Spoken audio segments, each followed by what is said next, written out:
So hello guys, my name is Seven aka Luca Bayati, and today I'm going to interview the team captain of Team If, which is Penguin. So I'm excited for this interview.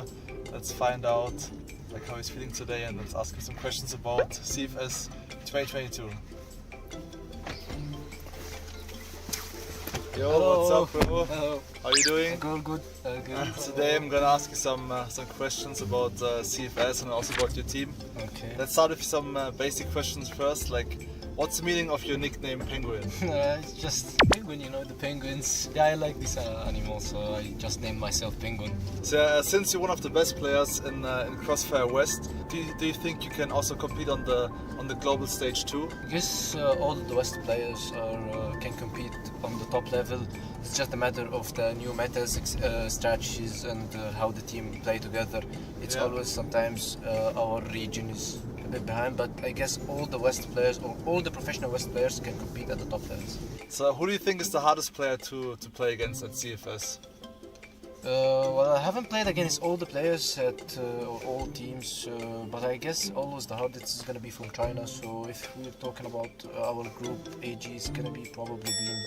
He's really popping off, this guy, and you just can't cross anywhere in the smoke without getting killed from him. So he's just a very, very good player. I played against him in Vietnam, and he's a very, very good player. Yeah, I remember the match in Vietnam, but I think you played with Hunt, right? So this time you have the full team again. Yeah, couldn't travel because of his exams and stuff. Yeah, and about CFS this year, like what's your final goal?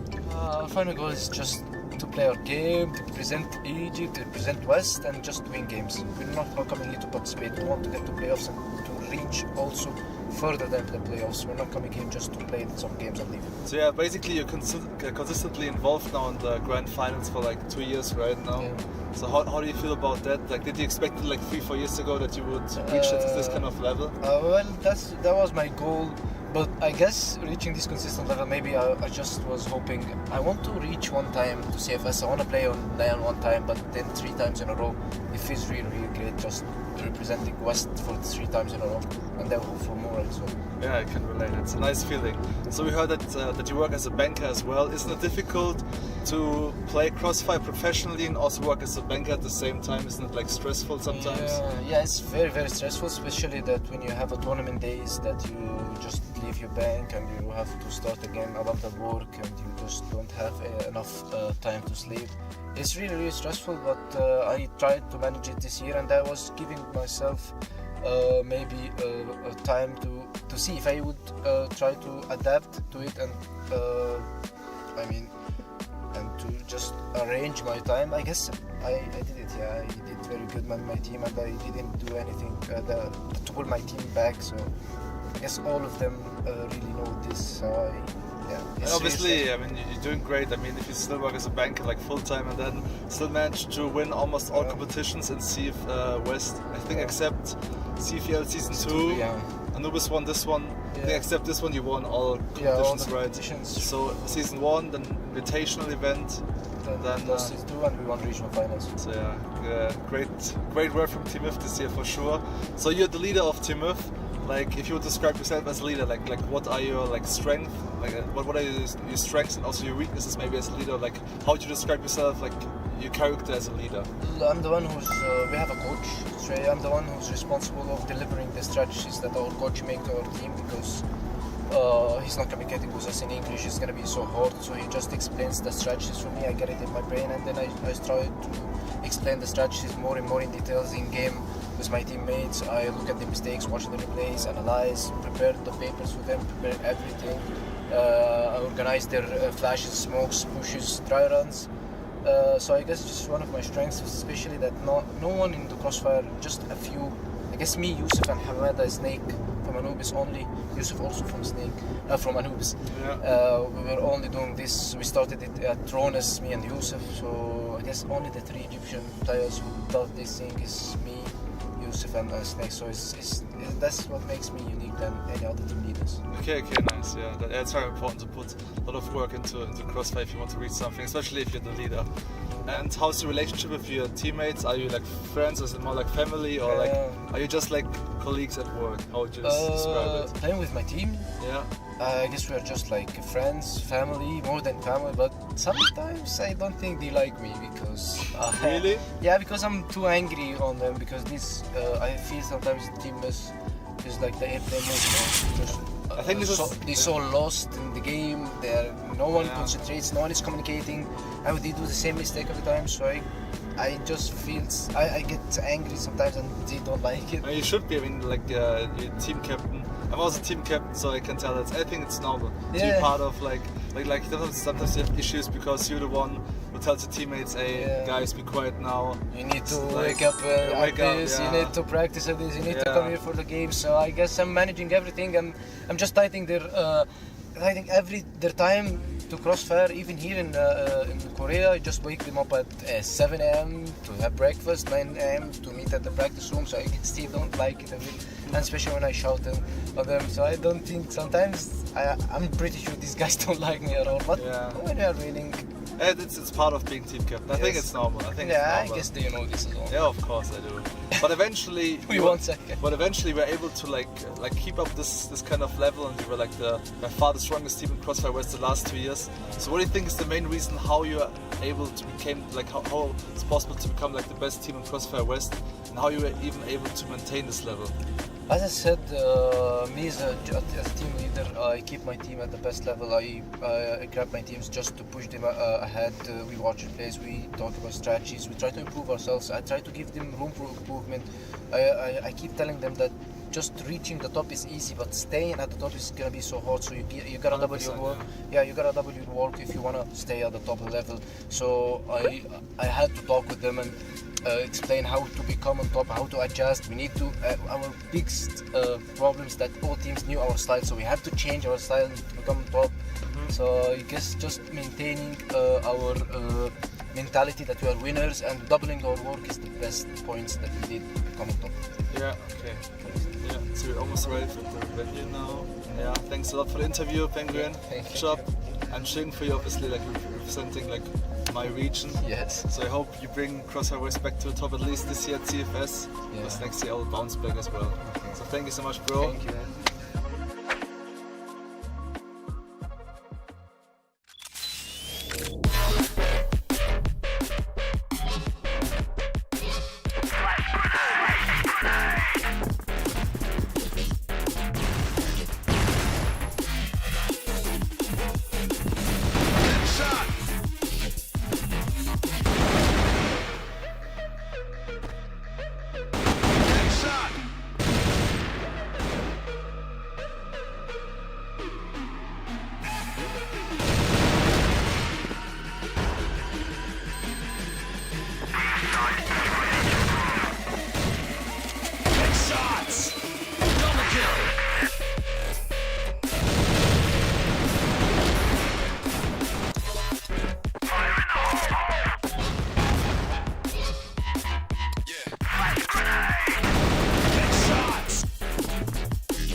What's up guys, this is Seven aka Luca Bayati, and today we have a special interview guest. We're gonna interview NLS from Team Lazarus. So we are both here to pick him up and let's ask him some questions about CFS 2022. Hello! Yo, what's up Niels? What's up? So today I'm gonna ask you some questions about the upcoming CFS Grand Final. Let's start with some basic stuff first. So, what's the meaning of your nickname, NLS? It's basically my first name. It's Niels. Makes sense, yeah. So, yeah. Because back then, I mean, I've been playing together with him like, when was it, like 6-7 years ago? Like 7 years ago, I think, in a team called Druckwelle. So Right. what was the reason why you changed the name to NLS? Because I know back in the days, you did change your nickname like very often. And at some point I knew, like it was 2015, I think we both went together in different teams to WCA Right, in China. So I knew from this point on I need a name I will stick with. And then in a different game someone was called NLS and it was Niels, so yeah, I just took this and then yeah. Okay, right, yeah, makes I sense. stick with it. And how did you start playing Crossfire? I did play a lot of games, but my big brother always introduced me to new games, and then Okay. yeah, he showed me Crossfire, and yeah. I think also, like, your brother was he a sub player back then of our team? Like what, he was also playing CFS, I remember. Yeah, he was always like, I had a lot of fun teams and stuff Yeah. with real life friends and stuff like this. He was always playing in all those leagues and officials, and he always was the sub player when I was in better teams. And who do you think is the hardest player to play against here at CFS this year? It is probably it's ZY, because there's always, okay, at least I think it's the whole team of AG, like hard to play against them because all of them, they don't have a bad game. It's just a matter of who gets all the kills and then the other ones get less kills. I think OO is always like consistently at the top. Like he's always first or second, he's never at the bottom. He always gets some more kills, and yeah, I'm very impressed of how he's playing. I have to admit, so you've been in Jeju now for 2 days, right? Yes. Like, how do you like Jeju Island so far? I was at Jeju Island already in 2016 after CFGI 2016 for 1 week, and we did shoot a video with the small gate stuff. So I know the island already.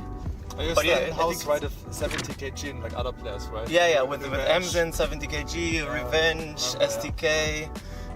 There were a lot of people, and we had a very great time together. So yeah, I love the island. It's very good. So your position is order, right? You're the team captain, you're the leader of Lazarus. Like, can you explain like what you mainly do as a leader? I mainly like do all the in-game stuff, in-game related stuff while we're playing. The aftermath and everything before matches is kind of Loon's job, so he does all the information gathering, and if he sees something he just includes me, so I'm gonna watch it too, and then we tell our team. But yeah, in-game I call all the strats, and yeah, try to get as much information from the enemy as I can. So it's just you, it's not Loons who's also calling strategies in game. Normally not. If he gets some info and he thinks something is really good now, he does it. And sometimes on some maps he does it on global risk side to call some setups or something like that. Because I play a lot of solo positions, Right, so I don't see what's happening on the other side. So yeah, I need Loons to take this in his hands. So most of your team members are veterans, right? They're playing Crossfire for a very long time. Do you feel there's any like main difference, like compared to the past, like maybe like 5-6 years ago? Every year you get some new stuff to learn from all the other teams, especially China. But in the most part, it's always too late because you gain a lot of information about how the matters you have to play. So we're always kind of 1 year behind the Chinese teams. Right, yeah. Because we don't get a lot of practice. And this year especially, you're not able to watch the replays of the practice. Okay, yeah, it's new. because they don't want us to see it. I mean, of course, now you don't need to hide anything because people can't rewatch the game in practice, but still there's less to learn, and if you don't see those things in the match itself, you will fall for it every time. Yeah. So you also have like, I've heard you have one job besides playing Crossfire, right? So how do you manage to like have like basically 2 jobs at the same time? Because I mean, that's the reason why I wasn't playing the first game, because I had so much holidays to spare. Yeah. Because you never know when CFS takes place, and you don't know if you have to go quarantine or something like that. So COVID made it a lot more complicated. In Europe, you don't need to spend as much time. I think now it's getting more. You need to spend more time because all the Egyptian teams are getting close to like not only Team or Anubis, but also other teams are catching up. So I think in the future you need to spend a lot more time to because before the years, like all the German teams like Flipside, Penta, Lazarus had pretty easy to qualify for CFS. Yeah, it was pretty boring sometimes. Yeah, and I think this time it's the best example because GV didn't make it. Yeah. I mean, they had a pretty bad group for them because they had kind of the best teams. Yeah. In their group, so it's pretty. But don't you think it actually like benefits us that like the gyms is becoming better? So actually, of course. Also, we are forced to also improve. I mean, it is better, but still, what Europe or like the West, Eumina needs to actually do to get better on LAN 2 is that we always make a big break after qualifying for CFS, and no teams plays until 1 week before the actual tournament. And then, you need like 1 or 2 weeks to get back in form, in shape. Yeah. The mindset is still a little bit off in Eumina. Thanks for the interview, and see you next time. Thank you. Bye. Bye.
kill. Ultra kill.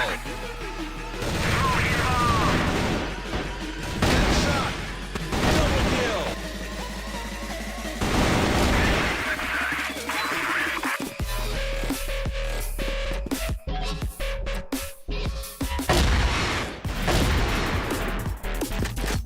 Double kill. Headshot. Double kill. Headshot. Double kill.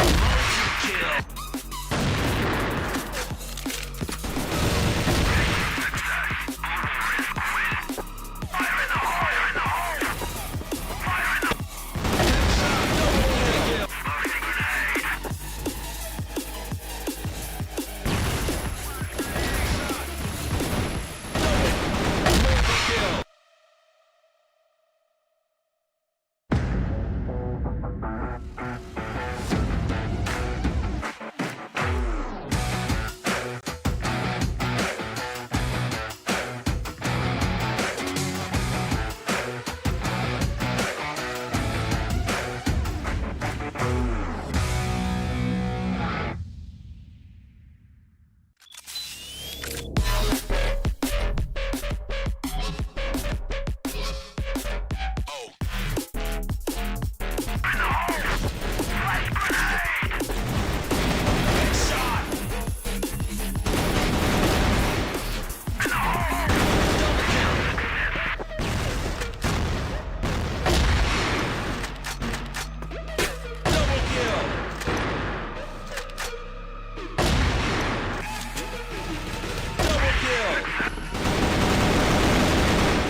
So, hello guys, my name is Seven, aka Luca Bayati, and today I'm going to interview the team captain of Team If, which is Penguin. So I'm excited for this interview. Let's find out how he's feeling today, and let's ask him some questions about CFS 2022. Yo, Hello. what's up, bro? Hello. How are you doing? Good. Today I'm gonna ask you some questions about CFS and also about your team. Okay. Let's start with some basic questions first. Like, what's the meaning of your nickname Penguin? It's just penguin, the penguins. Yeah, I like this animal, so I just named myself Penguin. So, since you're one of the best players in Crossfire West, do you think you can also compete on the global stage too? I guess all the West players can compete on the top level. It's just a matter of the new metas, strategies, and how the team play together. It's always sometimes our region is a bit behind, but I guess all the West players, or all the professional West players, can compete at the top levels. So, who do you think is the hardest player to play against at CFS? Well, I haven't played against all the players at or all teams, but I guess always the hardest is gonna be from China. So if we're talking about our group, AG is gonna be probably Beam. He's really popping off, this guy, and you just can't cross anywhere in the smoke without getting killed from him. So he's just a very, very good player. I played against him in Vietnam, and he's a very, very good player. Yeah, I remember the match in Vietnam, but I think you played with Hunt, right? So this time you have the full team again. Yeah, Booker couldn't travel because of his exams and stuff. Yeah, and about CFS this year, like what's your final goal? Our final goal is just to play our game, to represent Egypt, to represent West, and just win games. We're not coming here to participate. We want to get to playoffs and to reach also further than the playoffs. We're not coming in just to play some games and leave. So yeah, basically you're consistently involved now in the grand finals for like 2 years right now. Yeah. So how do you feel about that? Like, did you expect it like 3-4 years ago that you would reach this kind of level? Well, that was my goal. But I guess reaching this consistent level, maybe I just was hoping, I want to reach one time to CFS. I want to play on LAN one time, but then 3 times in a row. It feels really, really great just representing West for 3 times in a row. And then hope for more as well. Yeah, I can relate. It's a nice feeling.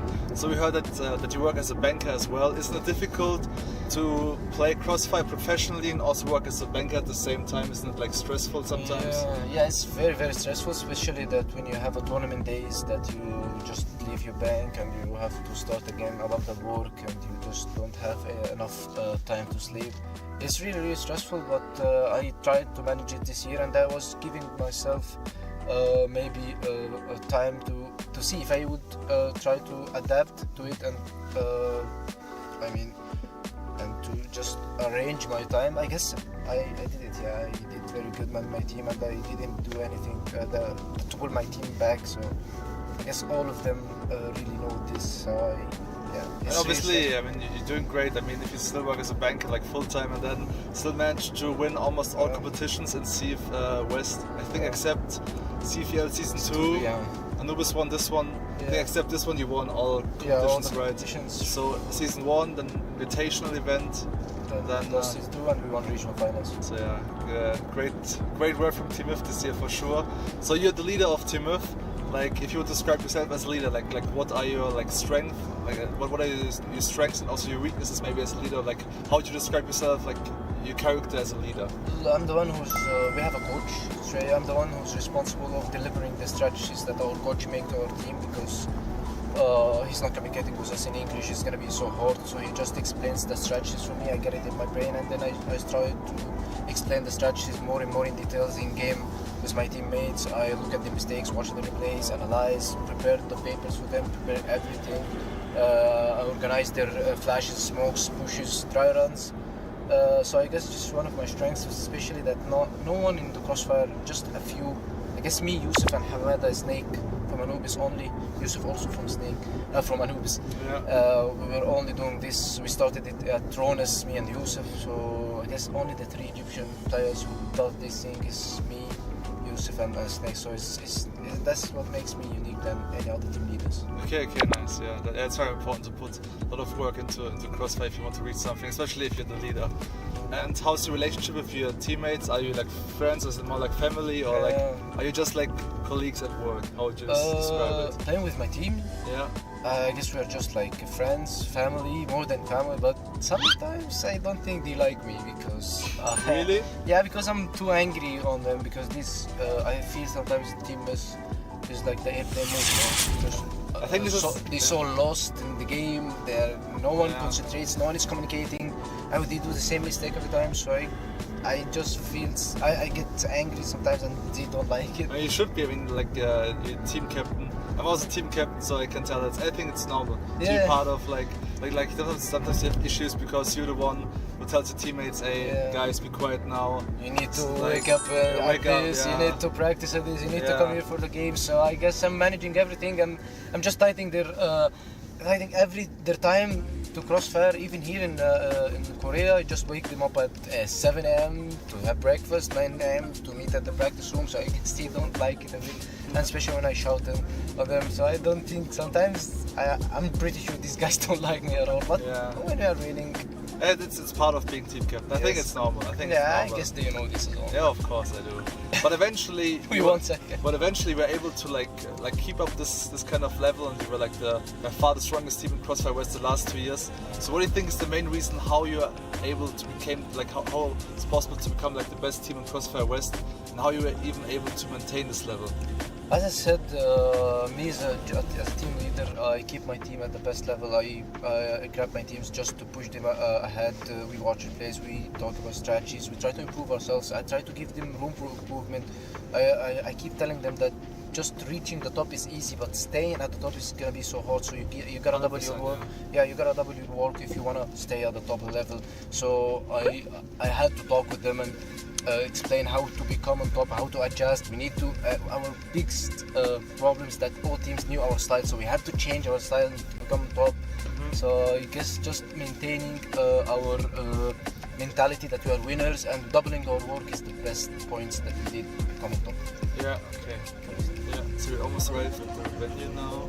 Yeah, thanks a lot for the interview, Penguin. Thank you. Good job. I'm cheering for you, obviously, like representing like my region. Yes. So I hope you bring Crosshighways back to the top at least this year at CFS. Because next year I'll bounce back as well. Okay. So thank you so much, bro. Thank you, man.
Welcome back to CFSI 2023 America's Division. This is going to be day 2 of the group stages. Simon, yesterday was just plethora of quality Crossfire coming to us. And what do we have today, Simon? Today we're going to have a bit more even matches, I want to say. I think today's going to be a lot closer than it was yesterday because, I mean, Imperial only play one game and they absolutely dominated yesterday. We're going to see Ice Games, see if the performance they put in against Imperial works against other opponents, because Imperial are just, they're them, right? They're just too good. Imperial just doing Imperial things, I would say. But yeah, definitely a big day for Ice Games, as they do have 2 games to play. It's going to be Ice Games versus VASCO Esports to kick things off, and then they get to play against VINCIT Gaming for game number 2. So if they want to climb themselves over the leaderboard, they will have to show what they've got. And based on the interviews, most of these teams look down on Ice Games, but you know, yesterday's games on Ice Games versus Imperial, it is devised otherwise, I feel like. Yeah, they put up a really good fight, and I think they were considerably better than, I think it was it VASCO who played them at the end? I believe so, played yeah. too, yeah. So they just looked a lot better on the map. I think they had a 50% win rate on GR side. Their BL side was a little bit worse, but still, they looked really good, honestly, considering in the interviews, as you said, everyone was like, Ice Games, worst team in the league. They're the worst team in this invitational. Like, you know, they're not that good. They showed up against Imperial. Yes, they lost 2-0, but, you know, they put up a good fight. Definitely the round score were not completely lopsided, but this is our schedule. We are in day number 2 of the Americas Division, and we'll be bringing you the playoffs tomorrow, the same time, actually 1 hour delayed. And the week after, we'll be bringing you to the EU MENA Division, 28th, 29th, and the 30th. And the starting time, I believe, is a couple hours prior to the current time. Yeah, make sure you stay tuned for 2 amazing weekends of crossfire action. But just to have a bit of a confirm about yesterday, 2-0 to Imperial against Ice. VINCIT beat VASCO 2-0, and then Imperial beat VINCIT 2-0 as well. Very quick games. The last 2, Ice, I think, put up the best fight yesterday. Even though they did end up losing, they did put up the best fight. In today's games, Ice against VASCO, VINCIT versus Ice, and then Imperial versus VASCO.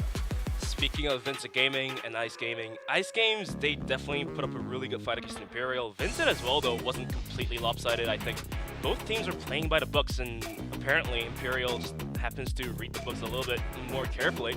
Well, this is our current standings. Imperial coming on top with 2 wins.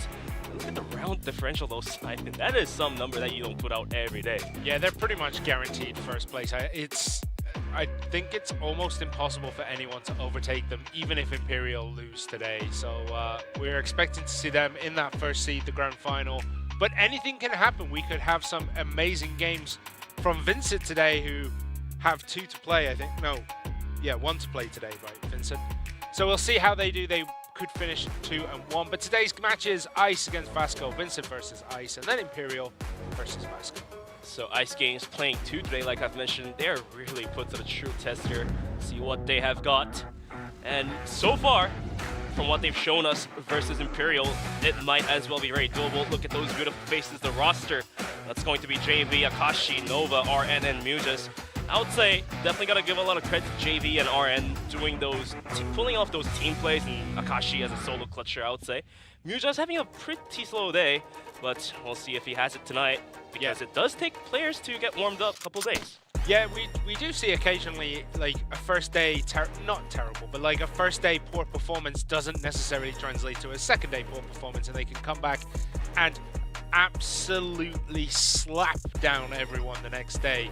So we'll see how they can rebound for the rest of the team. And just confirmation of the results there. Akashi was the one person posting a positive KD. However, this is a little bit skewed because they only played against Imperial, who were just too strong.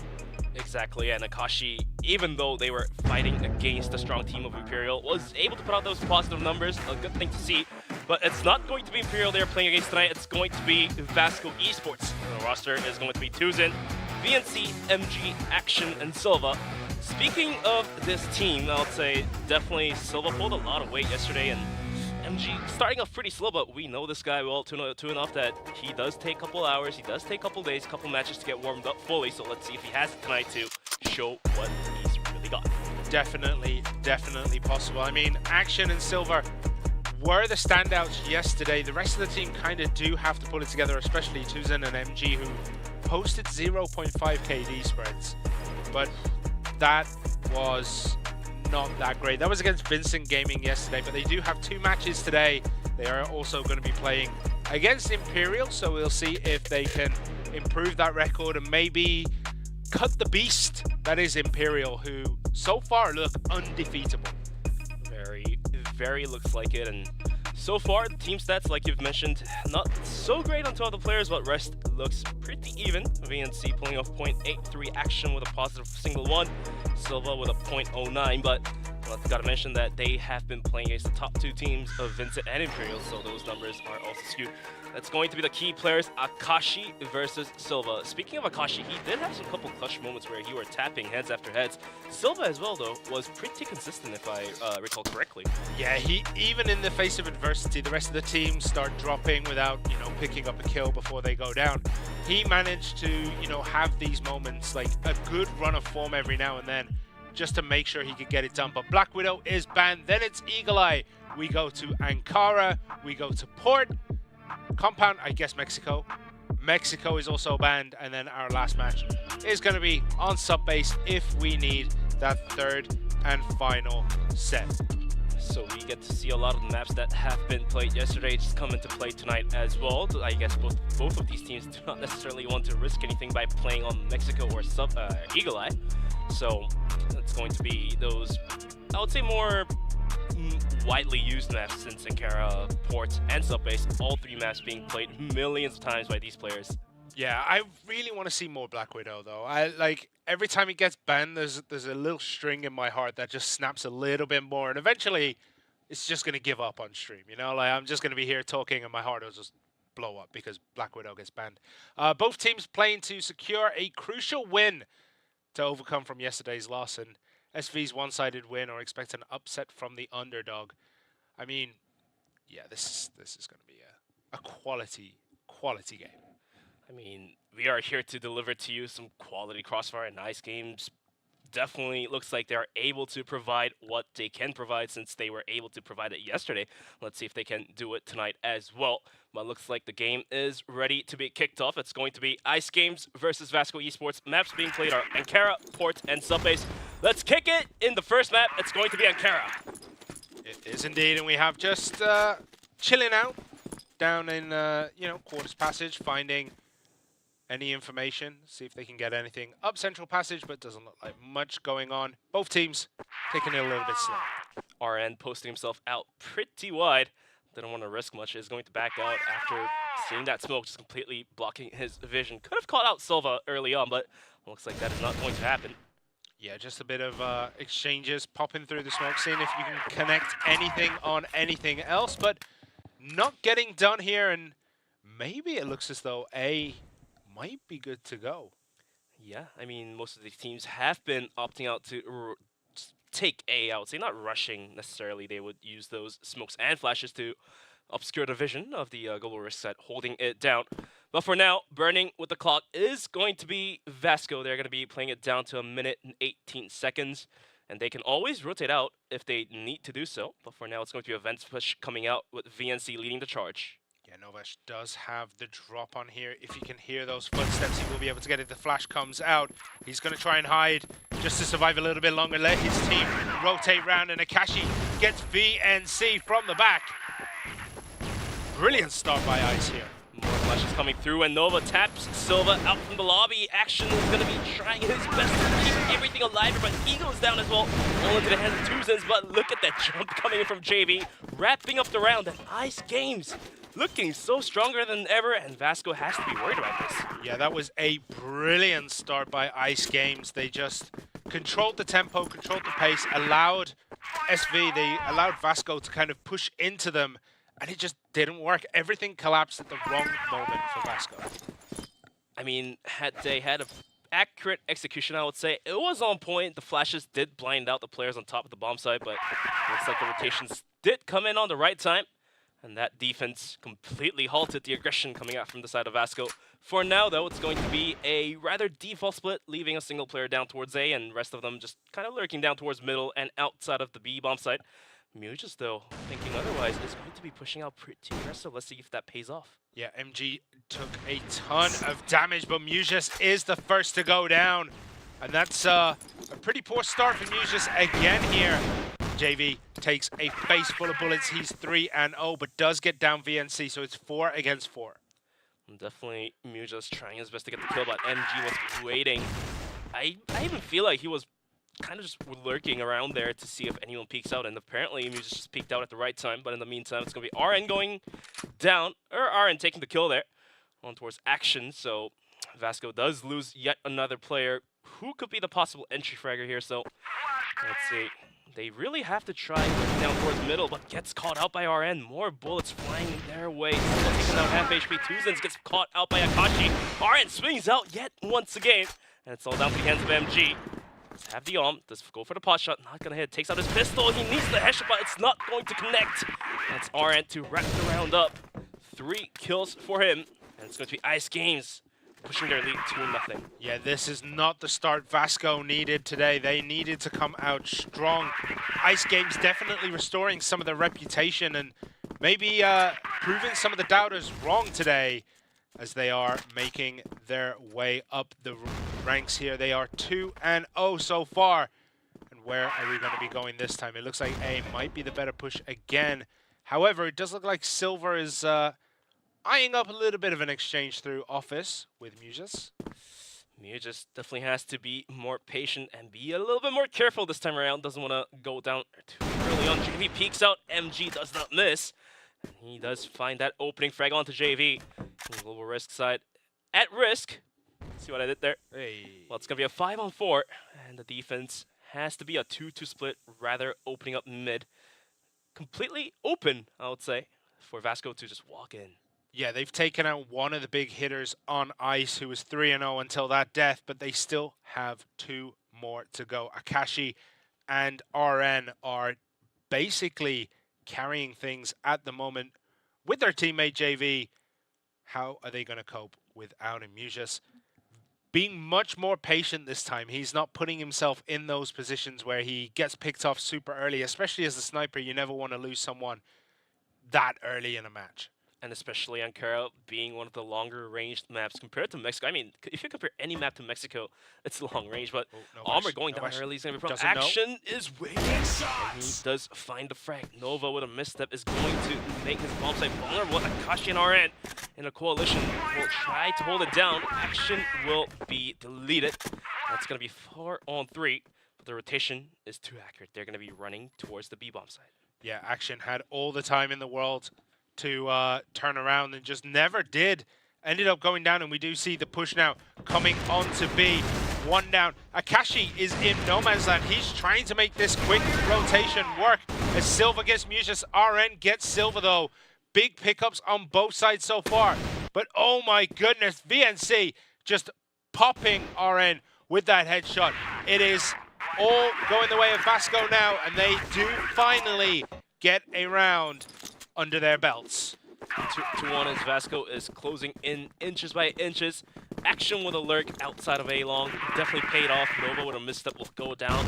And then what VASCO did really smart was they just didn't go straight to A. They just wrapped around, moved the bomb towards B, and then took it as a team.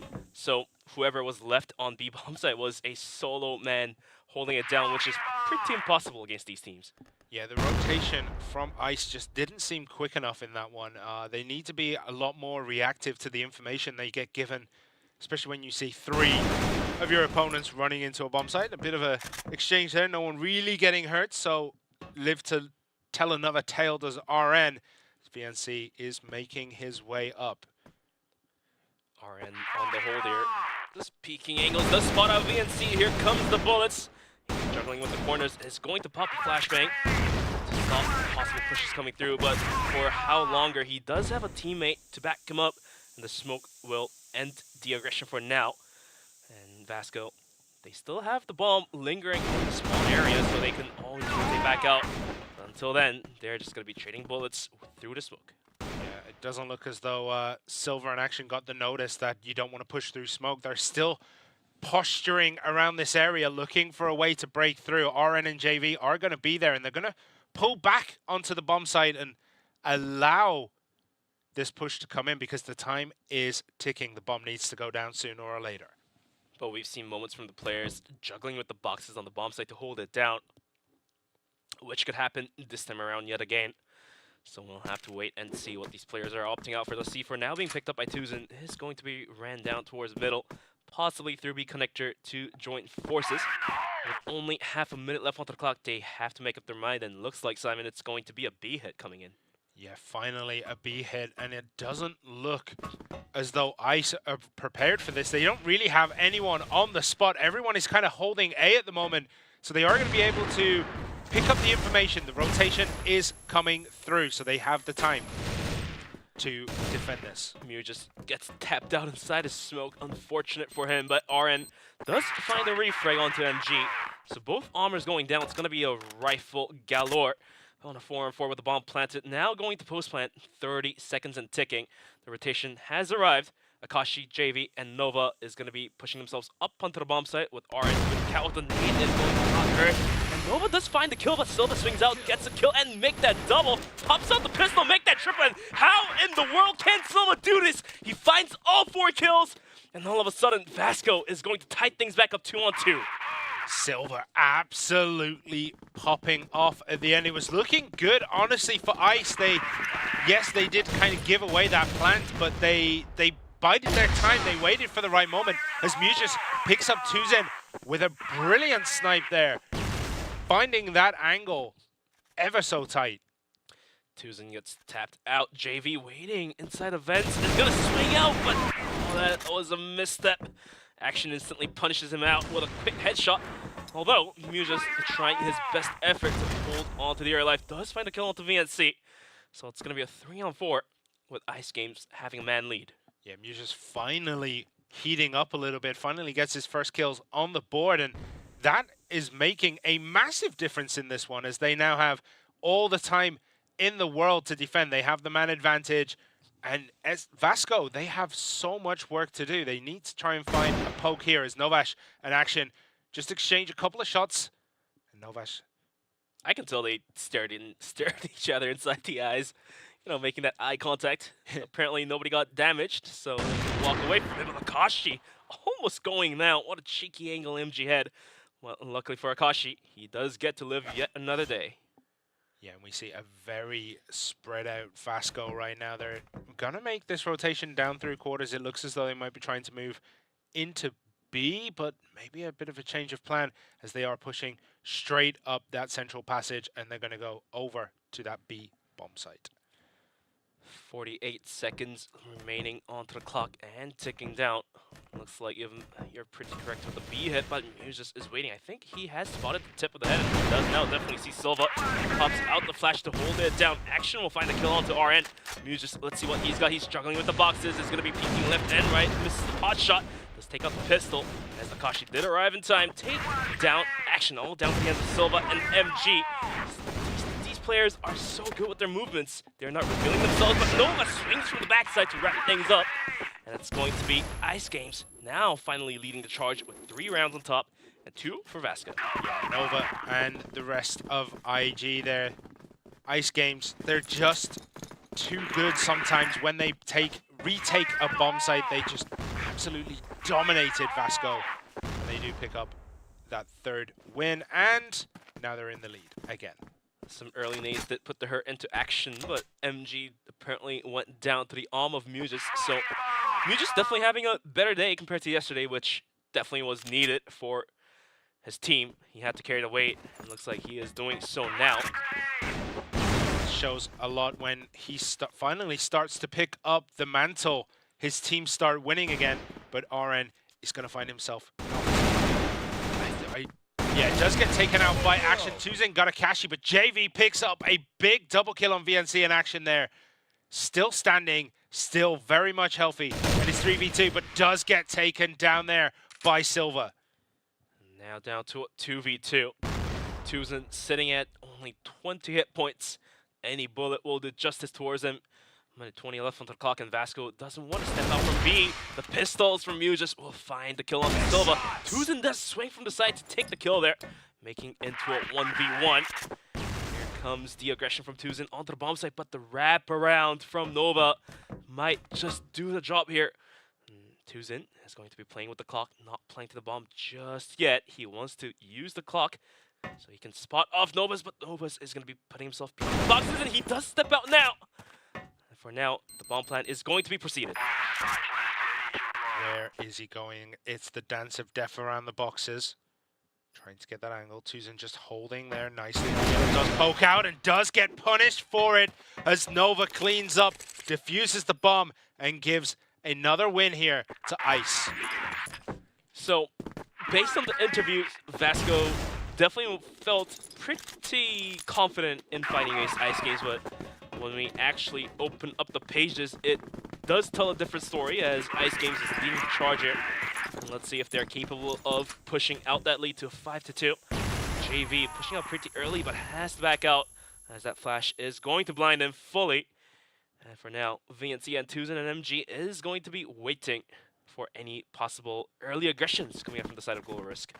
Yeah, but there doesn't seem to be any aggression whatsoever on the Global Risk side. They're playing very patiently, very smartly, just allowing the Blacklist to push in and get stuck in those little kill corridors as JV and Mujas get big kills as Nova gets one as well. VNC takes down JV. It's 4 against 2. Make it 3 against 2 as VNC gets Nova, but does get punished as he pokes just a little bit too far out. Akashi got VNC, and MG is the last man standing. Luckily for MG, though, he does have the C4 on him, so it's not the toughest clutch given to him, but he does have a long road to walk. It's going to be 1v3. Posting himself through the smoke where Akashi's waiting. He does miss the pot shot, has the pistol, but once he cannot find the head, it's going to be Akashi punishing that.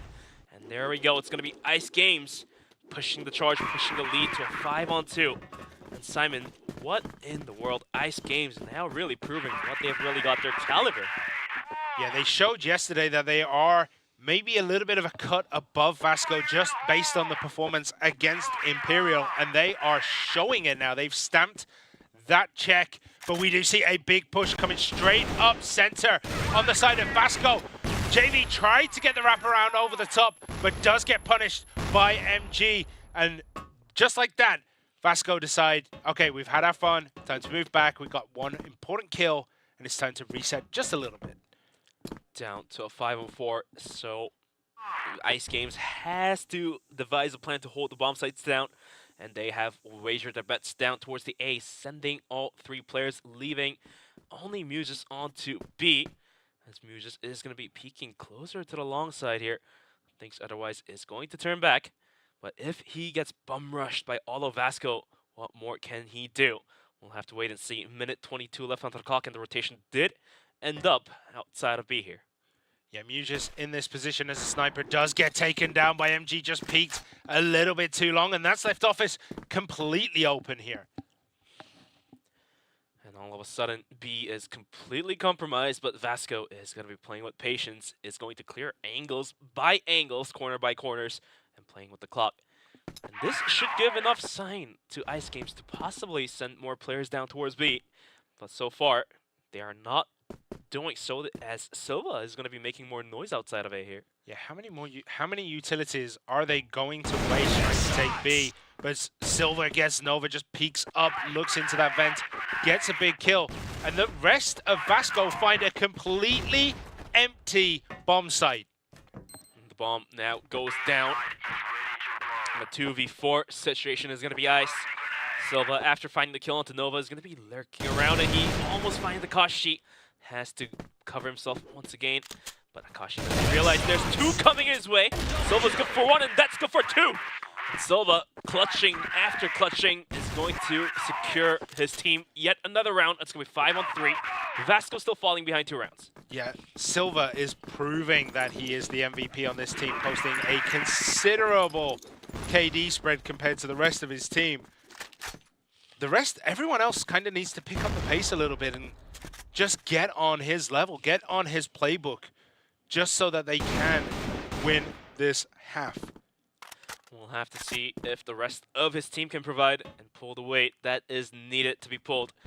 But for now, it's going to be Ice Games going with the usual setup of 2-on-2, and nobody necessarily peeking out early on, as after losing that round, it does give a warning signal to Ice Games that, okay, maybe it's not worth risking and wagering more risks on our side. So let's play back and see if we can catch anybody just coming into the bomb site rather than us pushing out and trying to tap heads, which is a lot easier, right? Yeah. Where's Mucius right now? Mucius is sitting over on B. He's going to be far away from everyone else. But it's not going to matter too much unless, of course, this rotation does come through offices. We do have RN chilling out over on the passage, sitting out in the yard, moving just outside and around the offices.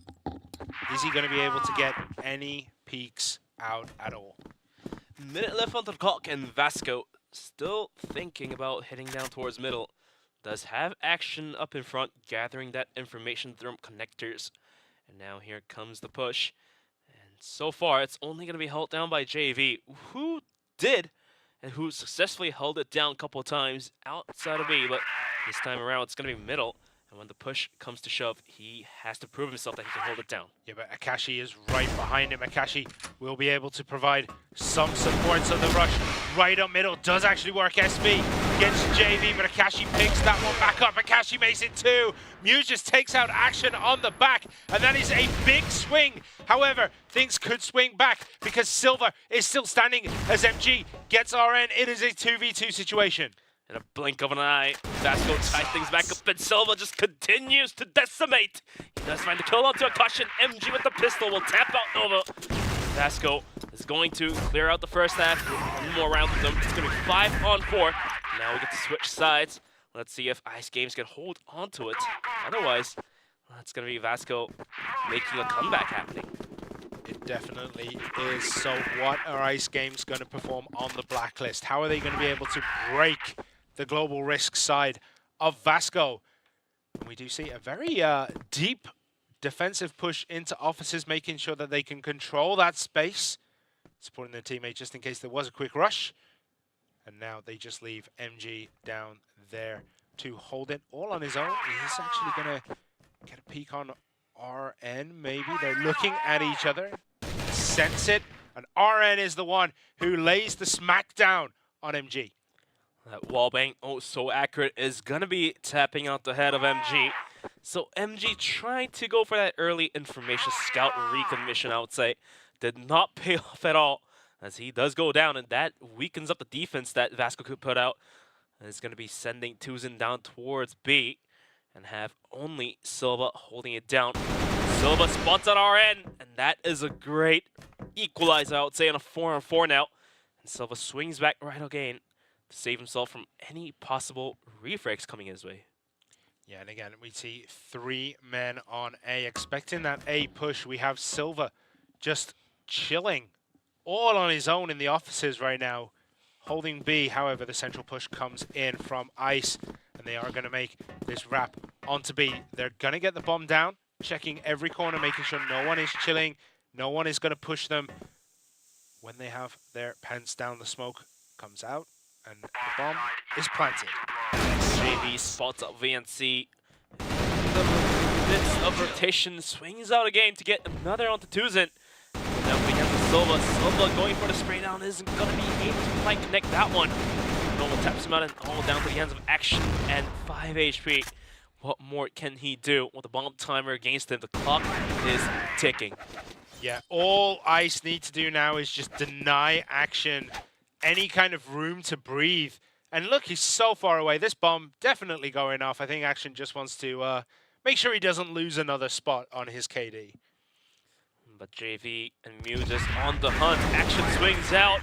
Oh, that's going to be the round done. It's going to be 6-on-4. As it's going to be Ice Games now pushing out with 1 more round, 2 more rounds, and then 6-4.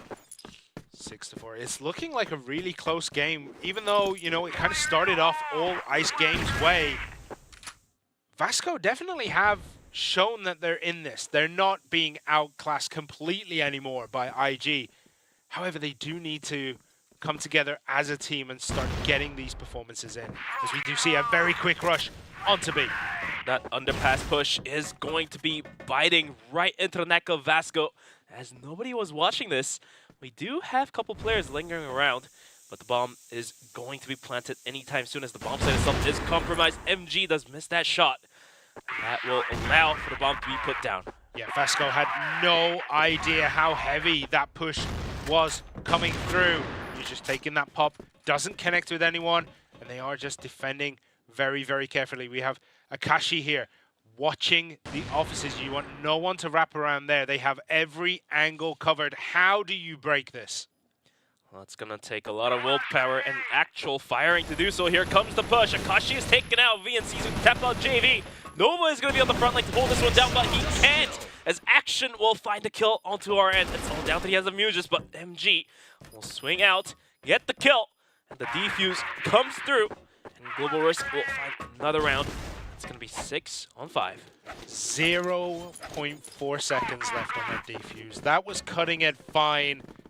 Any longer in the delays on the side of Ice, and that would have been theirs to win.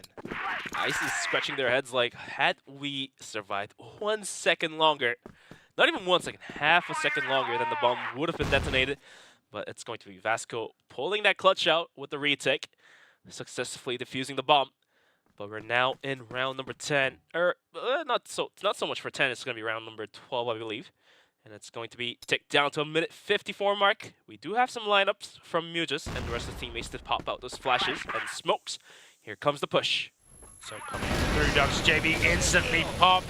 And Tuzin popping off, gets Nova as well. Almost gets Akashi. Oh no, he did get Akashi before going down to RN. But RN popping off in the reverse way. It is a 2v2 situation right now. Silva wrapping around from the backside will end up finding the kill onto Muges. RN left all alone, pinched in like a rat. He does have a gun, and he does find the kill to equalize things back down to 1-on-1. But the HP looks so low. Only 8 HP in him. Does have a minute, so he can play with the clock to make a possible rotation, but they might cross paths, as we do see MG trying to peek out. We didn't actually see RN in time. That's bad news, Bears, but now they're just creeping around. They're going to bump into each other again. RN pops around the corner and is instantly taken out by MG, and VASCO tie things up. It's 6-6. So this could be anyone's game yet, as things do look pretty equal for these teams. 6-on-6. The kill spread as well. Half the clutch player of Silva, half the clutch of RN. And for now, Ice Games, this is their map pick, and they do not want to give the first map away. And here comes the fast aggression down towards the A bomb site. The flashes are being thrown out to hold it down. Action is going to be on the first responder. Nova hiding under the stairs. Popping out. Action actually gets JV as VNC gets Akashi, and everything is going VASCO's way. Another kill for Action and a double kill for VNC as well. And now it's Muges versus the world. 1v5 and a dream. He does find the opening onto Action. Every kill matters. Does have a frag grenade and a smoke, I believe, to work with. But now here comes the rotation from the backside. He has to make the move, otherwise MG does not miss those. And VASCO is going to make that comeback happen and now start to lead out to 7-6. Finally, they get their noses in front. Can they keep them in front? That's going to be the question. That's what IG want to ask. Ice really want to know if they can take this one off VASCO, but VASCO now in the driving seat. Silva is peeking down towards middle. Does not spot out anybody. Does back out. The rest of Ice Games is going to try to clear out connector. In the meantime, RN does find the opening out to Silva, so that's going to be a great opening out towards B. Could possibly lure the players of VASCO to rotate out from A, and then the rest of the Ice Games could hit A. But for now, it's going to be VNC rotating around, and that might cause mayhem for VASCO. Yeah, it looks like Ice might actually just push straight up the middle. Muges actually goes down here. And Tuzin trying to do what he can, but does get taken down by JV. And we have MG with the pistol. Can he get RN down? He is supported by VNC. As MG gets Akashi on the side, and then RN thinks that's his window. VNC gets another one as well, but JV takes down VNC. And MG closes it out with the pistol to bring another win on the side of VASCO. Ice Games now in a tough spot of their map pick with only 1 round away from the map point. They now really have to get those rounds. Otherwise, losing the map pick of your own choice is going to hurt a lot. And now, from that miserable push that wasn't completed last round, here comes another mid-aggression, but this time we have players of VASCO holding it down. Nova finds a kill, RN adds on to the damage, Silva goes down, but Tuzin and MG does not stay quiet, make that 2 for MG. Action swings from the backside, finds the spray down. That will be the 9th round being secured to the side of VASCO. I mean, we were talking before about how good Ice Games are when they're on this Global Risk side, but as soon as they swap onto Blacklist, they look completely lost. It's like they don't quite know how to play at this level when they're playing Blacklist. What I really like about VASCO is they ended up losing that round because they left Underpass completely open. And this time, it's not like that. They have 2 players overwatching it. And for now, RN does find a kill onto Tuzin, and MG went down as well. Silva sitting with 3 HP. So this could be the round. Ice Games trying to tie things into overtime. Yeah, they look as though they're going to take this one. They do have a commanding lead, but they need to capitalize on it, and that's the most important thing right now. It is 5 against 2.1. And we do see Akashi making a rotation around. Looks like A might be on the menu for Ice Games in this one, as VASCO look to defend. VASCO did give up B and has all 3 players out towards the A bomb site. Action peeks out, but the misstep is going to punish him. Nova will find a kill, leaving VNC and Silva to lift those heavyweights on a 2v5. VNC now positioning himself behind the boxes. Let's see if he's got the clutch in him. Here we go. Let's see. But Ice Games playing this one pretty smart, as Nova completely cleared out B bomb site, is going to not risk it, go all the way to the other bomb site and just plant the bomb. Yeah, I feel like VNC caught sight of one of the IG players as VNC actually pops out and gets Nova and then backs out. This is some kind of Predator movie right now, as he's cloaked up and running around the map, just picking them off one by one. VNC trying his best, but RN swings out. VNC, though, is good to swing around, get the kill. And a 1v3 now, but the bomb timer definitely against him. Is going to flash himself out to clear the angles, but Mujis is waiting. Mujis gets, no, it's going to be JV being tapped out. All down to 1v2. All of a sudden, this clutch looks doable than ever. This is a horror movie. If you're an Ice Games fan right now, this is looking really bad, but Mujis and Akashi can definitely do this. Looking, hiding behind the box. Does he get the angle? Oh, and they don't know. Oh, they just about know. Mujis pops out. Pistols down VNC. And IG take round 16, and it's 9-7. Desperately needed round secured, but they have 2 more rounds, which is going to be a tough ask, but they have to answer it. Otherwise, it's going to be their map pick taken away by VASCO. We're going to be seeing a pretty uneven spread, having 3 players out towards middle and B here, pushing out aggressively, but the nade is going to punish them. Has to be falling back right away, as Action is going to be taken down less than half HP here. Yeah, Tuzin and Silver have no idea RN is right around the corner, but they start shooting for the door, and Silver does get RN down, lobs the grenade, and backs out of dodge. And that's a great pickup early on with a very, very aggressive defense. JV swings out from underpass, is going to be taken out by MG. Oh boy, this could be the round. That wraps things up for map number 1. Action, though, swings out. Finds Kashi. Nova trying his best to try to equalize things back down. We'll find that double headshot. And now it's going to be taken down to 2v3. But Nova only sitting at like 10 HP. What more can he do? Now it's all down to the hands of Mujis. It really is. But Nova's definitely has the ability to clutch out even with no HP. As we do see Mujis go down. The wrap around the back working very well for VASCO here. Can they close it out? And they do. VNC gets Novas down, and VASCO take the first round, the first set in this match. 10-7 for the scoreboard here, and Ice Games, look at that agony in their faces. Losing the map pick of their own is going to put the hurt in them, but definitely got to give credit to the gunplays of VNC and players of VASCO just clutching after clutching. And that one round where VNC was the solo player alive, he ended up almost clutching that, taking 3 kills of himself as well. So that round, that match, quality for sure. Ice Games falling off at the end as they did switch sides. But here is the highlights. Yeah, I mean, it started off looking really, really good on the side of Ice Games. They went 5-2 up, and then they just got absolutely steamrolled by VASCO. I mean, give or take, Ice Games' global risk side was a-okay. They ended up the first half clean, but switching sides did not work so well, and maybe this could be hinting us that VASCO, they can probably take port as well. Ice Games has to now devise new tactics because their underpass pushes have been put to the halt. Yeah, well, they're gonna have to take the game over to port now.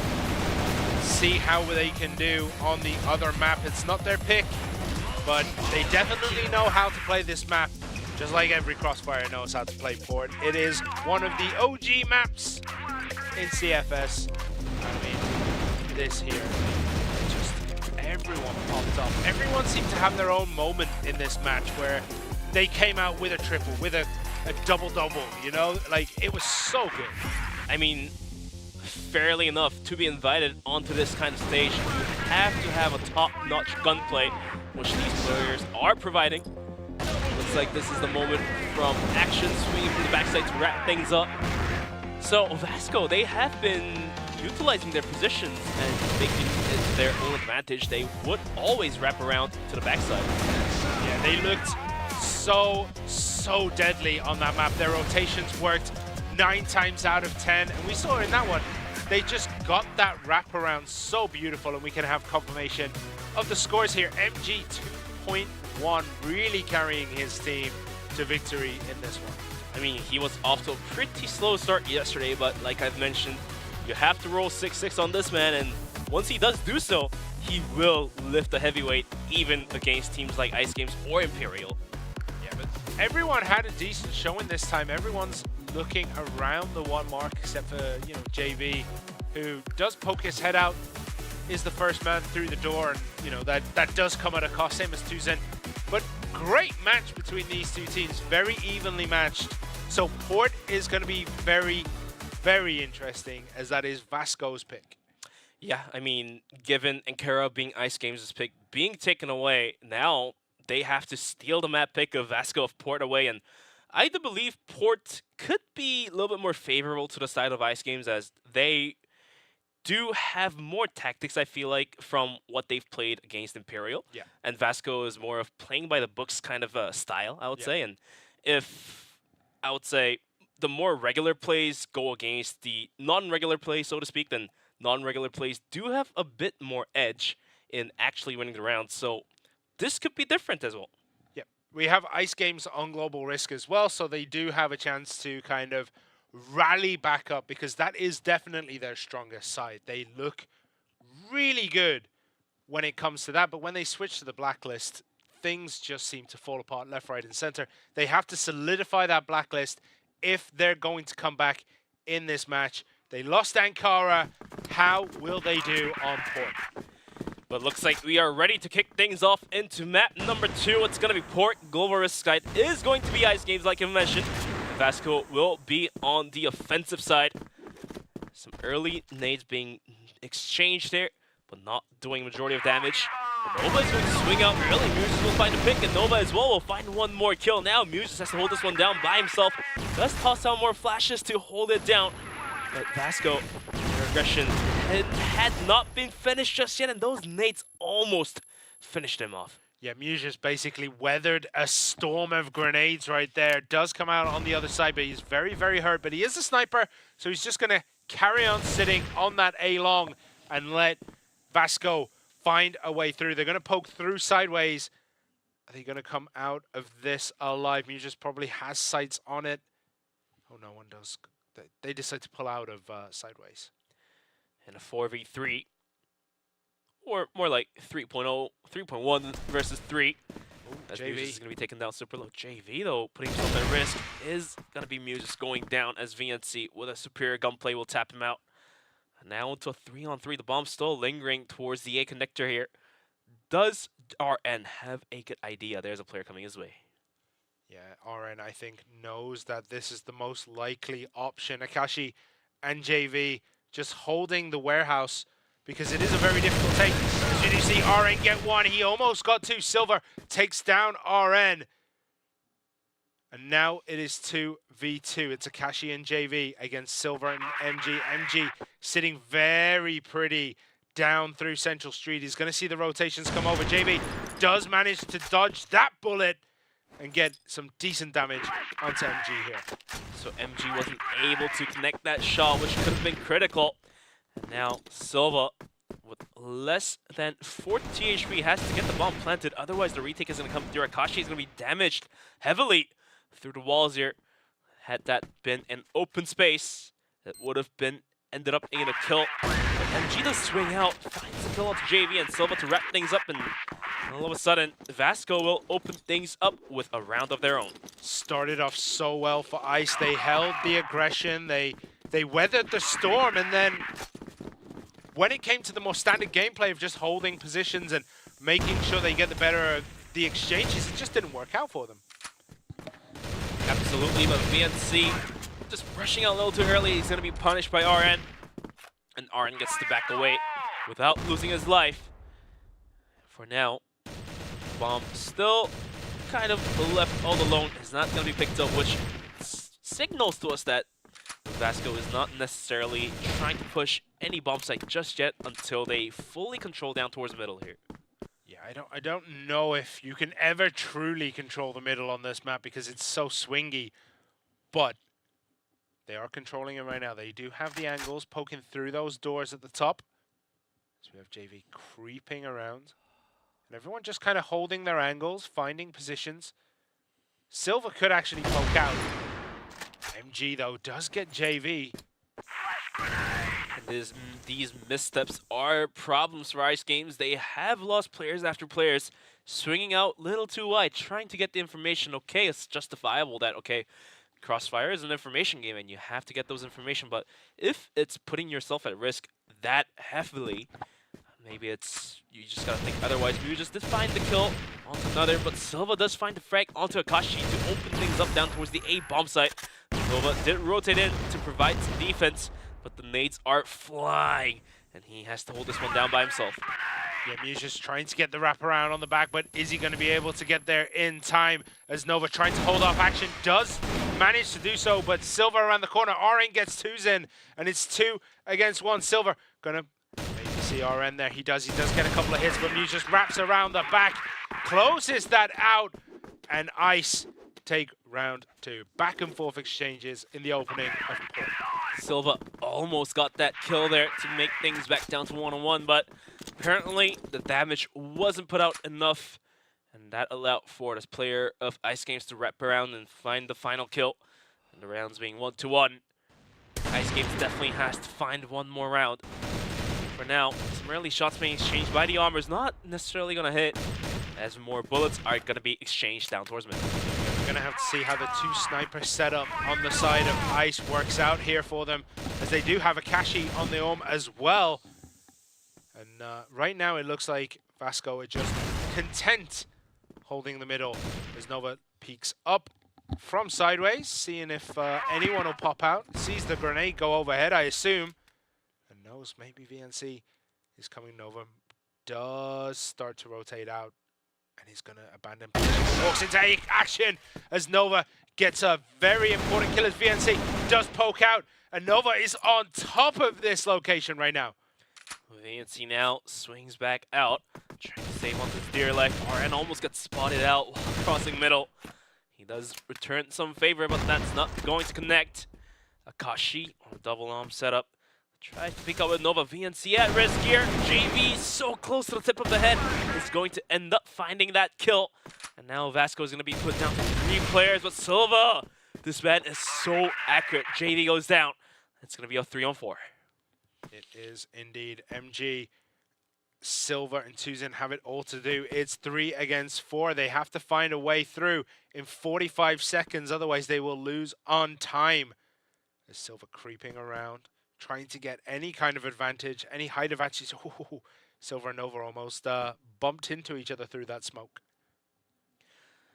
Less than a minute left onto the clock here, and the bomb is going to be rotating closer to B. We do have a player with open arms. That's going to be Nova, but Nova jumping a little too early is going to get caught out. And that's going to be equalized down to 3-on-3, but VASCO now really has to make a move. Only 15 seconds and ticking. RN is waiting with open arms. Akashi as well will find the frag. RN springs out. Trap Redkin. It's all down to MG. The nade is going to put the hurt. He does have that pistol. Finds one kill. Akashi swings up and wraps up that round. It's going to be Ice Games finding their second. Yeah, warehouse. Sorry, B is always a difficult take through the warehouse. And we see why. It's so hard to break through. Indeed, it is the hardest and the toughest angle to clear through.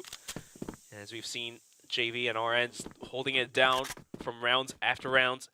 Yesterday, not today, but this time around, it was Akashi to actually get the job working. The smokes down middle is going to hold on to the aggression. Holds down VASCO from proceeding into middle, but as I say that, Silva will find the refrag onto RN. Although they did lose Tuzin, so it's going to be a 4-4.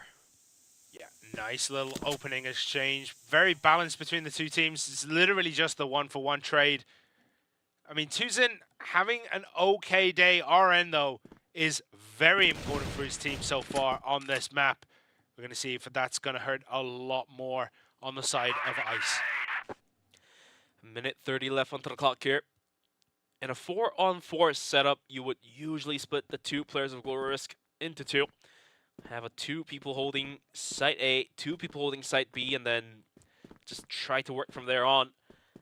But if they have a good sense tingling, they would be looking down towards middle, as we do see a player of VASCO creeping up, and that could be critical to be a backstabber for VASCO. Yeah, Mucius kind of holding A all on his own. Nova does have the sights over on B, and he is in a position where he can quickly rotate over there. We know generally people duck, dodge, and jump around B to try and hold and peek over the walls to get some damage in as MG, VNC, and Silva. They are setting up to breach B. Akashi, just around the corner, is going to poke out. I think they see it. Akashi did turn around.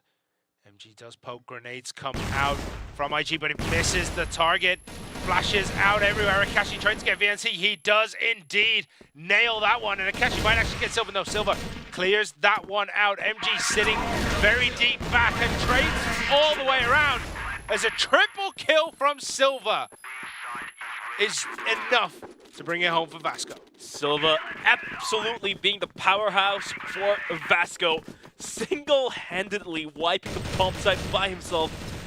What a shot and what a gunplay coming out from him. Speaking of which, Akashi's going to swing out, find a double kill of his own. And all of a sudden, VASCO's being put down to only 3 players. Yeah, this is not a great position to be with when you are VASCO and they lose another Silva.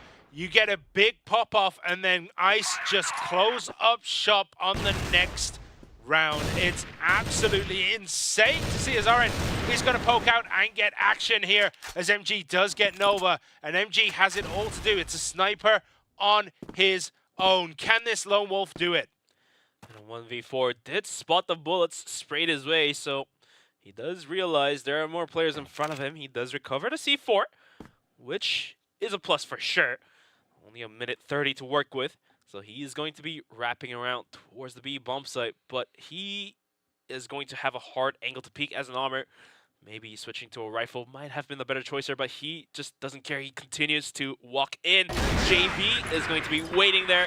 Does find the headshot, and it's going to be Ice Games finding another round. And Simon, it's going to be a pretty even matchup between these two teams coming into map number 2. Yeah, it couldn't be any closer. It is back and forth. I mean, Akashi and RN there set up that nice little kill zone to wait for someone to push up B, and it paid dividends as they caught the lone wolf all on his own. But now we see a bit of a reset. Everyone just kind of chilling back, and I think VASCO are going to try and slow this one down once again. Definitely playing with the clock is probably the right choice here for VASCO. Their early aggressions sending 2 players out towards A connector or sending players out towards B did not work out so well. So this time around, they're going to be thinking otherwise, and rather than trying to gain ground, they're going to be waiting and in expectation of any possible pushes of Ice Games. But Ice Games are also going to be playing pretty patiently. They're not going to be swinging, and they're not going to be poke and prodding with their nose in the feet. Yeah, it felt very much as though VASCO were maybe waiting for Ice to get a little bit antsy and a little bit aggressive when they really should be sitting back themselves. But both teams decide that a stalemate might be the best option for the first minute of this one. And as we enter the last minute, it's going to have to be all guns go as JV gets the perfect drop on action, but VNC cleans that up, and it's a 4v4. VNC finding that headshot. I thought the spray down was right onto it, but apparently it wasn't. Akashi is going to add on to the damage. Losing goes down now in the duel with Silva. It does break up as RN is now going to swing. VNC almost going down here, has to fall back. Now Silva deciding otherwise he's going to push out to find that kill. This man is going to be the top entry fragger right now. Almost getting Akashi, takes out the pistol, does get the kill. And he opens up the bomb site for his team.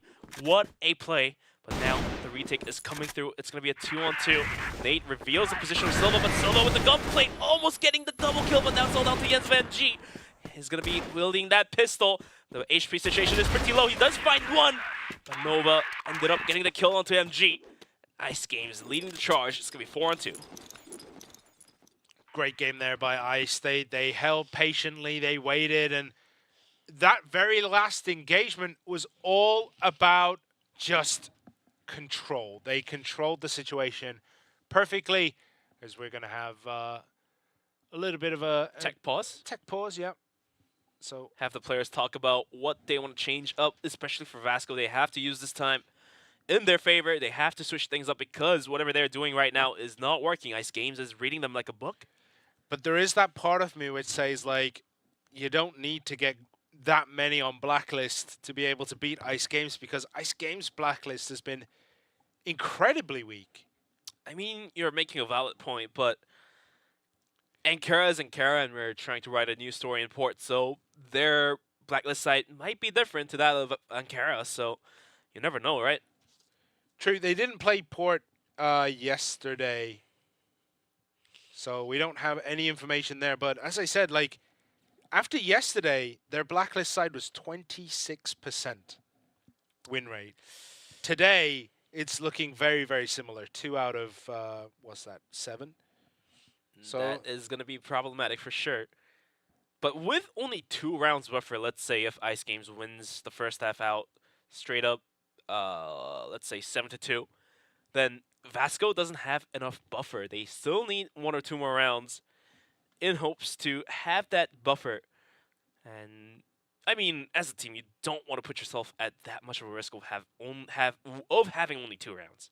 You do not, indeed. You don't want to leave it all to chance, and that is one of the problems when you do rely on the data, right? Because the data would say, like, don't worry about your Blacklist, because Ice Games are just not good on that side. That's what the data says.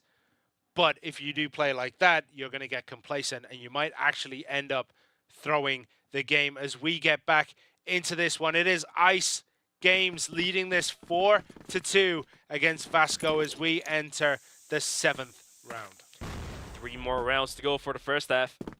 Complete boost coming in from Nova, switching pads with VNC, does take a bit of damage and has to fall back right away. So Ice Games now, with a decent amount of round lead, is going to be poke and prodding early on. Eventually, VNC did react in time, and he did not go down, so VASCO gets another chance in a full man aggression. He does indeed. And a bit of a reset there, like, very cheeky, isn't it, to try and jump up sideways when you are the global risk side. But if it works, sometimes you can get like a triple kill there, because nobody expects global risk up and sideways. Yeah, those early counter boosts could come into clutch, but apparently, unfortunately for Ice, it was being watched, and looks like the bomb is going to be lingering outside of the B bomb site. I mean, indeed, Silva was able to break through the defenses for multiple rounds, so they're opting out for a possible B push once again. Yeah, it looks as though they are going to rotate this one back. Silver hanging, oh sorry, Action hanging back a real long time there. And now he is actually going to push a little bit closer into B, maybe just trying to give some false information, as we do have a big push right through center here. VNC does find the kill onto RM. Mew just adds on to the damage, but the rifle is going to find VNC. JV continuously tap clears out. It's going to be Action going down. Hold down to the end of Tuzins, and MG, low HP, and Mew just with a triple is going to do the work. Yeah. That's going to be Ice Games taking another round, 5-2.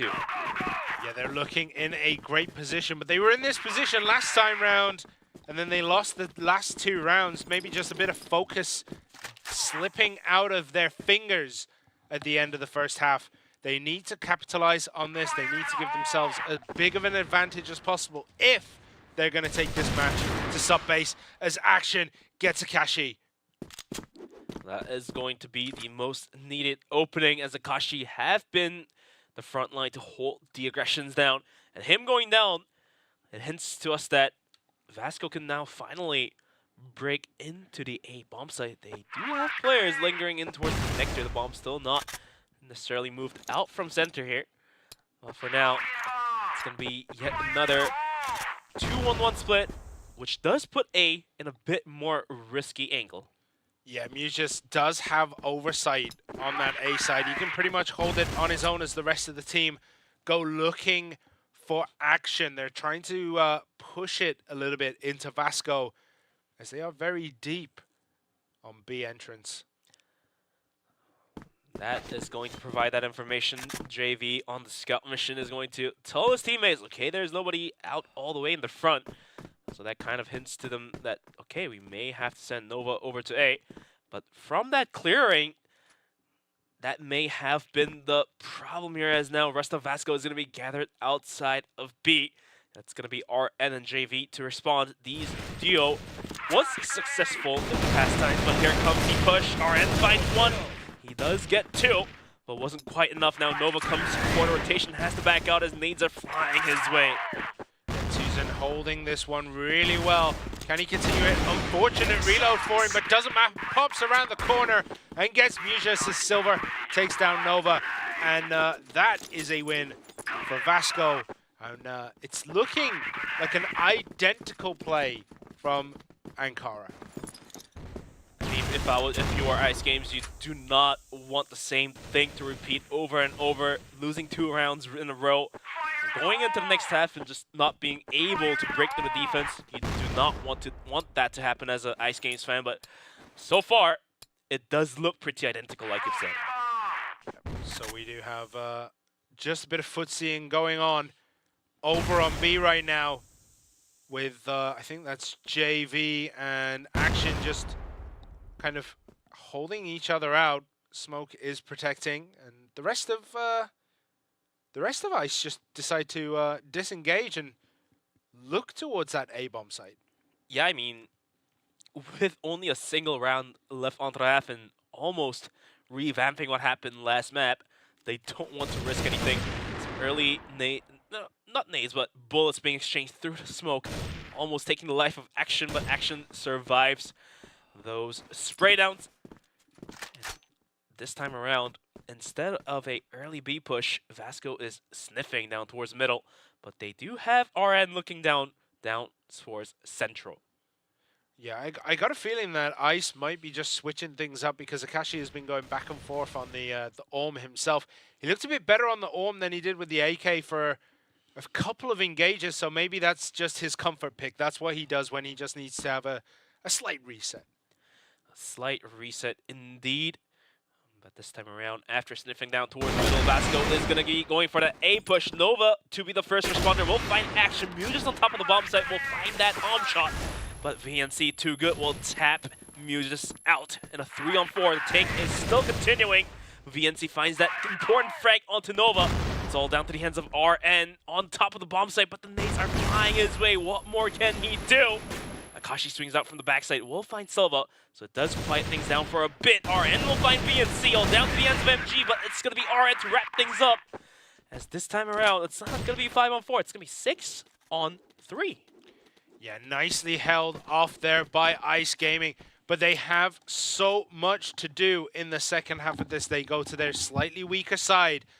They have to close this out. They need to take it to a game 3 if they stand any chance of not finishing bottom of the Invitational. We are going to be remaking this lobby so the players can use this time to their favor, as we both agreed upon that Ice Games' attacking side is a little bit weaker. But since they do have one more round than the last map, maybe they can, this time around, Imports, be able to break the defense of VASCO. Yeah, and it looks as though there's a little bit of a water break going on for VASCO here. For sure. Get rejuvenated, get some water, take the bathroom break as well. I mean, when you gotta go, you know? Okay, so we're just getting this lobby reset up. It's 6-3. Ice Games found themselves in a similar situation on Ankara. Are they going to be able to do it on port? Are they going to be able to finish what they started?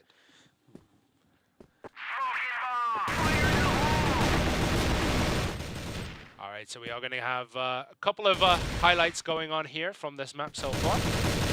But definitely top-notch gunplays coming out from these players. Look at that HP situation not helping at all. I think after that round, one of the players fell down to death, but who cares? They won the round. Yeah, I mean, when you win the round, you win the round. It doesn't matter if you die right at the end, right? But the back and forth between these two teams is just fascinating right now. No one seems to have much of an advantage going into the second half. If you're looking at the pure gunplay right now, both teams equally matched when it comes to guns. Strategy-wise, we have to see what Ice can bust out on the blacklist. And especially the map being Port, one of the more even maps, I would say. It really comes down to who can really pull out those big gunplays. And so far, Ice Games was able to hold it down. They have 6 rounds in their backpack. In comparison to the last map, they do have one more round, and that could be the decider for them to actually make the clutch happen. But like you've mentioned, only 23 to 26%, I would say, for the blacklist side of Ice Games. And if they are able to turn that number around, they can bring this into map number 3. I mean, VASCO, when you look at the data, their global risk was only 22% before today. So, yeah, it's definitely showing a different side of both of these teams when they go against each other. I think many would agree that right now, these are probably the teams that are going to be facing off in that 3rd and 4th place match tomorrow, right? VINCIT looked really good. Imperial, yeah, I mean, they look like Imperial. So this might be 3rd and 4th place match.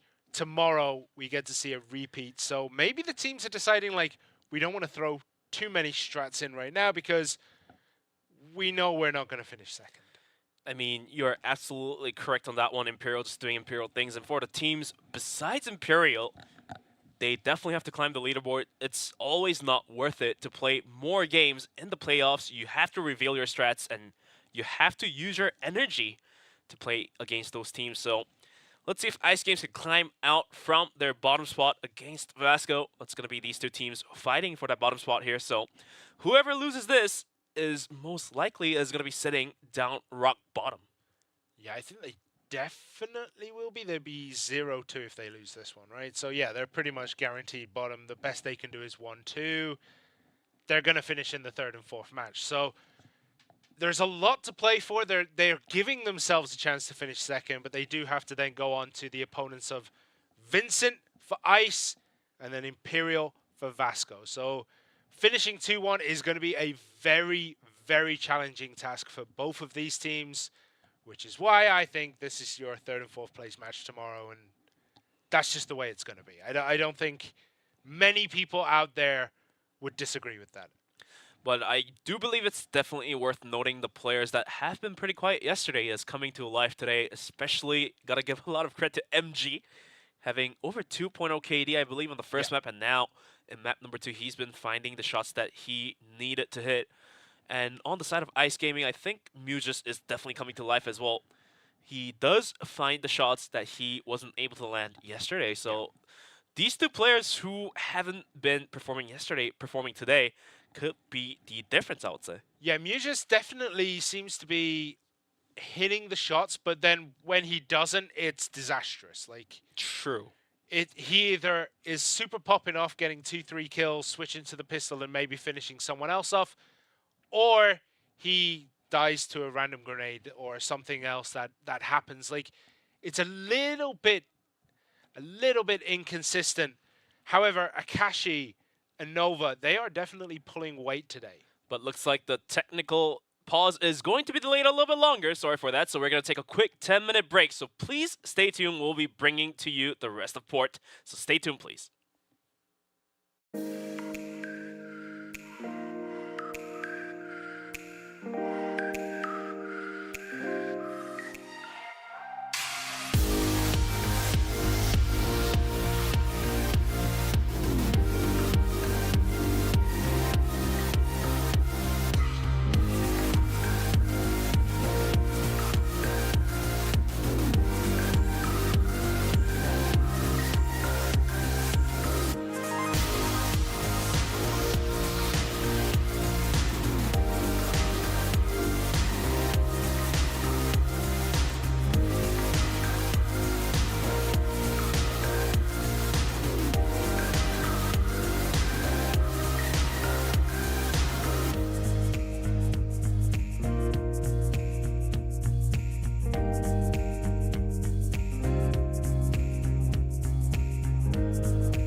sorry for the short delay, but we are back with more CFSI 2023 Americas Division. We did have a quick technical delay as the players are now coming back to the lobby, but we still have the last half of map number 2 to be proceeded. It's going to be Ice Games versus VASCO Esports, and now, like you've mentioned, Ice Games now put the true test to be onto the blacklist side.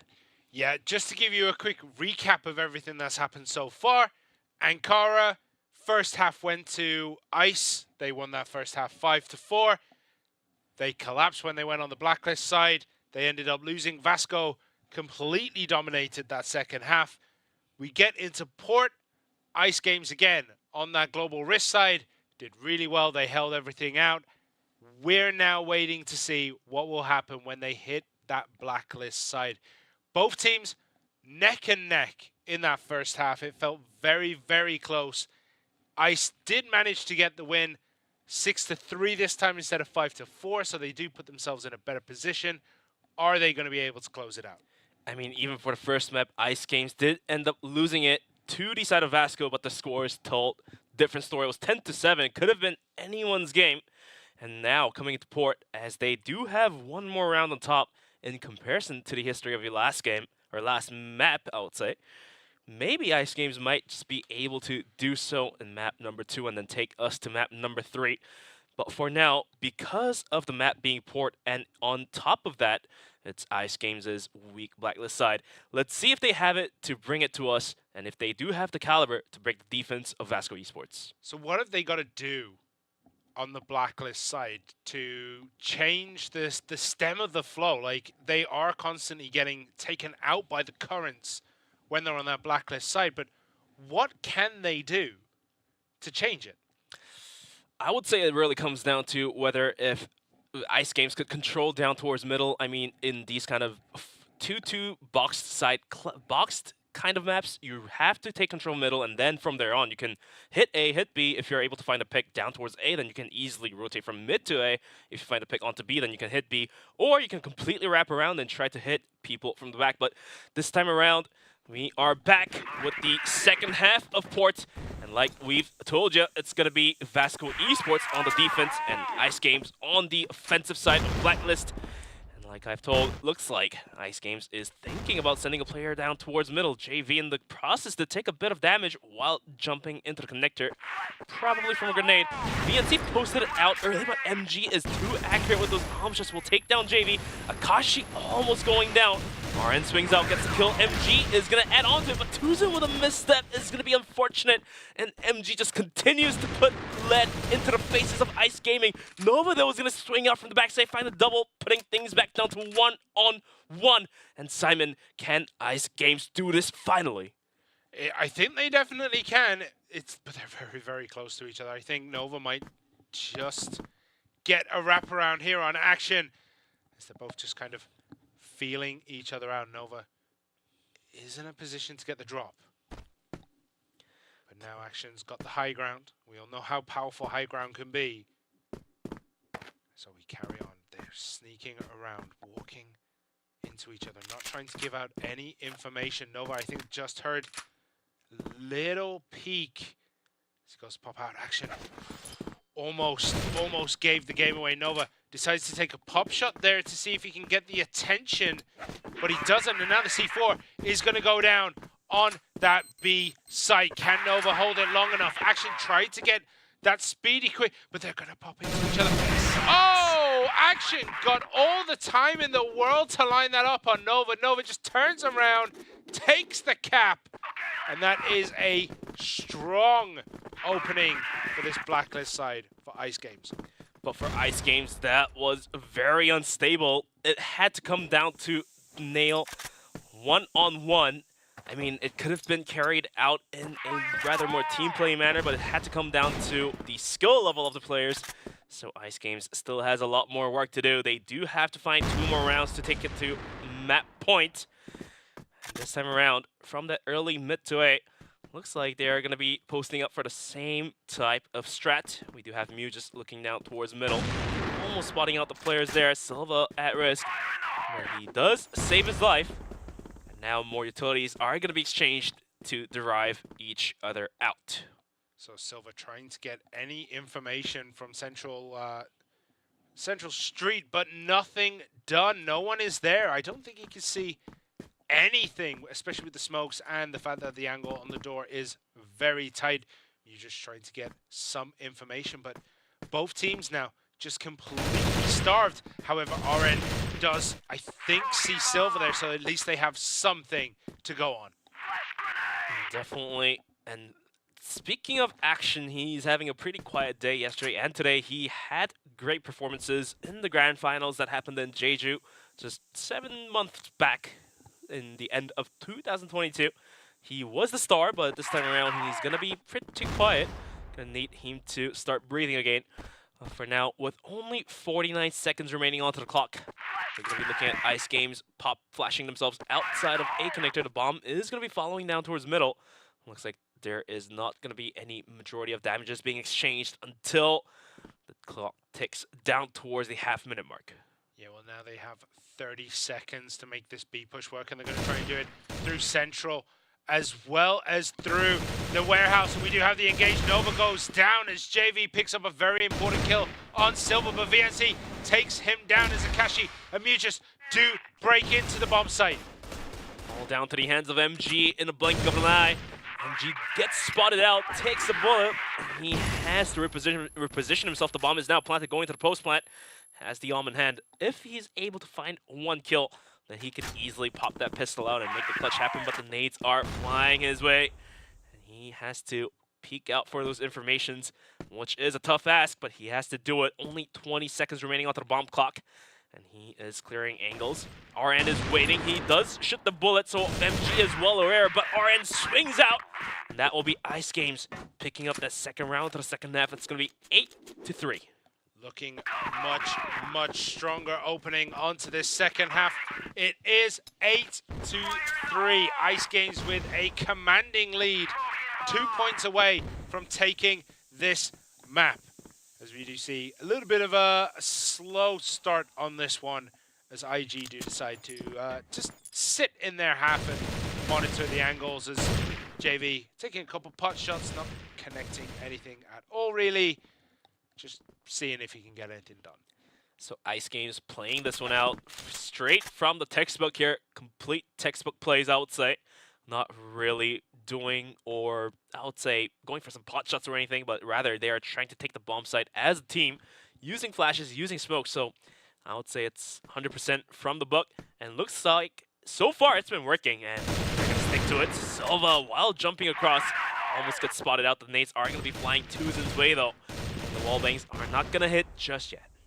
Yeah, it is really awkward to get the wall shots through Central Street, especially shooting upwards, but Silva might actually get something done if someone does pop out, and JV just not going to go that way. He's just going to camp out, and we are just seeing, again, a higher line this time from the side of Ice, who are just, again, monitoring those angles, making sure they know where everything is, and the C4 is dropped down at loading docks.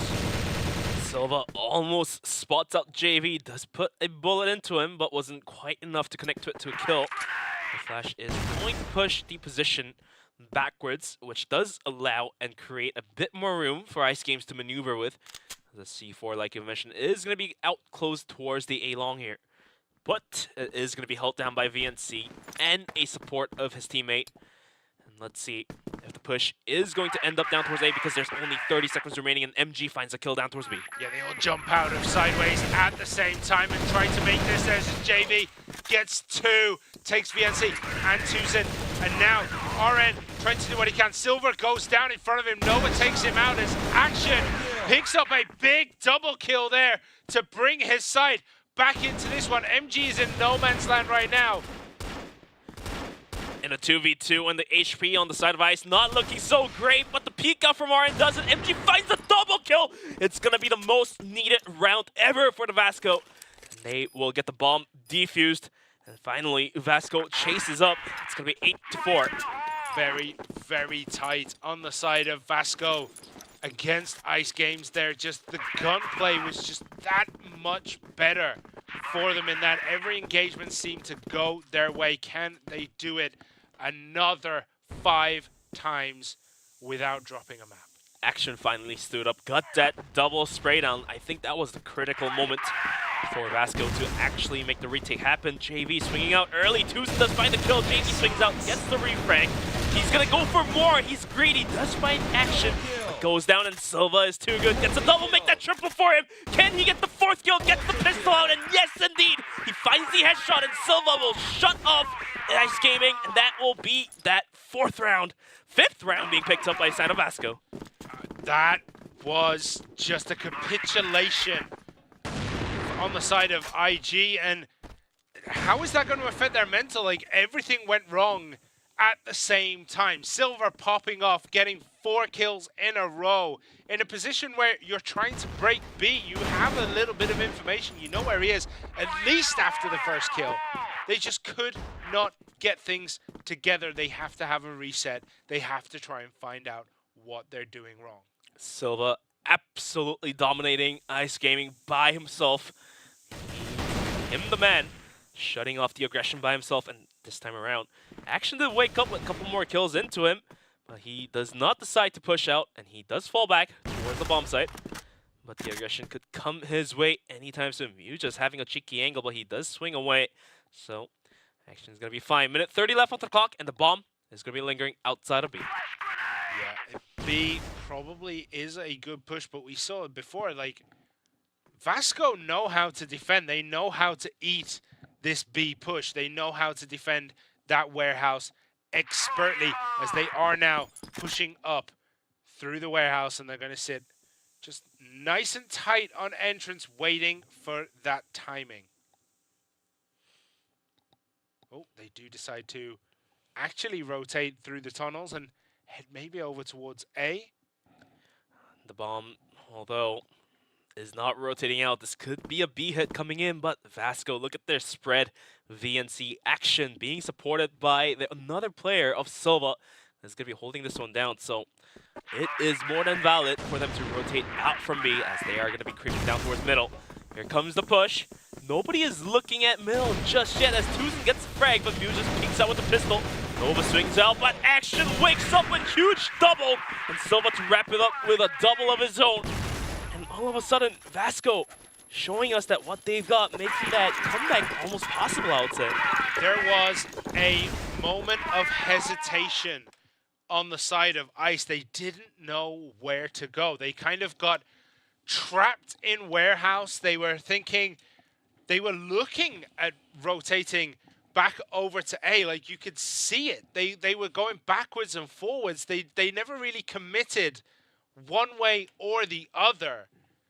And it cost them in the end. It just gave far too much time for VASCO to get set up on the defense. I mean, now it kind of looks like a recap of the first map now. VASCO has picked up 3 rounds in a row. Scoreboard is going to be 8-6. So VASCO needs 2 more rounds to tighten things back up. If they end up losing 1 more round, they will need 3 rounds to go into overtime. But Ice Games, they have to use this technical pause in their favor. They have to switch things up because they cannot defend right now.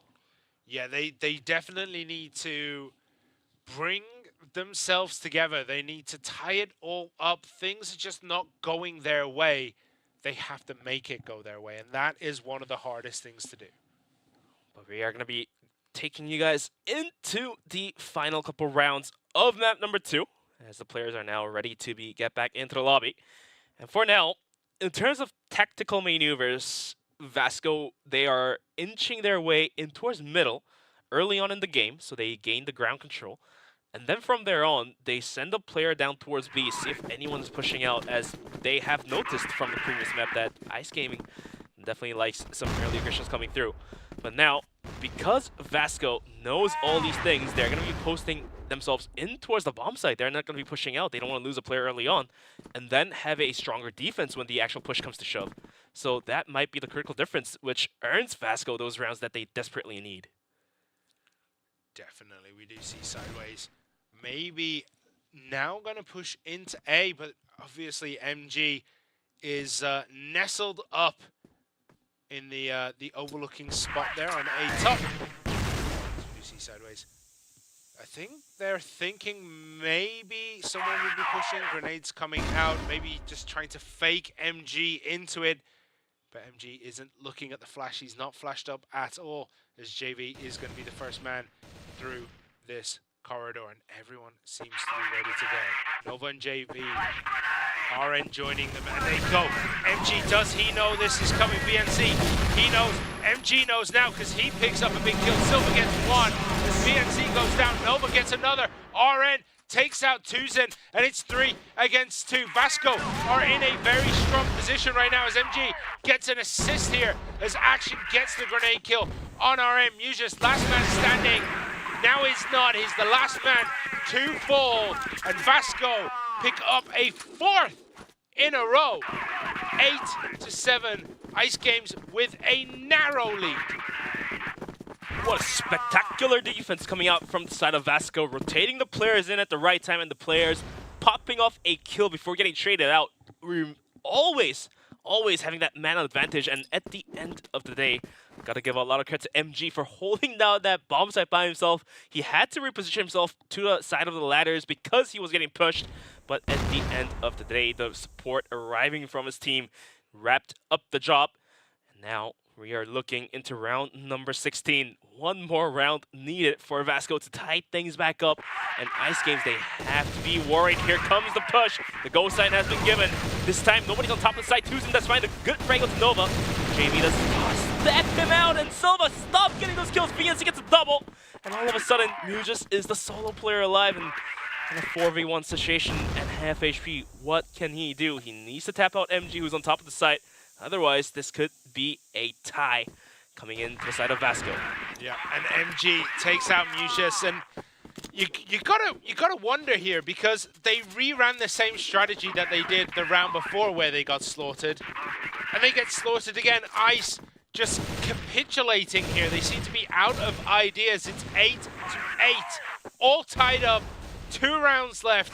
Are we going to be going to golden rounds as Silver picks up a big kill, tries to spray transfer, but no one came through until JV walks around the door, but Action takes out JV, and it's a 2-for-1 trade in the favor of VASCO here, who look as though they are in the driving seat of this match. They are definitely leading the tempo of this game, even though they are on the defending side of Global Risk. That is something that you do not want to see if you are playing on the side of Blacklist. Action, he does wake up with a double of his own, has spotted out the players, tosses the flashes out. Now he's on for the defense, supported by VNC. The bomb soon to be planted. VNC is going to be juggling from the side. Action wakes up with a huge double kill. Can he get the triple? He has the pistol out. Tuzin swings out from the side, and it's going to be Action to get the triple, and all of a sudden, VASCO Esports are on map point and match point. Ice Games, they have to work magic, otherwise it's a done deal. Yeah, it has all fallen apart. The wheels have come off for Ice. They started so strong on port. They started strong on Ankara, but the second half just always seems to fall away from them. They have to bring it together now to take us into overtime. Definitely got to give a lot of credit to Action for waking up finally from that long hiatus of not being able to provide. But he's now providing for his family, his team. That might be the key difference here, why VASCO is able to win and come back from that huge 6-3 differential here. And now, facing that last round of the second half, can IG break the defense of VASCO? Yeah, it kind of looks as though VASCO have taken the bait, but again, IG, they are actually going to position themselves to push onto B. They faked it, the bait was taken, but then they decide to run it back anyway and go try to push this B side. It's going to be 3 now. 4, yeah, going in to Warehouse. The Warehouse push is going to be given anytime soon. The smokes are being thrown out, but look who's waiting. It's going to be VNC and Action. VNC gets tapped up, but Action patiently waiting. It's going to spray down 2 players. Swings out, but Nova is waiting. But Silva from the backside gets the first kill. It's not the pistol, but it's Akashi coming up and over. Gets the kill now in a 2v2. But Tuzin swings out an MG out of nowhere. We'll find that off shot, and VASCO Esports are going to shut the match down. It's going to be 2-0. All of a sudden, Ice Games losing their map pick and loses port. It's going to be thinking otherwise. They have to be scratching their heads now. Yeah, losing 7 in a row on port is just morale-breaking. VASCO, however, they're going to be flying high after that. They were down 6-3 in the half on port. They went down 8-3, and then they just shut up shop, completed everything, and my goodness, what a way to do it. Let's take a look at some of the highlights from that previous map of Port. Neat gunplays once again coming out from these players. Oh my god, VASCO. They made the comeback possible and they made it happen. They did indeed. I mean, everything just came up rosy in that second half. But the first half, I mean, Akashi was just on top of things. Yes, Silva had these Kodak moments like that, and he does another one right there, 3 in a row. But Akashi just got silent. Silva was just good every time. He had the better engagements, and he always seemed to come out on top. Won't be surprised to see Silva on the interview for the MVP. I guess you and I both agree Silva is worthy of getting the MVP, and I think you viewers too agree onto it. Wouldn't be surprised to see MG on the MVP as well, so that kind of hints to us that every single player on VASCO, even for Action, who had a slow start, started performing and started doing really well. But for Ice Games, it did take a bit more rounds for them to get started up, and maybe it was a little too late as VASCO has picked up the tempo to make the comeback happen. I mean, Ice Games seems to have an issue with longevity, right? They seem to be able to win these first halves, but as soon as they get to the second half, they start to capitulate a little bit. Maybe it's tiredness as they're getting into the later stages of a map, or maybe the adrenaline starts to wear off and they start to come second to every shot. Something is going wrong in that second half, and they will be in that third, fourth place match tomorrow. Most likely, if not guaranteed by Unless Ice Games completely dominates VINCIT in their second matchup, that's going to be a tough one for them. But this loss is going to be decimating for them. It's going to put them right down the block to the rock bottom. But the round scores, like you've said, and like I've said, is going to be pretty close. First one was 10-7, and this one 10-8. So Ice Games, even though they are bashed on the interviews, they are putting up a good fight. As long as they fix their blacklist side, it could come pretty close. Yeah, they're not making it easy for teams to take victories, but I mean, you just look at that. They were 8 up. They were 8-3. And then that capitulation right at the end. VASCO just turned it up to 11 in those last few rounds and closed it out. And look at Silva, 2.36. What a KD spread. What a showing from him compared to what we saw yesterday. Quality play by that team. Silva off to a slow start, but he did wake up with great amount of kills. But the match result is given 10-7 for the first map of Ankara and 10-8 for the second map of Port. VASCO Esports steps up with a win against Ice Games 2-0. Yeah, and again, we have to question the blacklist side on Ice because that's where everything just seems to fall apart. But VASCO, I mean, it's been back and forth. This match has been absolute quality, hasn't it? Because like both teams just stepping up to the plate, and we are going to see Silva as the MVP. I mean, it's worthy for him. He has clutched round after round, holding down bomb sites by himself with a 4K spray down, 3K spray down, supporting his teammates when they are in dire need. And I guess, I mean, Silva definitely an MVP, but if anyone else was on there, I wouldn't be questioning it. Oh yeah, 100%. Anyone on that team could have been the MVP because everyone had that moment where they helped close out a round. Absolutely. So yeah. MG as well too, if he having a pretty slow day yesterday and then coming into today, he starts to pop off again.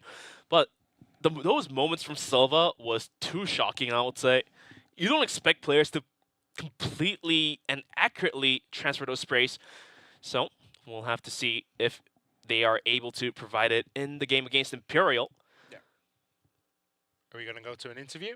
We are not going to the interview. We're not going to an interview. All right. Well, I mean, Action as well on that team was just phenomenal. But the next match coming up is going to be Vincent Gaming against ICE. It's going to be an interesting one to see how these two teams fare against each other. Vincent Gaming clearly the favorites, but it's crossfire. Anyone can win at any point. So let's take a quick, short 20-minute break. So please stay tuned as Ice Games is now put to the true test as they are facing against Vincent Gaming.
Hello guys, my name is Seven, aka Luca Bayati, and today I'm going to interview the team captain of Team F, which is Penguin. So I'm excited for this interview.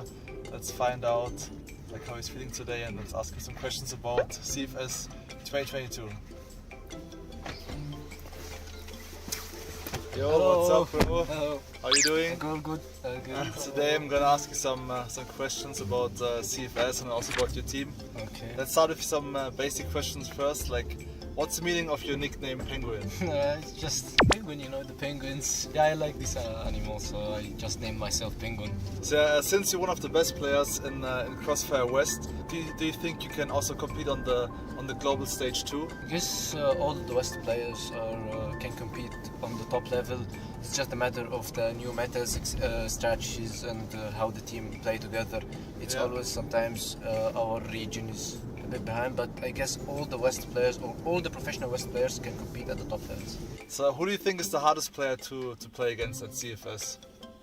Well, I haven't played against all the players at or all teams, but I guess always the hardest is going to be from China. So if we're talking about our group, AG is going to be probably Beam. He's really popping off, this guy. You just can't cross anywhere in the smoke without getting killed from him. So he's just a very, very good player. I played against him in Vietnam and he's a very, very good player. Yeah, I remember the match in Vietnam, but I think you played with Hunt, right? So this time you have the full team again. Yeah, couldn't travel because of his exams and stuff. Yeah, and about CFS this year, what's your final goal? Our final goal is just to play our game, to represent Egypt, to represent West, and just win games. We're not coming here to participate. We want to get to playoffs and to reach also further than the playoffs. We're not coming here just to play some games and leave. So yeah, basically you're consistently involved now in the grand finals for 2 years right now. Yeah. So how do you feel about that? Did you expect it 3-4 years ago that you would reach this kind of level? Well, that was my goal.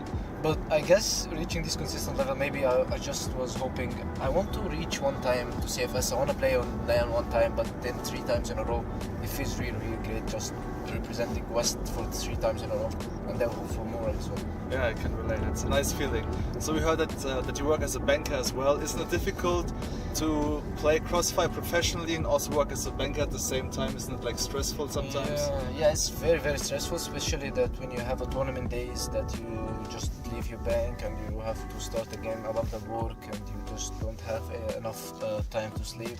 It's really, really stressful, but I tried to manage it this year, and I was giving myself maybe a time to see if I would try to adapt to it and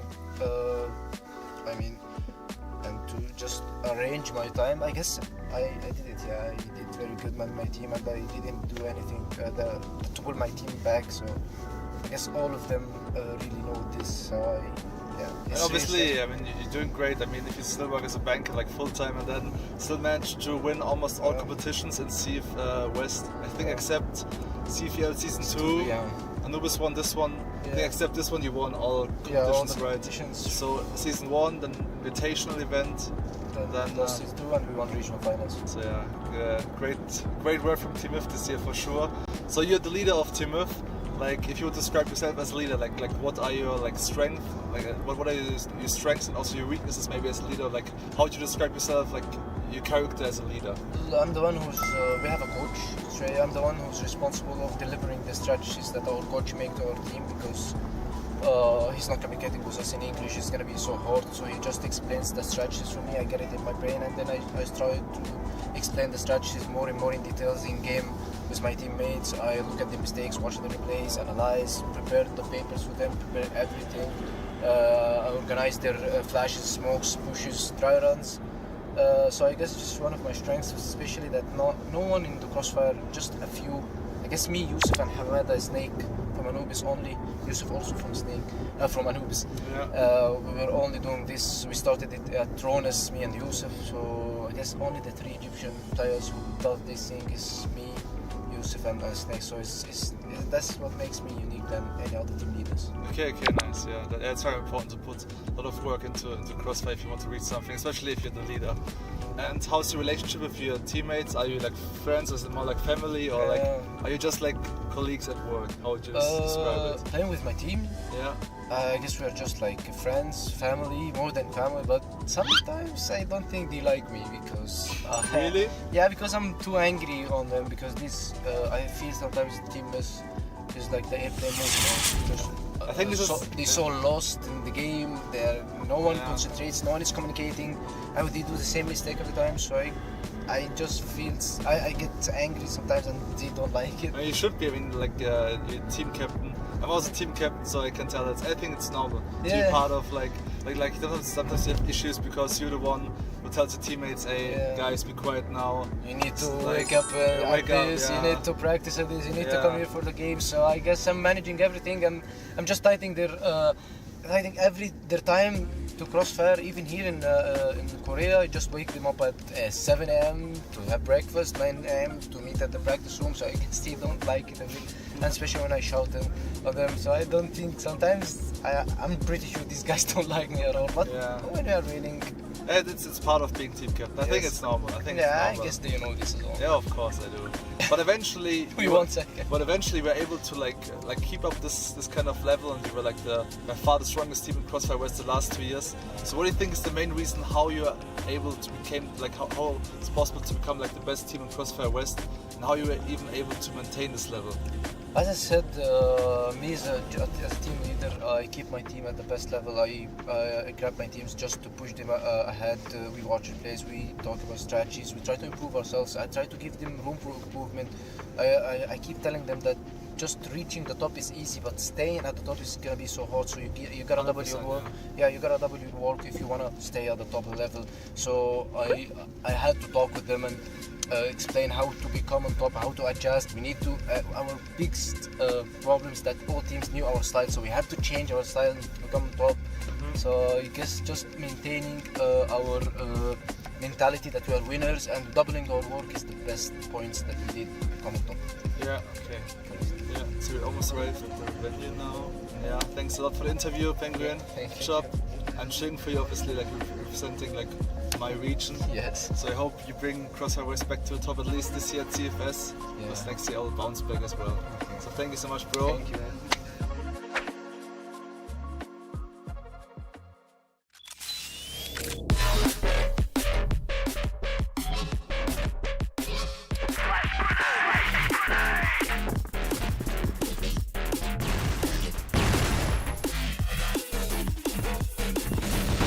Shot.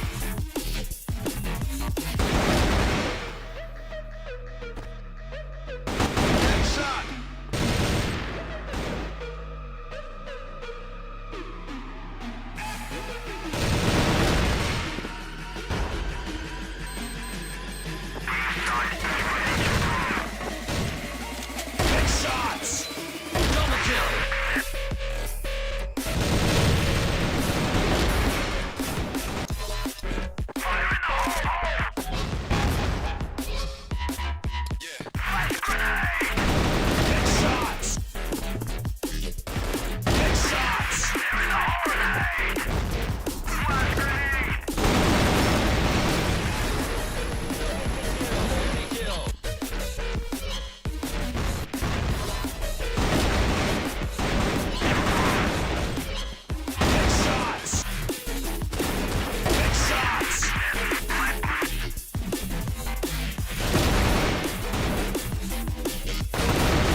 Welcome back to CFSI 2023 Americas Division Split number 2. We had a short break after Ice Games versus VASCO Esports. VASCO Esports coming up with a huge clutch as they lost first half in 6-3 and then make a comeback, winning 7 rounds straight in the second half. Yeah, but Ice Games have to pick themselves up off the floor as they are going up against VINCIT Gaming very, very soon. I mean, how do you come back after a loss like that? That was mental breaking. I mean, it really does get you by the mentals, but as a professional Crossfire player, you have to come back from those mental breaking moments. And I do believe Ice Games has it in them that they are invited here. So let's see if they have the caliber to fight against VINCIT, which is seemingly a tougher opponent in comparison to that of VASCO. But today's matchup, we have finished our first game. That was Ice Gaming versus VASCO Esports. We are going to be bringing to you VINCIT versus Ice Games. And then to wrap things up for the group stage, it's going to be Imperial versus VASCO. Yeah, VINCIT Gaming need the win to secure second and challenge for that first spot. Ice Gaming already 0-2, pretty much looking at that third and fourth spot already. And then we go to Imperial after this one against VASCO. Imperial looking to close out a clean sweep on today. VASCO Esports now 1-1, so looking to potentially upset the whole table by coming second. But VINCIT Gaming are up on your screens right now. Dynamos, Borzen, GDSZ, Eagles, and KN, or also called Kaney, but at the same time, this team not having the worst day yesterday. They were able to completely shut off VASCO, but at the end of the day, lose 2 rounds, or 2 maps to Imperial. Now they get to face against Ice Games, and look at Dynamos. He is always steady, he is never flabbergasted, and he is always calm. And maybe that is the virtue you need as an IGL. Yeah, definitely is.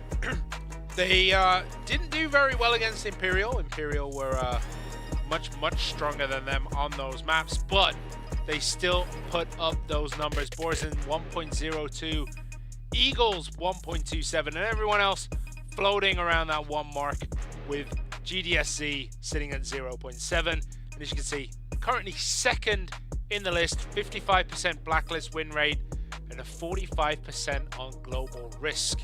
And this may come into play when they get to face against Ice Gaming because their global risk is a little bit weaker. But we are going to be bringing to you on the table Ice Games, who played against VASCO just earlier today. Haven't had the greatest game ever, but they were able to show what they've got. The rounds were very close, 10-7, 10-8. Their roster, tell us about it. JV, Akashi, Novas, RN, and Mucius. A great team coming together. They're still all smiles, even though they just got kind of rotated on port when they were on that global risk side. So hopefully they do well this time round. The sunglasses have been put away. Finally. We're back on normal glasses. I think maybe, you know, if you need sunglasses when you're sitting at your PC, maybe you need to turn the brightness down just a touch. Just a tad bit, and those kind of little things matter when you come into this highest level of competitive esports. Every little thing matters, your mousepad placement, your keyboard placement, and like you said, the brightness may come into a big play, but those team stats don't look too great, but they did put up a great effort. Yeah, Akashi and RN playing phenomenally at times, same as Mucius. Mucius clawing up that KD spread from, I think it was 0.5 earlier today, so he's doing pretty well. The whole team are doing okay-ish, but 25% blacklist is very concerning. And the key players are going to be Eagles, indeed, the armor for the team. He is going to be on there for the key player, and on the side of Ice Games, it's going to be RN. We've seen some good moments come out from him where he was able to hold down aggressions as the global risk side. Definitely got to give credit for that, but the number spread definitely looks unfavorable for Eagles. Yeah, it definitely does. It's going to be an interesting back and forth between these two players, and I think we're going to see them take each other out quite often. But the map Subbase was banned, Black Widow was banned, and we go to Eagle Eye first time this tournament. Ankara will be the second pick. Then Mexico got banned, Compound got banned, which means Port will be the decider. Eagle Eye up first. And Simon, that is surprising because I thought we are not going to get any Eagle Eye in this tournament coming into the group stage. But looks like VINCIT has prepped something cheeky and they're going to be bringing it to you right now as they have picked that Eagle Eye in their favor. And Ankara coming in map number 2, Port as map number 3. So last 2 maps are quite usual. Standard, yeah. Standard, Eagle Eye is a very, very interesting pick by VINCIT. It kind of feels like they're making a statement saying like, hey, like we can beat you here, we can beat you there, we can beat you everywhere. But if they thought that, they would have picked Mexico. And that is also true, but them picking Eagle Eye also hints to me that maybe VINCIT wants to pull those cards that they have prepped for this tournament. Finally, basically basically all the teams here have been playing those standard maps, but finally VINCIT decides to take out the sword and start slashing. It could actually be a good strategy to hide more strats for later games, right? Like you pick a map no one's going to pick that usually gets banned out. If you pick that against a team that you think you're going to rotate anyway, you hide those strats. You won't have to play them in the final day because nobody really picks Eagle Eye. It does sneak through in the best of 5 sometimes. But yeah, I mean, I'm excited for this one. I'm excited to see how it plays out because we don't get to see much of this map at all. I mean, you're absolutely making a valid point here. If the maps get ruled out, they might as well as pull it now. But we are going to be moving right into map number 1 of Eagle Eye. Early aggressions from the Animals. Couldn't find the kill, but Akashi and Muges will actually find the kill onto KN and GDSZ. In the process, Muges did go down. So it's going to be a 3-on-4 man advantage towards the side of Global Risk. And like we said, IG's Global Risk is a bit better, but the bomb did get planted down towards the A bomb site. And now the rotations are coming in towards the long. It's just held down by Eagles. Eagles jump spotting. Did spot the players coming in. RN is going to be leading the charge. As Eagles does whiff that arm shot, that will be critical. Poison on top of the bomb site. It's going to be the Animals to actually find the kill here. Eagles with the nade. Can he get the... No, it doesn't land. But the Animals continues to put the damage into JV. Gets the kill. It's all down to the hands of Akashi. Yeah, and Akashi only has 7 hit points to play with, and taking this spot is very, very difficult. But he did get Eagles down, but Borzen was up to the challenge and closes it out for VG. I mean, that was a blitz of a plant there in the cable car on the side of VG. Definitely got to give a lot of credit to Danimals leading the charge, being the entry fragger, finding 3 kills and not getting traded out. How in the world is he still alive? And because he was alive, he didn't get the kill, but this time around, View just pops open. 2 kills heavy. Takashi swings out, couldn't connect the shots as GDSC gets him down. RN and Mew just adds on to the kill. It's all down to the hands of KN. KN swings out, and Mew just continues to fire open. Maybe Mew just woke up from a big, long sleep, and now he's getting 5 kills with his pocket. Yeah, Mew's just there popping off. It seems like this is his home turf, and he's not happy that VG decided to come and attack this place because he is on fire right now. You generally don't see a sniper at this point of the game being 5-1, being what, I think it's 3 kills on the Orm and then 2 on the pistol. He's on fire as KN, and Muse just do cross paths, and Muse just very smartly decides to back out of there. In the process, RN did get taken down to half HP, but he himself also gets to back out without losing his life. So it's going to be pretty even for now. Most of the utility is being thrown out by Global Risk already, so that could maybe hint to us that VINCIT Gaming might think about late pushing the bomb sites, which seemingly could work. There's only a couple smokes and 1 single flash. And if the push comes to shove, they don't have much utilities to hold on to. It's all going to be coming down to the gunplay of the players. Yeah, it looks as though we might be having a big push by VINCIT here through Hotel. They decide, instead of going through, we're going to go through the front and walk down the street because we have this all done. They go under the bridge and around the corner. JV might just pop out here. And if he does, he's going to find Eagles just eagerly waiting for him there. JV, though, is going to be playing with patience, but he does fall back away. Now peeking Nova and contested. Gets go down by Danimals. JV, though, swings out brilliantly, gets double. And all of a sudden, down to 3-on-2. And the bomb soon to be planted towards the B bomb site. JV, he has to hold this one down, but he cannot. And at the end of the day, Mew just goes down. That will be VINCIT picking up one more round. 2-1 for the scoreboard.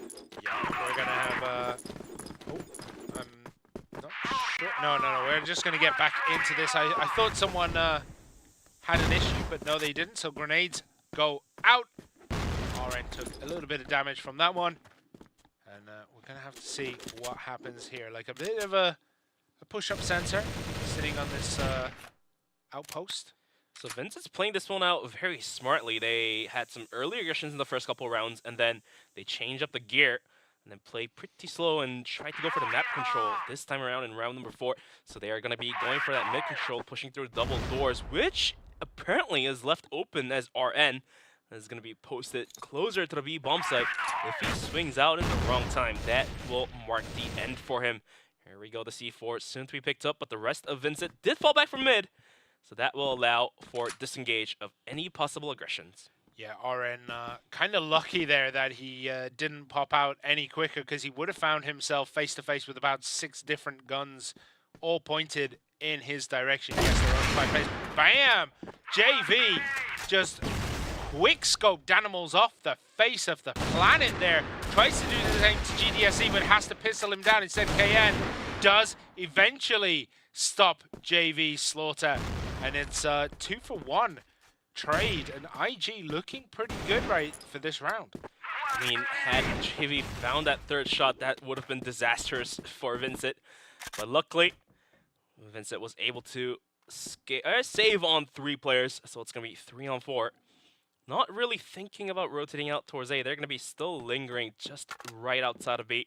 Just holding on to it if Mew just decides to rotate back in. That could be a tough take for VINCIT. Nova's on top of stairs. Does cross angles with Borzen. KN is now swinging as well, and KN ends up finding the headshot. RN now swings around to the corner, gets the kill, but he could not connect it to the second kill as RN does find KN. It's going to be down to a 2-on-2.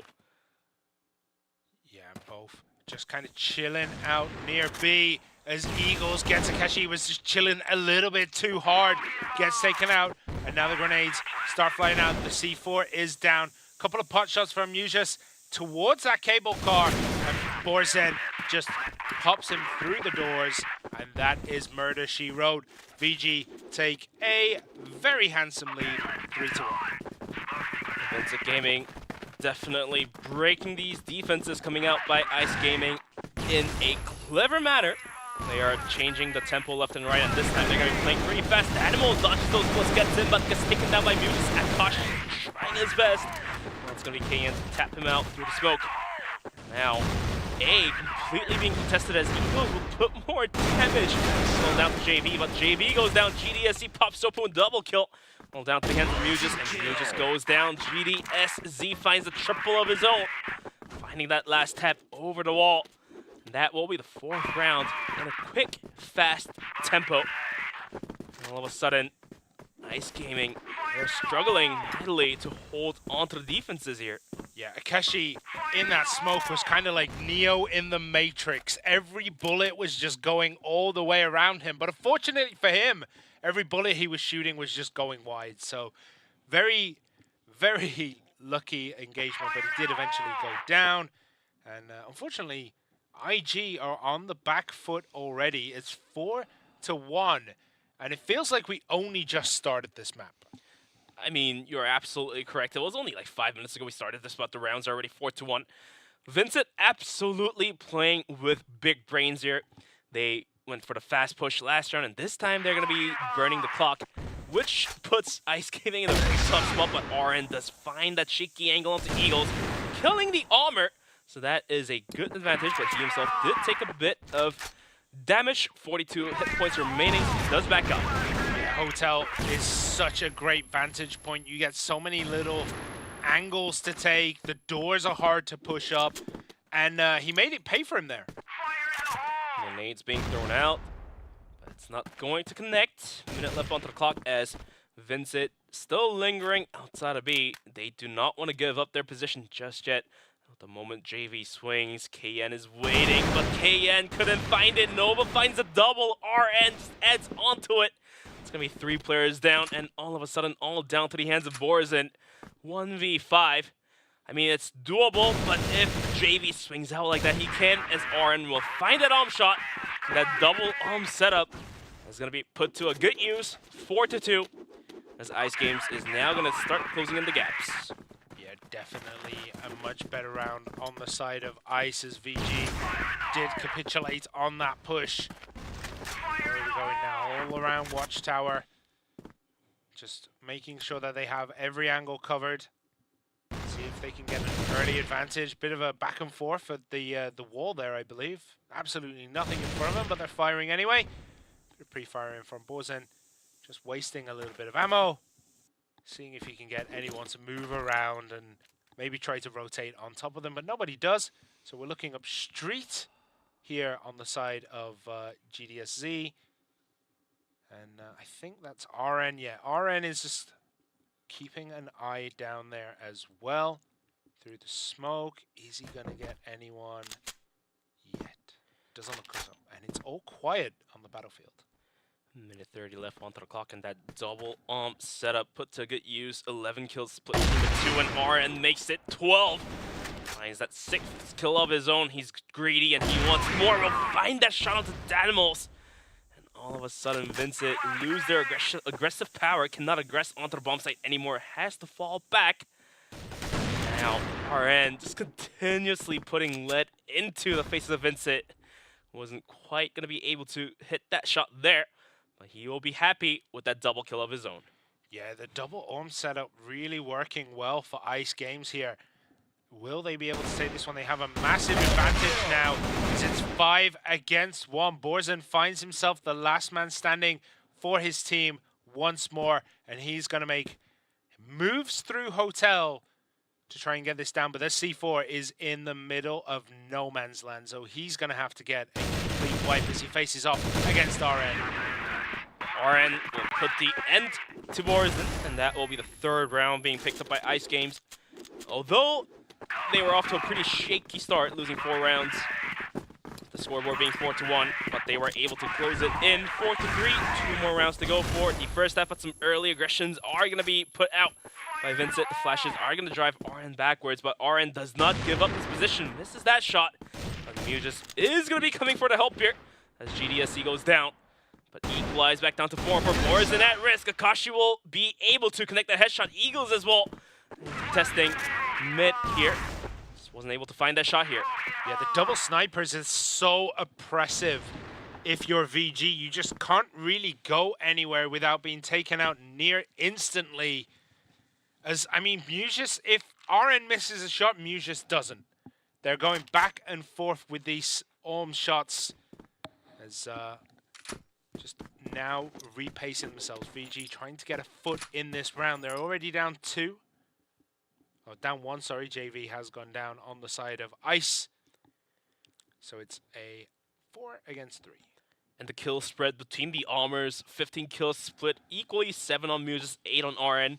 And team-wise, even more even, I would say. 7 kills on JV as well, but RN this time couldn't find the shot, as Eagles will find that quick scope right onto RN. The bomb will be planted. And it's going to be 3-on-3 with the retake coming through, but Eagle Eye, the map of hardest retake ever. Let's see if Ice Games has it to make the retake happen. Well, they're going to see what they can get done. Eagles gets one great shot there, mostly obscured with the smoke. Nicely done. Mujas, though, is going to pop out. Doesn't manage to get taken down, as Mujas does get Eagles himself, as Danimals got Akashi. So it's 2 versus 1 Mujas against KN and Danimals. Danimals juggling by the stairs. He's going to try to peek from the backside. Goes down. But KN is going to be there to provide that support.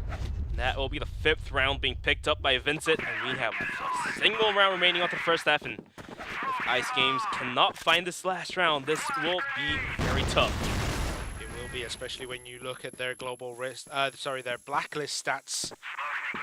Normally they would be dominating by now, and then falter in the second half as Akashi does pick up a big kill on Borson, who's been very important on this map.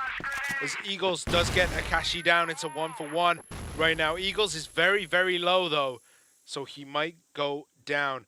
And we see RN switching off the Orm into the AK to see what he can get done aggressively, and gets absolutely nothing done as Danimals takes him out. Eagles does get JV, and it's all falling apart for Ice Games in round 9. But Mew just through the smoke picks up a big, big kill there against Eagles. Let's see if he can find the equalizer, but he cannot as KN taps him out from the lobby. Well, down to the hands of Nova. There is the bomb not planted just yet. And if he is able to find a kill on GDS, yes he does, but the swing from KN is too accurate. Nova goes down. And the first half will be wrapped up in 6-3 in favor of VINCIT. And wow, Ice Games now at true risk. Like we've mentioned, their stats on the blacklist side is not the greatest. And now they have to work magic, otherwise they will be at the rock bottom of the leaderboard. Talking about magic, that grenade was absolutely magic as well on the side of VG, taking everyone down by about 25%. Everyone was just a bit too grouped up on the side of Ice as Eagles gets Akashi. JV does pick one back up, but look at this back and forth. IG coming out all guns blazing this time on the blacklist side, and maybe they've heard too much trash being talked about their blacklist plays right now. They know it's a bit weak, and they're like, well, actually, we can play this side of the map. Now in a 1v2 is going to be GDSC. Bomb not planted just yet, as he's just going to be holding on to the angles right outside of B here. For now, the bomb is rotated in towards the bomb site. It is going to get planted, as GDSC realizes that rotation did come through, and now he more than definitely knows the bomb is on down towards A. Has the can he win the duel here? He's going to start poking out over the box. Does no JVs there. Takes a pot shot, but misses. Relocates. And now has to go again. JV kind of knows his rough location. Still jumping around that door just to get that visual information. It looks like a wraparound is on. He gets one, but Musius from behind gets that. Uses JV as a bit of a body shield there so he can get that shot off. And it's 4-6. Vincent Gaming still with that advantage. At least this time around, Ice Gaming putting up a stronger aggression in comparison to the last match against VASCO, which is good to see. They're in dire need of every single round here. Still a round behind, 2 rounds behind, as GDSC will find the kill, and KN swings out to the side, goes for the spray down, will get a double kill all up in a blink of an eye. And GDSC will put even more hurt, as it's going to be all down to RN, but RN goes down. GDSC will utilize an of his own. The double setup is also favored by VINCIT. The rounds are going to be 7-4, with only 2 more rounds are needed for VINCIT. Yeah, the double sniper setup seems to just pay dividends for the Global Risk side, and GDSC is definitely a great sniper on his own. Eagles also incredibly good, 9-7 right now. But RN does get Danimals down. That's a pretty big pickup early on, especially when you lose nothing, as RN pops up through the window, gets one, but is taken out by GDSC. Novas gets GDSC down as well, so it's a back and forth trade right now, but Ice Gaming get the better of these exchanges. And a 2v4, VINCIT going for a retake. They still have 30 seconds to work with. They'll have some utilities in their hands, but Nova's going to swing out with the pistol, picks up the AK, goes for the spray down, but Eagles is too good. In the process, Eagles also gets a kill of his own. KN as well will equalize things back down 2-on-2. Now it's all down to KN. He does find one. And a 1v1, Akashi pretty low. Here comes the stick, but he does not stick it. He gets the kill and then sticks it. So KN will clutch the round. And a 1v2. Secured a round for VINCIT. It's going to be 8-4. A very important round for VG there. Ice had everything going for them. They had such an advantage going into the closing annals of that match, that round. And it all just went wrong as Akashi gets KN and Danimals goes and gets JV. 1-for-1 trade there. It's 4 against 4. Grenades flying in. What a shot by GDSC. but does eventually get taken down. And Oren popping off, gets the double, and it's 1 versus 3. Danimals has it all to do. If it's anyone to do the job, it's going to be Danimals. He does find that critical kill. He will kill Muges. It's going to be down to a 1v2. The C4 is going to be down in an awkward spot, and Danimals could utilize this in his favor. As Akashi swings out, Danimals did find a good amount of damage, but wasn't quite enough to finish it there. And it's going to be Ice Games finding their 5th round. They don't have too many chances left. If they lose one more round, it's going to be map point. They have to get every single round here and gone. Definitely do. Looking for those angles through those windows just gives them a little bit, but Eagles doesn't care about the window. He gets Nova down as he pops around the back, but look at this hold by Eagles. Survives far longer than he should. But Ice absolutely turned the heat up and just deleted VG off the map. What a execution. I thought Eagles had it until he found a first kill, and then the rest of Ice Gaming just running into sight with the support flashes, completely blinding the visions of VINCIT, and then completely taking the bomb site and killing everyone in a blink of an eye. I think that round was less than a minute, I believe. I mean, that engagement was less than 5 seconds. Like, legitimately, you blink and you miss it as JV does pick up Danimals. But again, a switch back to the double sniper. GDSC going back onto the snipe, gets one, but does get taken down. But Eagles picks up another kill. So it's 3 against 3 with with a sniper on each side. KN has a great angle, gets double. Wasn't quite there to get the third, but now Nova in a tough spot in the 1v2. And Dream Borzin wrapping around his backside. Eagles is waiting with open arms. If Nova picks in the wrong moment, he will go down. Borzin, he's going to be juggling his spot, and he's going to be trying to push out the stairs, but does he realize Nova is right in front of him? Nova will find that kill to equalize things back down to 1-on-1. Eagles spotted out, takes a bit of damage, but gets to relocate himself. And what can Eagles do?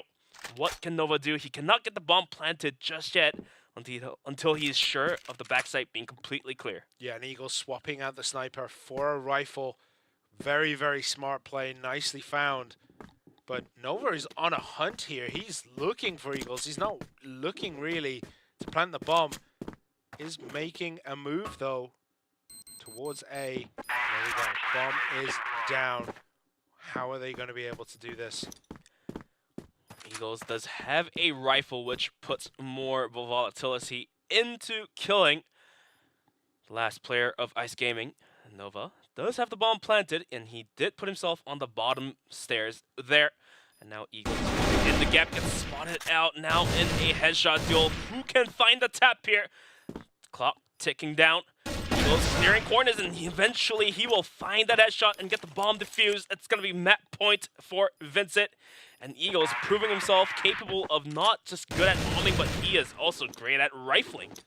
Yeah, I mean, when you have a player who can do literally everything and you've got 2 of them, why would you not do what they're doing? And that's switching up the strategies. GGSE still with that sniper this time round. He feels comfortable. He thinks that's the better play as grenades start flying down this little corner here.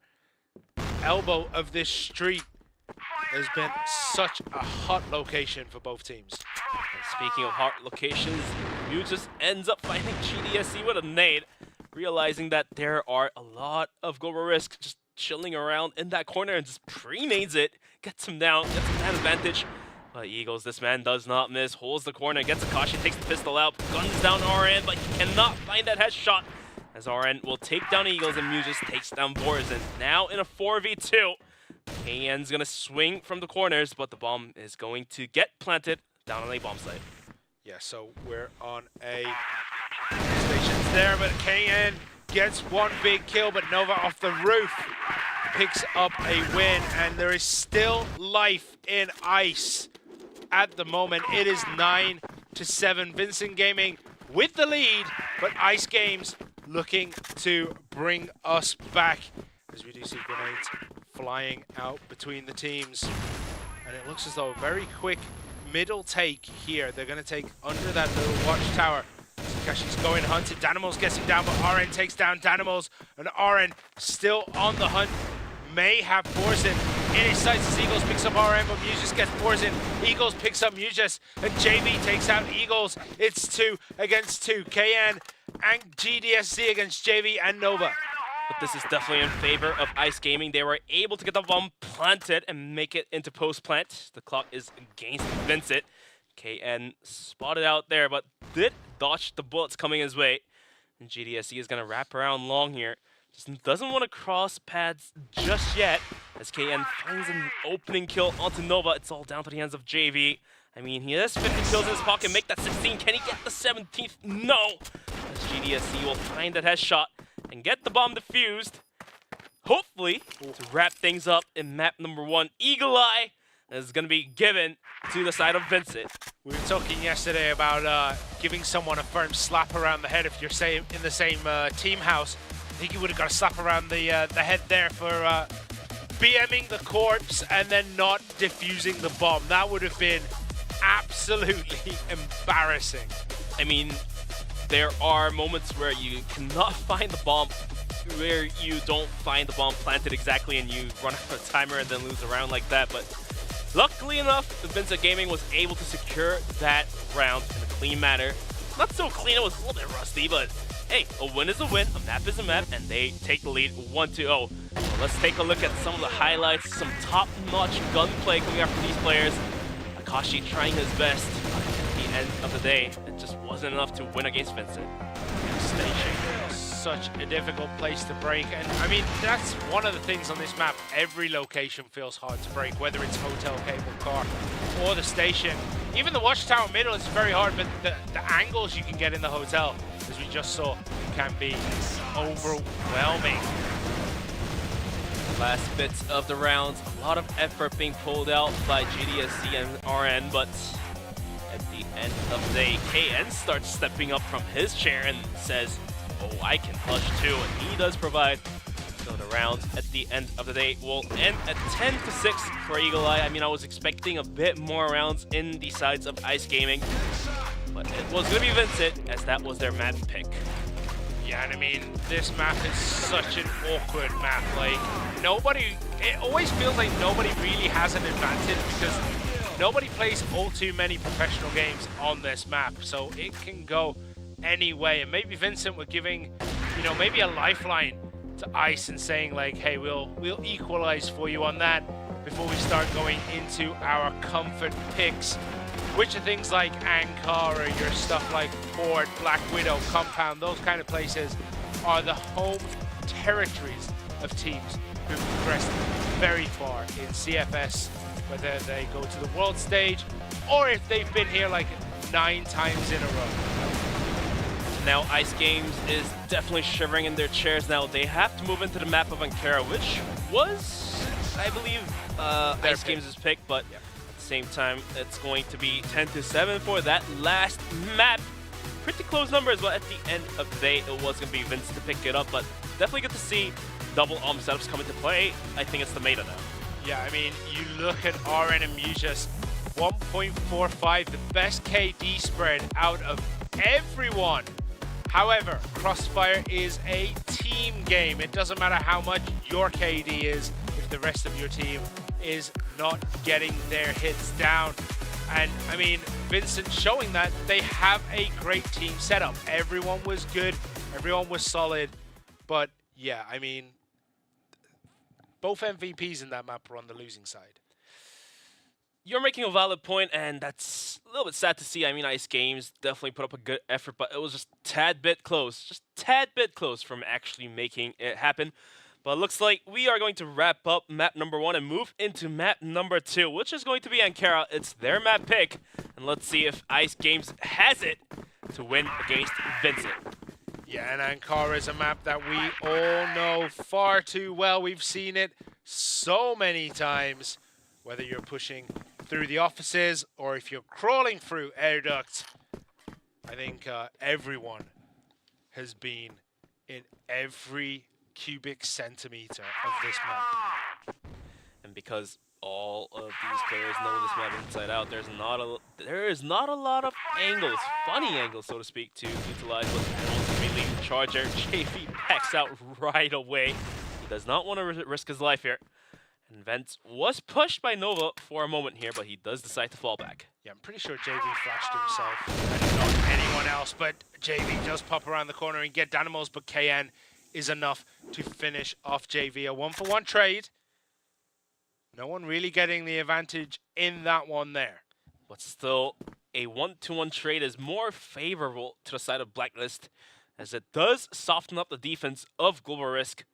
And maybe VINCIT could utilize that information and try to aggress onto a single bomb site, which is going to be a player less.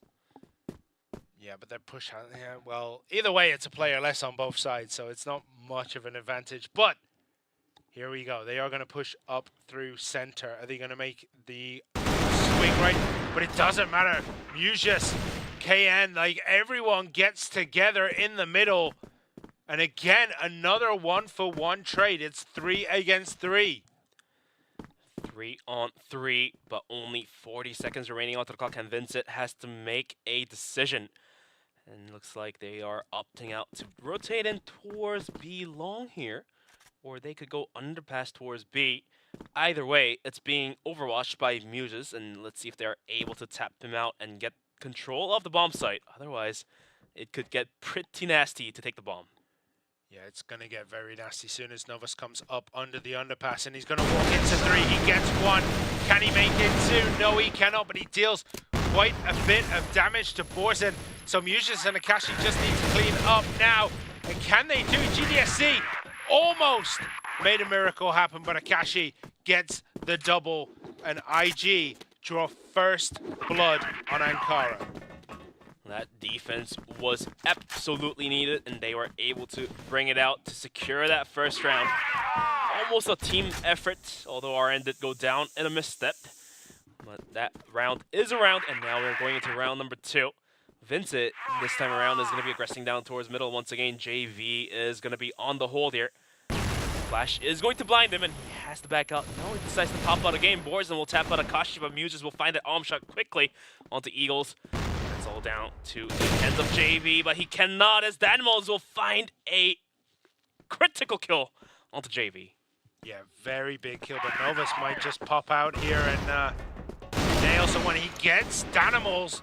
Danimals is down. Grenade popped out just to cover his retreat as Nova tries to get back into safety, but unfortunately, that means all of IG are out of position, and B side is just completely open as GDSC capitalizes on that, gets that bomb plant, and he's going to start dancing around the boxes. Now going into post plant, we are going to be looking at Mucius just looking down towards windows, but he has to fall back and join forces down towards underpass. The retake has to happen soon. Only 20 seconds remaining onto the bomb here. And VINCIT Gaming, they are going to be juggling with their positions, so Ice Game is a very tough spot to go on a retake. GDSC is going to be on the front line, juggling with the boxes, waiting for his moment to shine. He does find one.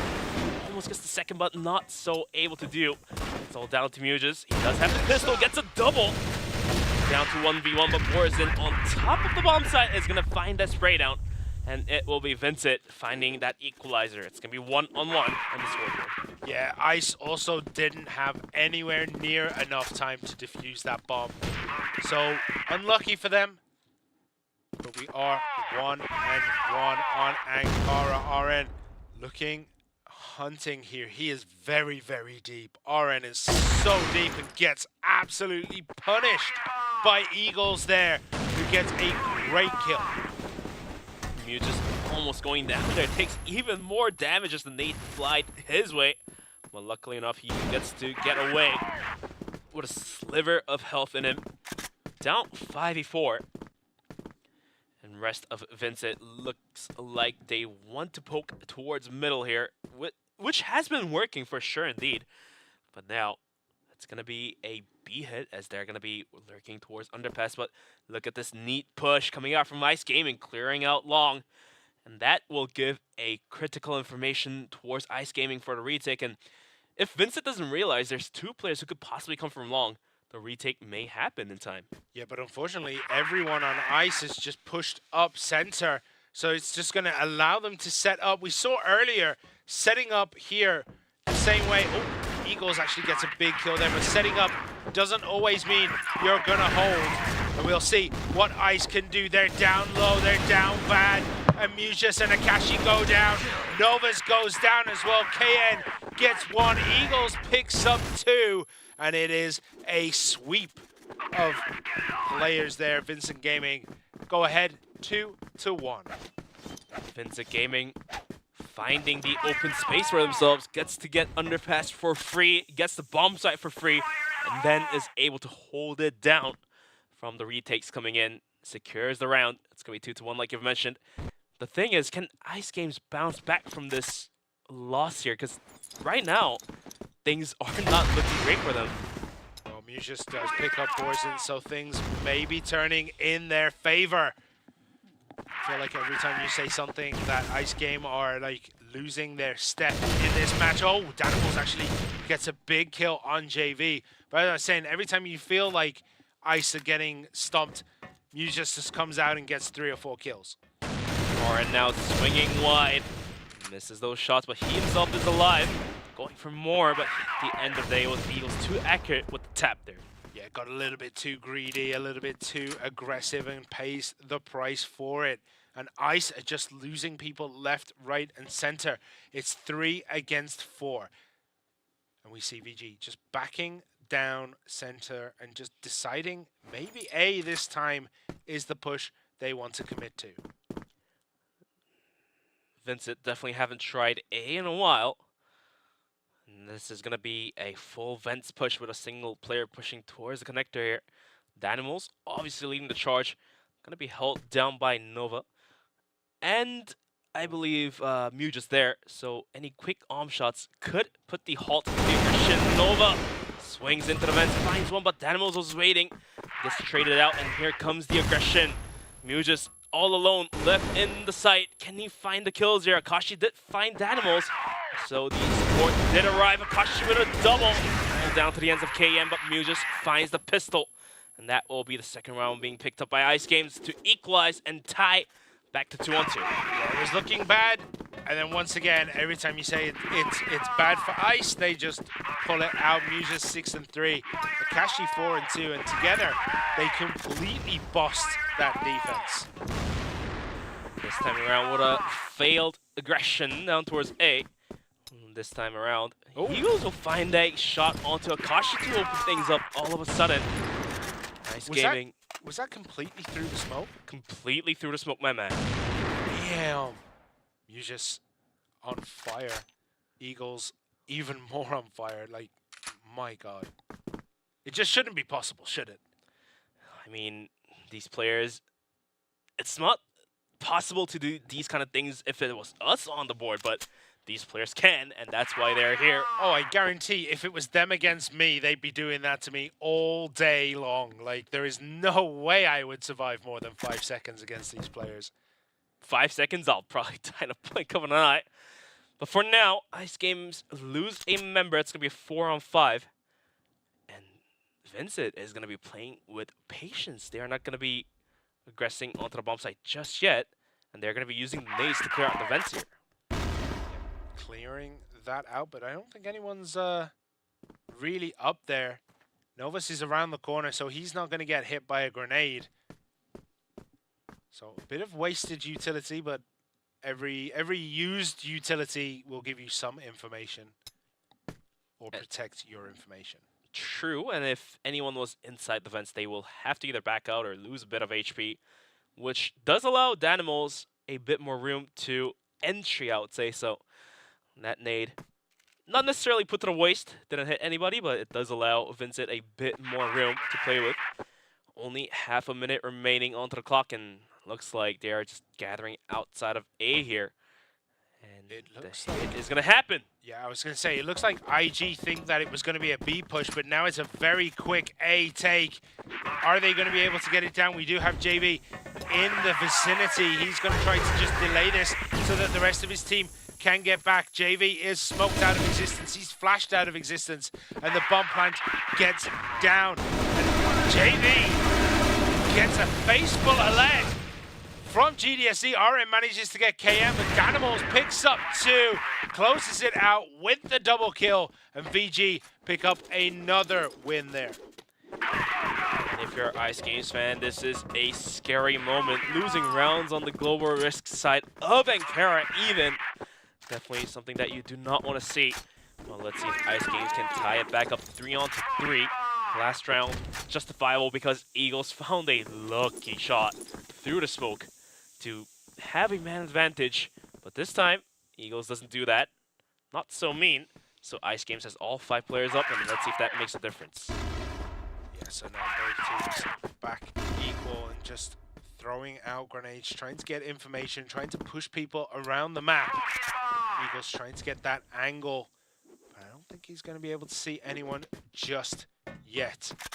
We do have Akashi just making his way through the back over towards B and leaving Nova on his own to hold A, but it's lucky for him. There isn't a push coming anytime soon. It looks as though they're just willing to exchange information, exchange digits, and try to find out where they're going to be.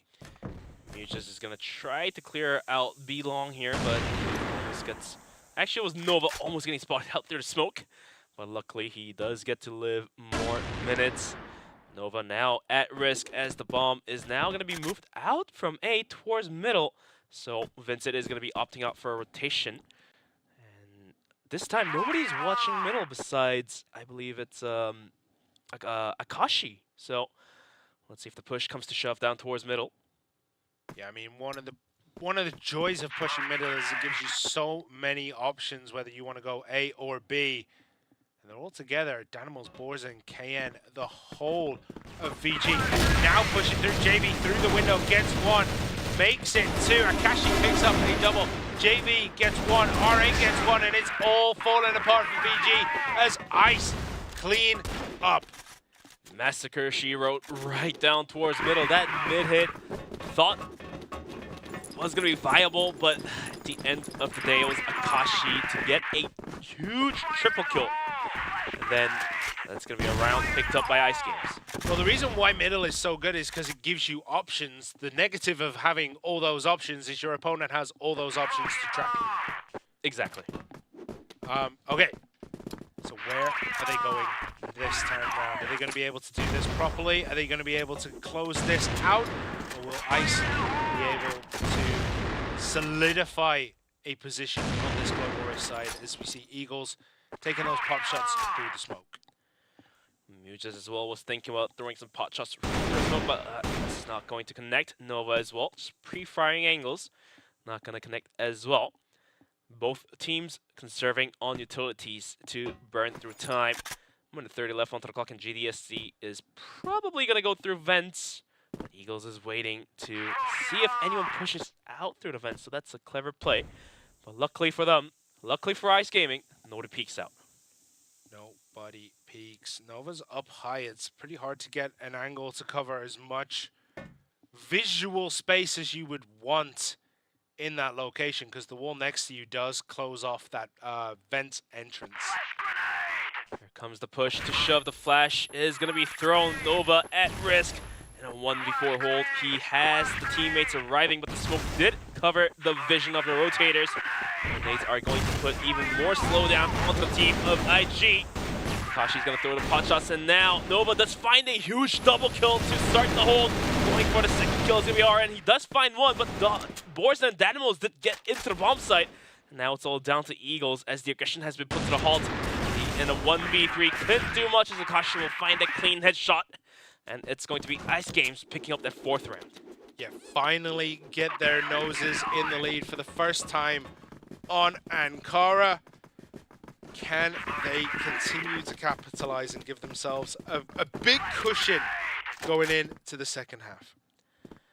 I mean, so we'll have to wait and see if they are capable of doing so. In the last game against VASCO, they had the lead on the global risk side, but switching over to Blacklist caused disaster. And this time around against VINCIT, who is seemingly on top of the leaderboard against VASCO. Gonna be a tough ask. They will have to answer it. Otherwise, Ice Games is gonna be putting themselves right at the rock bottom of the leaderboards. Minute 45 remaining onto the clock, and VINCIT is going to be going down towards middle once again. Last time didn't quite work. And this time around, let's see if they can work magic and get through middle. And like you've mentioned, if you are able to control middle, you can go anywhere you want, left or right, A or B. Your choice, your go. Yeah, but I mean, we saw last time that you can easily get collapsed in on. So you have to pick your moments when you're pushing through that center, because it does leave you very, very exposed. As we're going deep down quarters with the C4, and it looks as though the rotation onto B is a go. But there is a little bit of hesitancy as you cross that central passage, because there is possible to have angles, as we see RN and Danimals exchanging a few bullets back and forth. And RN, I think, wisely disengages from there. There is no need to throw your life away just yet. VINCIT walks away from A and now is gathering just outside of B long here. Smart move, as the bomb site is only held in windows, so that does allow VINCIT to walk up to the ramp here. But Muges holding on to the and a dream to get a kill, but he himself is put to pretty low HP. Any bullet will do justice towards him.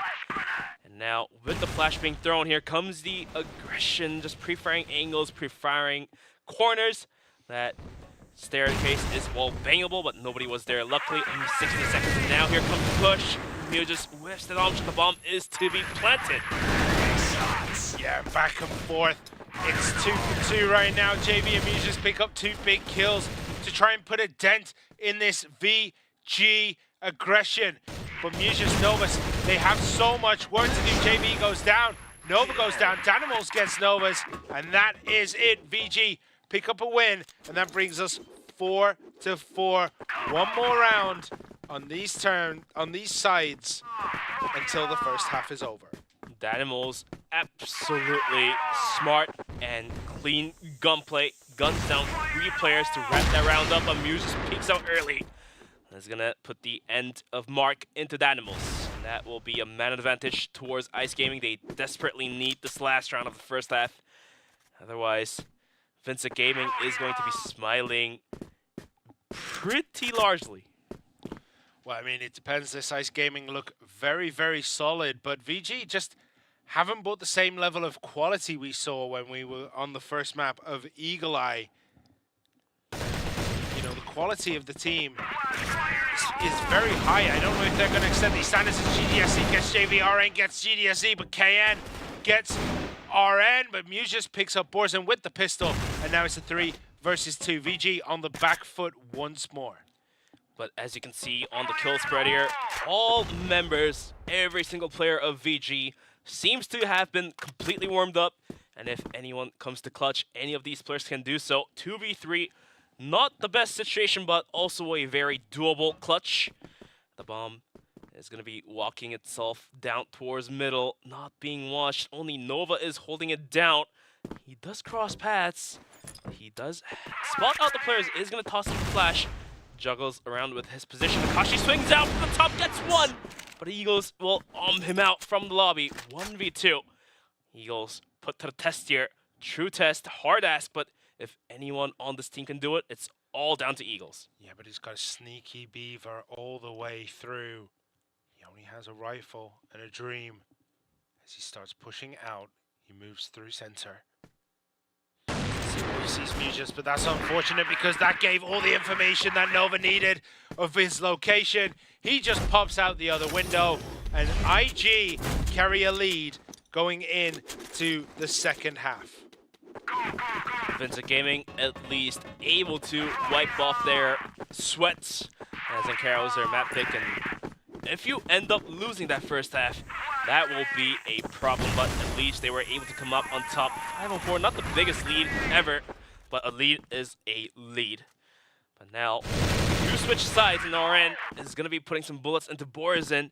He doesn't realize more players are coming out from Connector. Now he's getting gunned down by KN, but Akashi does swing out from the backside, takes down GDSZ to equalize things back down. Yeah, I mean, he got great amount of damage, but RN on fire. JV just peeks a little bit too long, and Eagles takes him down. It's 3 versus 3 now. Things are starting to look up if you're a VG fan, because I think they're going to be able to defend this very, very nicely. We do have Eagles very, very deep, but the C4 goes down for Ice Gaming. Nova trying to find out what he can. He's on the low ground, just holding those angles. Akashi is going to be the one who's going to have the most difficulty here. Grenades out. Borzen, Kenny, and Eagles all relatively together. They're going to start pushing through as Kenyan gets a triple kill out of nowhere with the AK. Gets Mujas, Akashi, and Nova. And that is it. A nice, clean defuse for VG. KN springs out. Trap has been set, and he gets a triple kill. And that will be the round given to Vincit. It's going to be tied back up to 5-on-5, and this is not going to be good for Ice Gaming. They're going to be on the attacking side, and like the stats speak, their attacking on Blacklist is a little bit weaker in comparison to the other teams. Yeah, it is. It really is. Animals firing into the smoke, seeing if you can get anyone pushing through, but no one is coming through that smoke just yet. We do see very aggressive defense from Danimals and KN, who are very far forward, but they are starting to rotate back into normal positions. Ice Gaming going for more rather usual setups, the default plays. They're not going to be thinking about gunning down the bombs like just yet, so they're going to have 2 players out towards A, 2 players down towards middle, and have RN watch any possible behind rotations that could stab them in the back. So they're going to be playing with the clock.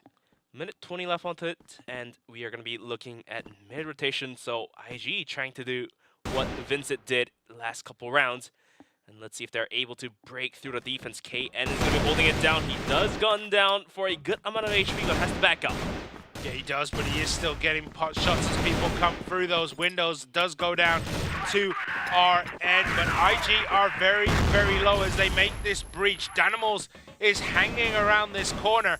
What can he do on his own? As the rest of the team of VG are trying to make this rotation to get the support in. And Danimals still sitting on that low ground, just avoiding everyone. That allows GDSZ to come towards Danimals' way. And the retake is now very doable, given they have underpass control. Piece. Oh, it's going to be Akashi actually getting the kill off the boards, and it's going to be down 3-on-5. The Animal swings up onto the bomb site, gets a kill. But GDSC and Eagles, it's going to be Eagles going down 2v3. The bomb is now being tapped. It's going to be JV swinging out, gets the kill. Nova swings out, gets the kill. And that will be the 6th round being picked up by Ice Gaming. Yeah, they tapped the C4 for the defuse, but it seems like they got a little bit stuck in there, a little bit delayed letting it go, and got punished for that. Alright, going for some pot shots down towards double doors. Not really going to connect those bullets. Does not matter, as now they've actually secured the lead. Not the most biggest lead ever, but a lead is lead. And coming into Blacklist side, Ice Games actually able to win a round. Means a lot. Yeah, Nova taking a face full of damage. It's going to be pretty low, but generally he'll die in one shot anyway. And it is double snipers on the side of Ice, whereas VG do still only have Eagles with the Orm. And we do have Mujas poking around these corners. Another mid-take as that last one worked out in perfection. Eagles, though, gets a half shot right onto Mujas. He does have to back away, as that was not going to be a clean kill. And all of a sudden, that mid-aggression now is going to have to be slowed down, but at the end of the day, Ice Gaming is going to be running in towards middle, but backs out. They realize the rotations have come through, and GDSC does find a headshot to Nova. He does indeed. Gets a big amount of damage coming in. We're on board with Mujas poking up through that middle section. As JV gets Eagles, KN gets Akashi, JV gets KN. Danimals gets one, but back and forth trades all the way up. RN gets another. Taking down Danimals. Mujas is low. RN relatively healthy. Buzzin and GDSC, though, they are untouched by the hands of the Blacklist. The retake coming through. Mujas just trying to kill off the GDSC, all down to the hands of Borizin, but if he can do so, he will get the clutch coming through, but no! He gets one kill, but RN swings out in the right moment. Gets the refrag, and that will be the 7th round being picked up by Ice Games, and now things do look a lot more great for Ice Games as they are actually able to break the defense, and that gives you a lot of confidence now.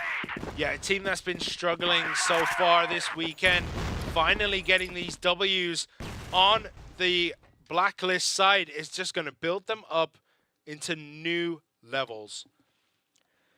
Ice Games now in a very, very good spot with 2 rounds on top. It's going to be playing with patience. Not necessarily willing to risk anything just yet. Only Mujas is going to be pushing through vents. He's going to kill, and he does! How in the world he lands that? GDSZ was falling down from on top of the site.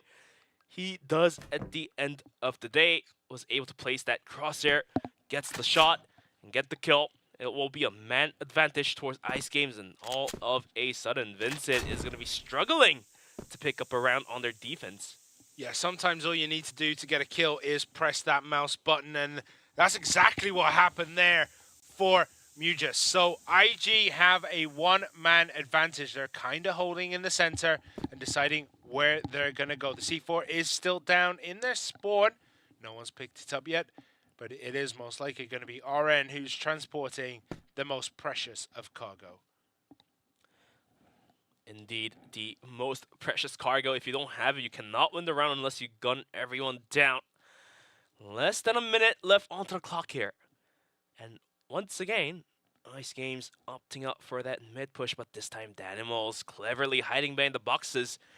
He can cause a trouble if IG does not check these angles properly. With those flashes being thrown out, here comes the aggression. Danimals with that shot gets 1. Almost make that 2, but he does go down to the gun of RN.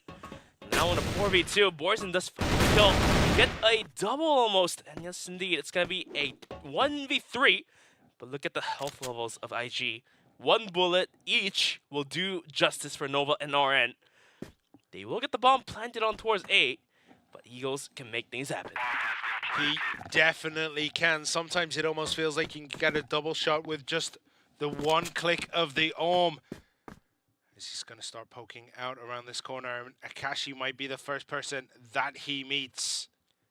Eagles also has a nade, and if he pops it on the right time at the right place, you will get a kill. He swings out, doesn't check the corners properly. Akashi punishes him, and that will be the 8th round picked up by Ice Games. And now, VINCIT shaking in their chairs. Only 1 more round to go. If they lose 1 more, that will be the map point. They'll have to go into map number 3. Somewhere there is a drill instructor shouting and screaming, check your corners every time. Like he just had no idea anyone was there. I mean, he could have thrown the nade, bounced it off the wall, clear that angle as Akashi was only half HP. That could have killed Akashi, but decided not to. He wanted to save onto those utilities. Ended up dying. So that will be a round secured by Ice Games. 8-5. Now moving into round number 14. Let's see if VINCIT can finally hold this one down. Eagles barely missing the tip of the head there. Has to back away as he does miss the shot. He gets to get away without dying. Yeah, but does spend 2 utilities making that escape, the frag, and I think it was a smoke as well. So that's going to be a cost paid for Eagles to escape there. He is very low as we are looking at JV and RN. Maybe thinking about pushing down through the smoke. Danimals waiting patiently at the bottom of those stairs. Only a minute left onto the clock here. Borzen has a good angle. That flash will find the players. He does spawn out. Muse is coming swinging from the backside. How did he move his crosshair 180 degrees? But at the end of the day, the bomb site is being contested. RN and Akashi gets a kill each. The bomb site is now open. 3 onto 3. As Borzen, KN, and GDSC is going to be on the test to retake this. GDSC is drawn out from the lobby as JV finds a headshot. And that bomb is now planted. Time is ticking. KN gets 1, but KN gets taken down by Akashi. Ice looking to close this one out, give themselves the first win, and they do. They get another win and 1 step closer to their first map win. VINCIT, they are struggling on the global risk side to hold onto the bomb sites. The defenses are not hard enough to hold on to the aggressions here. As Ice Games now feeling a lot more comfortable as they do pick up that map point. 4 more rounds could be utilized, so they are not really trying anything funny. They just want to play by the books and secure that first map for themselves into their pockets. Definitely so. Borzen scouting out that entranceway there, but doesn't get to see anything. IG masking their movements as much as possible. Mujas taking a bit of a peek, drops down, take a more peek, and then he's just going to keep trying to hold an angle that will get his team that slight advantage. He's walking out with JV. JV is going to be the first man forward. He is the body shield, the meat shield, if you will. Eagles having a pretty slow day, coming into the global side, finds a kill, but Muses is there to trade him out. Down 4 on 4. And all of a sudden, the defenses are yet again softened towards the B bomb site as KN has to hold middle. Minute 10 remaining onto the clock as IG wants to play with it. They want to catch the rotations of VG, so to speak, if it is possible. Now VG, what are they going to do? It's 4 against 4. They're set up very nicely defensively, with one just holding that central section. Does get a bit of a peek off here against JV. KN trying to do what he can, but look at this. IGRN gets a massive double kill, and it's KN and Danimals left on the side of VG. Are they going to be able to clean this up? KN trying to do what he can, does get one. He gets RN. That's a big, big pickup. KN trying to get more kills. He's going to swing, but he does find himself behind the boxes to find the time to reload. But he does spring out again, and he will spring out in the moment needed. But he cannot connect the shots. Mujas will find the headshot with the M4 he picked up. Dead bodies of his teammate. Danimals goes down, and that will be Ankara going towards Ice Games. Yeah, Ice Games finally getting their first map win of the weekend, and what a way to do it against VG, who are an incredibly strong team. Desperately needed map points, otherwise they would have been marked at the rock bottom of the leaderboards, but this gives them yet another chance to spring back up as that second map of Ankara going towards Ice Games, and we are left with the third map of Port. As you've seen, Port could go either way. I think it was 10-8 for Ice Games against VASCO, so could go either way. But let's take a look at the highlights of that previous map. Yeah, I mean, both teams playing solid crossfire, just clicking people down left, right, and center. And Akashi popping off there for his team, and everything just seems to be working out for Ice Games. Every time they went on that blacklist side, every push they did near enough worked. They got 5 in a row. So Ice Games do return the favor that VASCO has done to them, losing 5 in a row, but this time around against VINCIT, they will win 5 in a row. And for VINCIT, their blacklist looked alright, but coming into the Blue side, all of a sudden their defense is really struggling.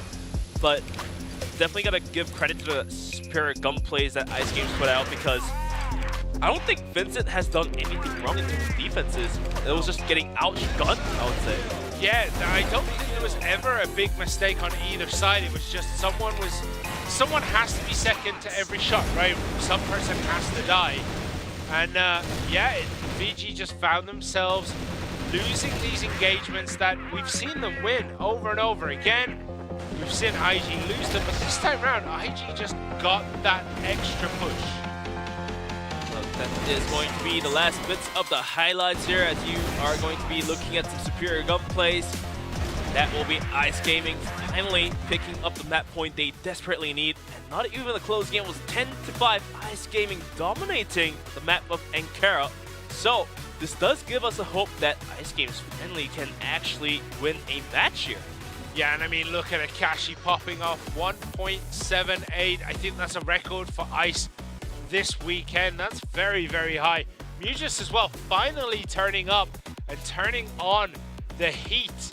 RN also getting a decent spread, whereas Vincent didn't look solid on Ankara. I was expecting them to be solid. This is their map. They played it millions of times at the highest level, yet they looked second to every shot.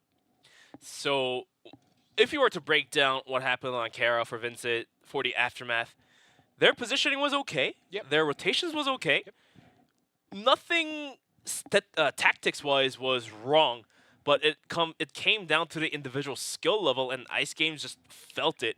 I would say coming into Ankara, they were outgunning. Obviously, okay, Eagles was getting kills after kills, but Mew just swung right up, got the kill, got the refrag to win the rounds.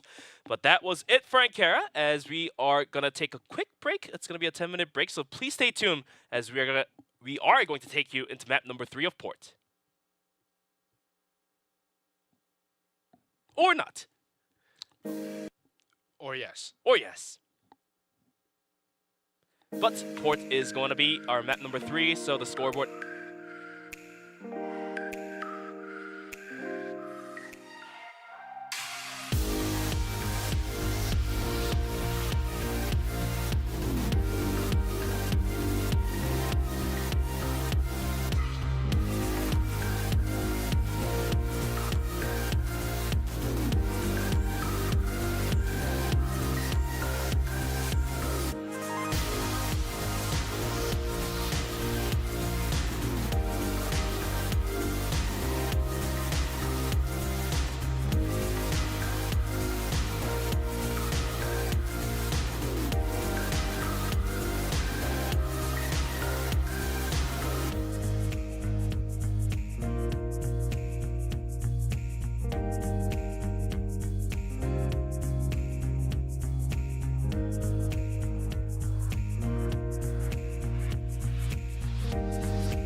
Welcome back to CFSI 2023. I love this music. It's going to be America's Division. We are back from a short break as we are about to take you to map number 3 of Port.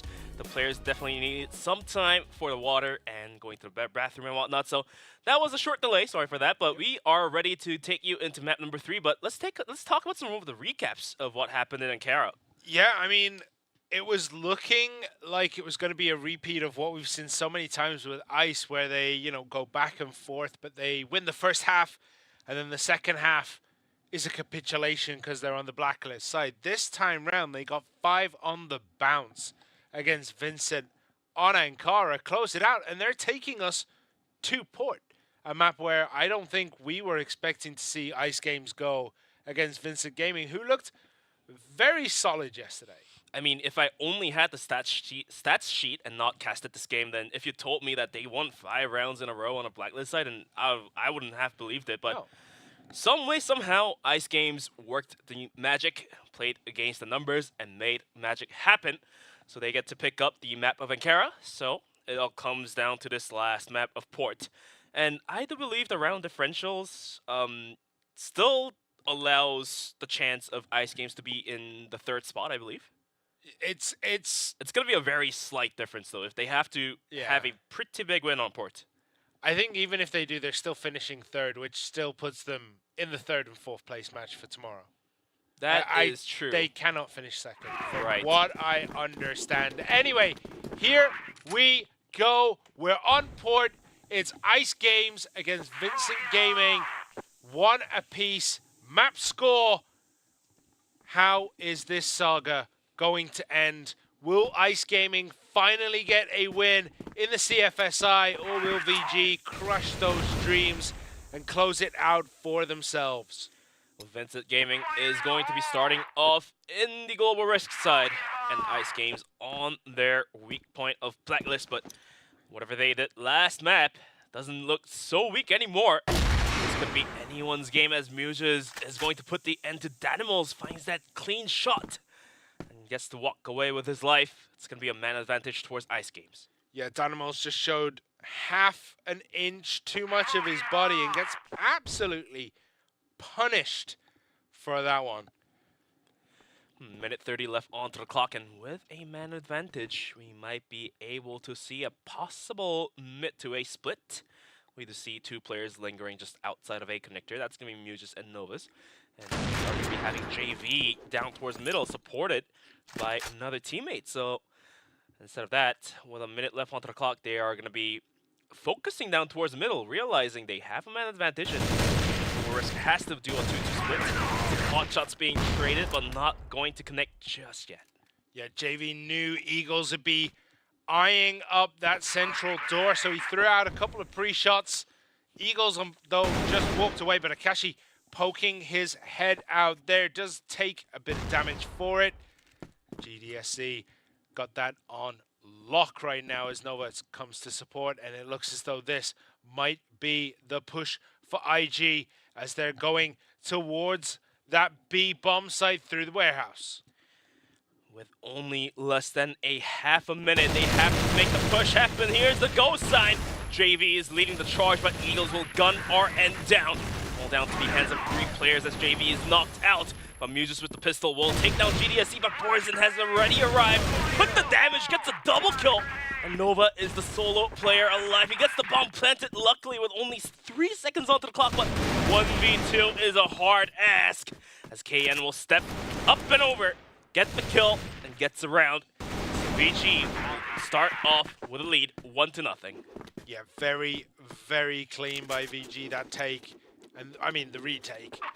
IG looked good on the take, but they just didn't get the trades that they really needed to make it work. They did come second in a couple of gunfights that were very, very important. If they'd have got those down, we'd have been looking at a very different scoreline. But after winning a round, VG not necessarily wagering those risks. He's going to be playing pretty back. Also, playing by the books, we say. We do have Eagles posted out on top of the bomb site, using those boxes, crouch peeking, jump peeking. This allows him to actually get vision of the enemies when the enemies don't necessarily get to see his head. So they have to rely on pot-shotting the boxes to get a lucky headshot. Otherwise, Eagles can hold the bomb site by himself. Muges looking down through the smoke, almost spotting a player out, but luckily, or unluckily I would say, wasn't able to get the kill there. That spot for Danimals is so cheeky. You get that tiny little view window right there. But GDSC, he's going to have a whole face full of IG in half a second as they are pushing through warehouse. Oh! Danimals gets picked up by Muges. Got a little bit too cheeky. Muges actually gets GDSC as well. Just completely dominating this warehouse spot as Borzen is the only man now for VG to be trying to hold this location. Danimals had a good angle, wasn't quite sure if the enemy was present. Took a little longer to take the shots, but Muges with the will put the end to him. The C4 is now rotated out from B in towards middle. Eagles will get the pick onto Muges, so the armor for IG will go down. And the full rotation is happening down towards mid to B. And RN is going to be lurking around towards middle. Eagles will get that shot some way, somehow equalizing it back down to 3-on-3. The bomb is now planted. The retake is on. And Eagles, can he get yet another kill? No, he does not. He does pop out the nade, which will do a bit of damage, but not a majority of damage. Yeah, Eagles had no right getting that down, but he did. Borzen picks up one. Nova gets another. Eagles gets Nova from the back. Borzen headshot down by Akashi, and it's Eagles against Akashi now. Eagles hunting with this pistol. The bomb is down. Is he going to get this? He's going to get the cheeky defuse, isn't he? He gets the cheeky defuse. You don't see that all the time, but when you do, that's a kick in the teeth. That's basically a slap to your face. It wakes you up.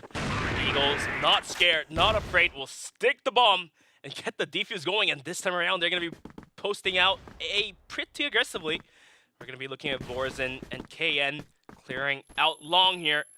And that will give the information to rotate in towards B. That's why we have Danimals arriving onto the bomb site. The take is on JV instantly out from the lobby. Akashi gets straight onto Danimals, but GDSE is still present onto the bomb site. Looks like IG has to move back. Otherwise, Muges actually gets a kill and adds onto the damage. Will be RN with a headshot.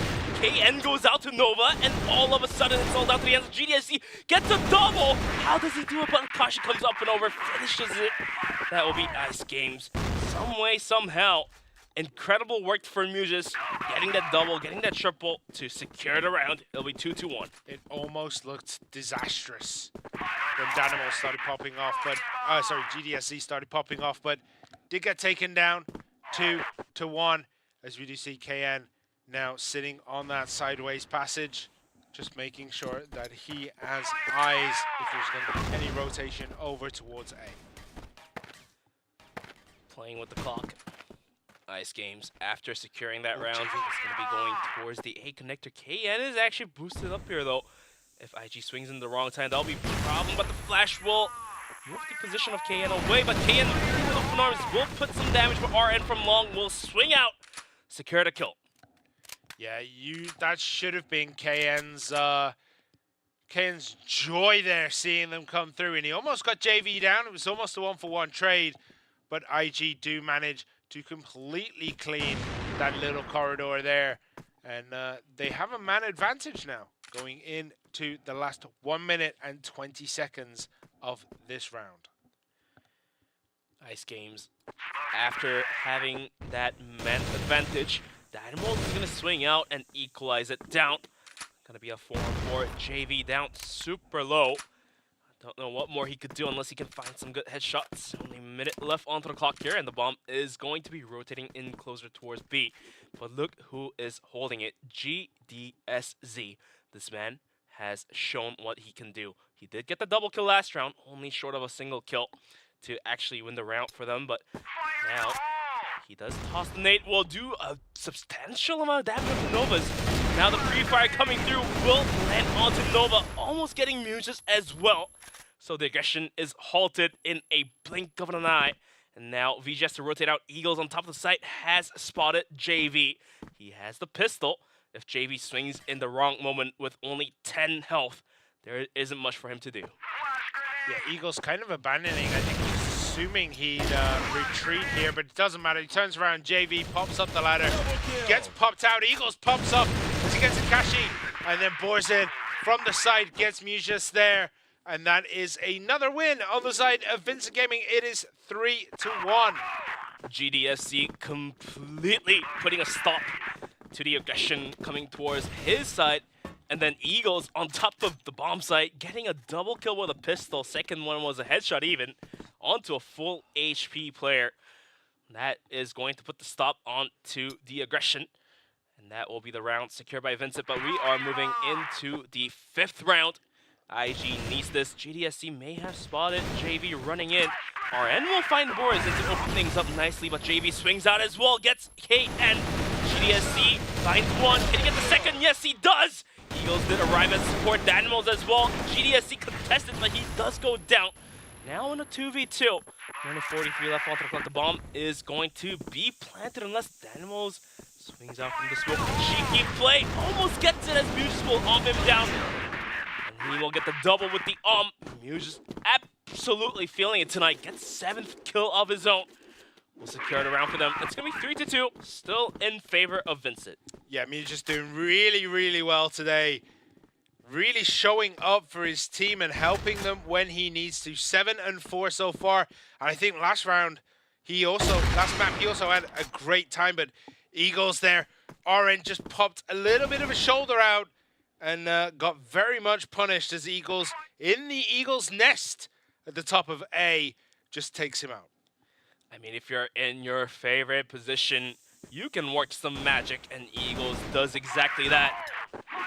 Some overnades being thrown by Akashi, GDSC being contested, but he does fall back in time, only loses a bit of health, so he gets to live another day. Nate being tossed out by him as well to drive the positions back, as IG now does have Nova posted out towards mid here, but KN is on the watch. So any misstep will cost the life of Nova. Yep, coming through on B. GDSC is there, Danimals is there, and JV and Akashi both go, okay, all right, well, no. Let's retreat back and reset our position. But they have left, I can't quite see, I think it's Nova. Yeah, Nova, he's left in no man's land right there at the top. He's going to wait for a rotation coming from the 3 that are on that B bomb site, as they do aggressively push on A. And here we go. KN gets JV. Akashi gets 1. Nova gets 1, but Danimals picks up a big kill on Nova now. Will the bomb get planted? Mujis does clean house. Cleans that top end. Danimals and GDSC against Mujis and Akashi. Now the bomb being planted thanks to the effort of Mujis. Gonna be going into the post-plant situation. GDSC is going to be rotating from the backside, and Danimals from connector. That is a cheeky spot if Mujis does not realize Danimals is going to be behind him. That is going to cause trouble. GDSC is going to be swinging first to allow and create the room for Danimals to swing out. Only 15 seconds though. They have to get the go sign going. Akashi's going to land the spray down, and Akashi connects that spray some way, somehow. Gets a double, and things look pretty good. It's going to be 3-on-3 tied towards Ice Gaming. Yeah, 3-3 is a great score for ICE right now as they're approaching the end of the first half on their generally weaker side. And moving into the second half, this could all go wrong for Vincent Gaming, who will find themselves 1 and 2 at the end of the group stage. GDSC now being contested will find a quick headshot onto RN. Does use the nades to push off the blacklist coming his way. He has a good angle to hold it down, but he does need some desperate support. Kane arrives. Danimals will find a headshot to JV, but Nova and Akashi will come up and over. KN with a good hold will get a double. And that leaves Mujis all alone. 1v3 and more flashes, nades coming his way. Danimals spraying him over the wall. Gets him down super low, and KN at the end of the day secured a round. That'll be the 4th round being picked up by Vincent. Yeah, that has been a long time coming for Vincent. They've been looking and getting very close to taking that extra, that extra step in this map over and over and over again. Kept getting denied. but now they do have the lead once more. 4-3, and we are just a few away from the switch of sides. Who's going to take the bigger advantage going into that? GDSC sitting in the Eagles' nest.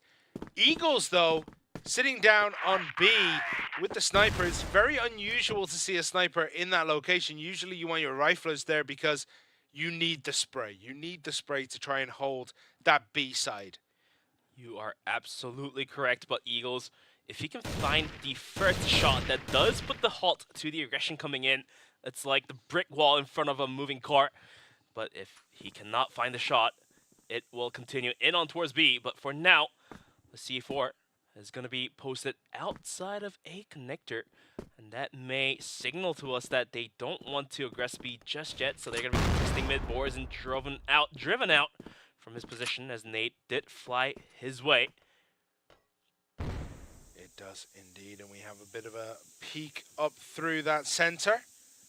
Both teams now just kind of getting a feel for the map, trying to get those sensors down as RN does take a ton of damage right there. And looks like IG is going to be gathered right outside of B bomb site. They want to get the go sign going, but Eagles, his patience has paid off, will take down Mugis, and IG has to rotate out from B, unfortunately. Yeah, how long are they going to rotate out, though? The C4 is down at the loading dock, so it does look as though they're going to push A, but GDSC still holding this position. He might actually catch Nova here as peeks out around the corner. Grenades coming in. GDSC turns around the corner, swings around, but does get taken down by Nova. JV tries to get what he does, and he does get one, but Danimals manages to take him off the board too. It's a 3v3 as Danimals goes down. Nova, KN, it's all even 2-2. Akeshi goes down, and RN gets the kill on KN, and IG pick up another round here. Some way, somehow, these teams are fighting tooth and nails, going back and forth. I thought the round was going to be Vincit's until RN springs out, shouts that he can get a good spray down too. So it's going to be a 4-4 with the last round remaining onto the board here. And for both of these teams, they desperately need this round. With 2 minutes left onto the clock, IG is going to be opting out for the mid push once again. And like Simon, you've mentioned, if you do gain control of mid, you are able to rotate towards A, rotate towards B, split A or split B, and have a better offense. Nades and pre-fires trying to clear out the angles. That actually does a substantial amount of damage with Borzin, so he has to rotate out from middle. Yeah, Borzin there eating the brunt of the utility there, which is good for him. He's actually taking quite a few grenades off the IG side, just making sure that they can deny the information that Borzin would have been able to supply to his team if he had clear vision. But we do see IG now making their way over to Warehouse. They are carrying the C4, so the C4 is with them. You're just sitting back. When is the go sign going to come out? Grenades are flying. They are aplenty as all the fire comes down. Everyone, I think, is flashed up, so there's a brief pause in this engagement. All hell's about to break loose, and it's going to be starting with RN taking the kill onto GDSC. Dynamo springs out, gets a kill. He gets taken down by Boris and did arrive with only half a health, gets a kill as well. He gets taken out by RN. It's going to be a 3-on-2. Mugis will find that bomb shot. How did he do that? And RN with the pistol will wrap it up. And the first half will end in favor of Ice Games, 5-4. Yeah, that is the first time we have seen Ice Games win a blacklist round. VG on the back foot. They really need this probably a lot more than you would imagine Ice do, because VG, they're one of the top teams of this region. They're generally second, sometimes third. They're an incredible team as Mugis goes down to Borzin.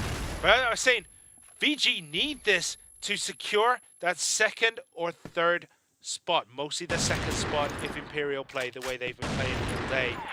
If VG loses, a lot is up in the air. But to save that from happening, KN gets a kill. Borzin in a misstep will go down to JV. But still, the advantage is on towards Vincit. And so far, a lot of aggressive plays from IG. JV posts it out all the way A long. Gets taken down by KN. Now it's going to be brought down to a 3v2. Akashi all alone gets a kill, but GDSC swings out from the backside, wraps it up, and it's tied back to 5-on-5. So VG showing that they can break the defense, rather punish the aggressive plays from Ice Games. Yeah, well, we'll see what Ice Games decide to do now. They're looking to play a little bit aggressive. Again, they have kind of bum rushed the B side to try and catch VG unaware, but the smokes are in there, covering off the retreats as VG look to reset this and get themselves in a position where they can dictate the state of play. Eagles just patiently looking for smoke, almost getting the shot landed, but not quite to be able to do so. With minute 50 onto the clock, could be a possible mid to A split. We do see Dynamos leading the charge, followed by KN to go through connectors. Borzin is going to be lurking down towards middle. If RN springs out, he may get caught off guard. But looks like IG has a pretty good idea. They will be sending 2 more players over. Do they have them read like a book? I think they do. Sideway is one of those locations which, you know, on the blacklist side, it's nearly always yours because you do have to boost into it if you are the global risk side. But yeah, they were hovering over there. They set up looking like they were going to push, giving the information off, and then decide to counter rotate onto B. And they're only going to find JV in this little corner here. Not the best spot to hold as the global risk side. He can easily get traded out. He does find one. Is he connected to a second kill? Yes, he does. But GDSC is there to hold it down. Akashi is going to be patiently waiting. He springs out, gets a kill. GDSC and Eagles all left together. Eagles is going to be the last player alive, and Nova comes for the support. JV and Akashi, they will hold the bomb site, and it's going to be IG picking up their 6th round. And do we see a miracle happening? It definitely looks that way so far, and you got to commend IG's defensive play. They're so patient. They don't try to push things. Once they're set up, they'll try to hold it as long as possible. Muse looks as though he took a grenade to the face, but didn't quite take as much damage as you would expect. Just a pixel off there as Danimals does drop down, and that is a commitment once you drop down off Sideway. So Muse setting himself up, does decide to drop down to the low ground. Not the best spot for the armor to hold it, but indeed he will get a kill here. But it's easily tradable if he's not on top of the bomb site. Here is the ghost sign. KN survives the long shot. He misses it though. Nova will spray the animals out from the lobby. Borzin coming in for support will get Nova's. Bomb site now being contested. Borzin is going to push all the way off into the bomb site, but Akashi will get the kill onto him. All down to KN. He brings it down to a 1-on-1. He does realize JV's location as JV did take some pot shots, so nades are flying JV's way. But in a 1v1, KN might as well clutch this one. He does have the bomb, so it is a lot more comfortable for side of VINCIT. Yeah, that felt like 10 to 15 seconds of continuous fire between both teams as they traded back and forth, and now it's KN against JV. They're just posturing around, and the C4 does go down, so it's go time for JV. He doesn't get the peek. I thought he saw it, I thought he had it, but KN just enough to bring it back to 6-6. KN absolutely clutching up for his team. 13 kills already for himself, showing that he is lifting heavy weights here. Slow start for Danimals though, as he's the entry fragger, but Nova boosted, counter boosted. He will get Danimal back stuff right away. Flashes and smokes along, so he can fall back in safety. What a clever play outside. Yeah, very, very important kill because it does stop any push on Sideway, because there's hesitation now. You can't just easily bruise through. You have to now be careful, so it's just not worth the risk. And we see VG resetting, sitting back, just spreading out, trying to get the information, deciding on where to go. They do not have the C4. It's still within their base, so they're going to choose once they take a look at A long. And little do they know that Nova is sitting there with the sniper, just trying to find a place here. I think he swapped guns with Mujas. That is Bogdan's Law coming into play. Nova, with low HP, will get the AWM in his hands. Looks like the crouch peek did not work out, and Mujas will get a double kill of his own with the rifle he picked up. Eagles and Boris will go down, and it's all left to KN and GDSZ. And does find a kill. GDSZ now trading bullets with RN. RN taking down super low HP in a 2v4 situation. GDSZ will somehow will find that bullet onto Mujas. Less than a minute. RN on top of the bomb site will go for the pot shot. Not going to hit that, as VG is going to rotate out from A. Licking their wounds, are going to be going towards B. Does IG realize this? Yeah, you can see the importance of having a sniper on A. As soon as Mujas swapped the gun over, you still want to keep him there. Even if he dies, you want someone else to pick up that rifle, because it's just so important to keep A long yours. RN is going to be holding on to the B bomb site, just like how Eagles did, but he does have an arm, but he does whiff the shot, and he has to run away. So the bomb site is now compromised. The bomb plant will happen, and now we're going to be moving into retake 3v2, as RN sitting on only about 15 HP here. Yeah, they are separating out. They're going to try and collapse in all at the same time. Mikashi trying to find what he can, is supported by RN. RN is very low. We've already discussed this, as JV providing the distraction for RN to get GDSZ. KN gets RN. JV cleans up KN, and then the C4 gets defused. And we go in to another round. Ice Games pick up another win and a minimal lead in this match. Ice Games off to a pretty good start, trading rounds here. Going to protect.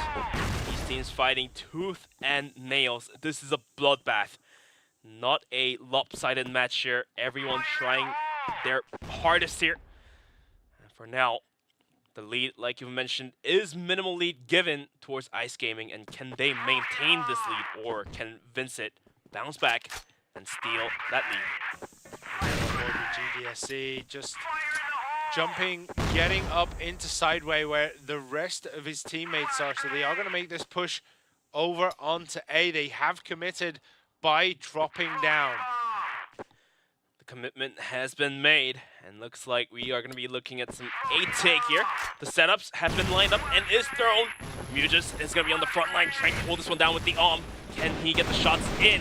Akashi goes down, and it's going to be down to Mujas on top of the bomb site to make things happen. RN did come in for the rotation. The nades are thrown his way, and Eagles is going to put him out from the lobby. But in the meantime, Mujas will find a double kill with an AWP and the pistol of his own, all down to Boris, and make that third for Mujas, and make that fourth for Mujas. And that will be the 8th round being picked up by Ice Gaming. Great rotation, great holds. That is a guaranteed round. They deserve that round. Yeah, Mujas absolutely popping off there, and JV popping off now. I think IG, they smell the blood in the water. VG are weakened, and IG, I think, want to close this out before they can have a rallying call to come back. It was a long road for Ice Games, but they did work magic. Just a single round away from match point. Not only the map point, but the match point.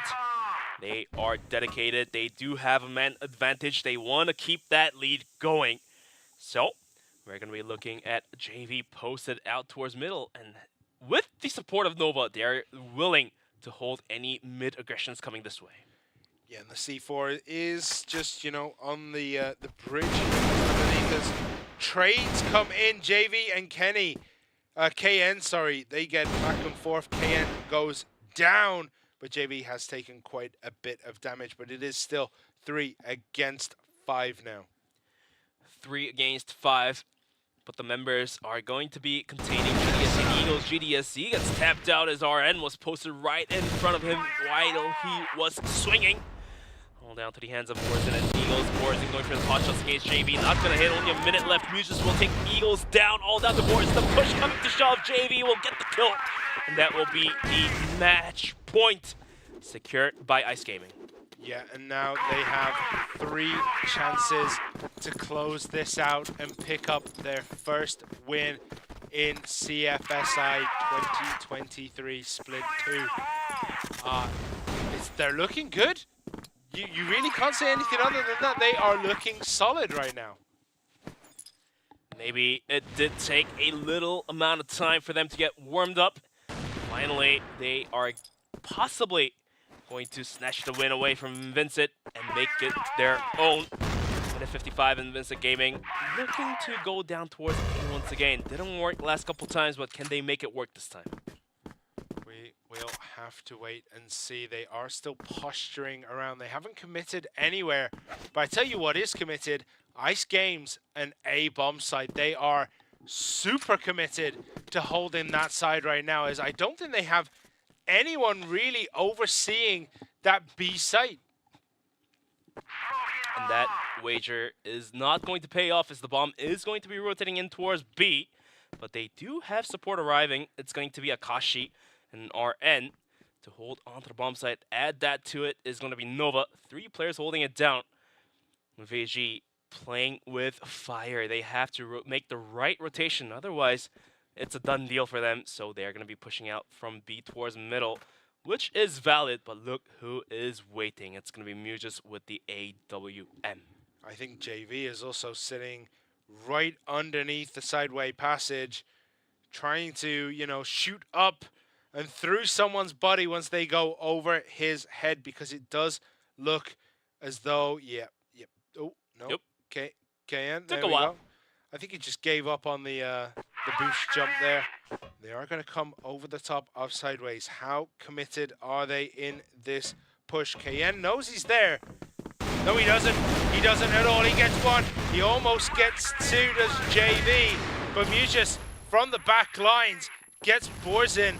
And this is looking as though VG are on the verge of collapse. Now it's down to 2v2, Dynamos and Eagles to make things work. Only 7 seconds remaining. RN swings up from the side. Akashi will get the kill. RN will wrap it up.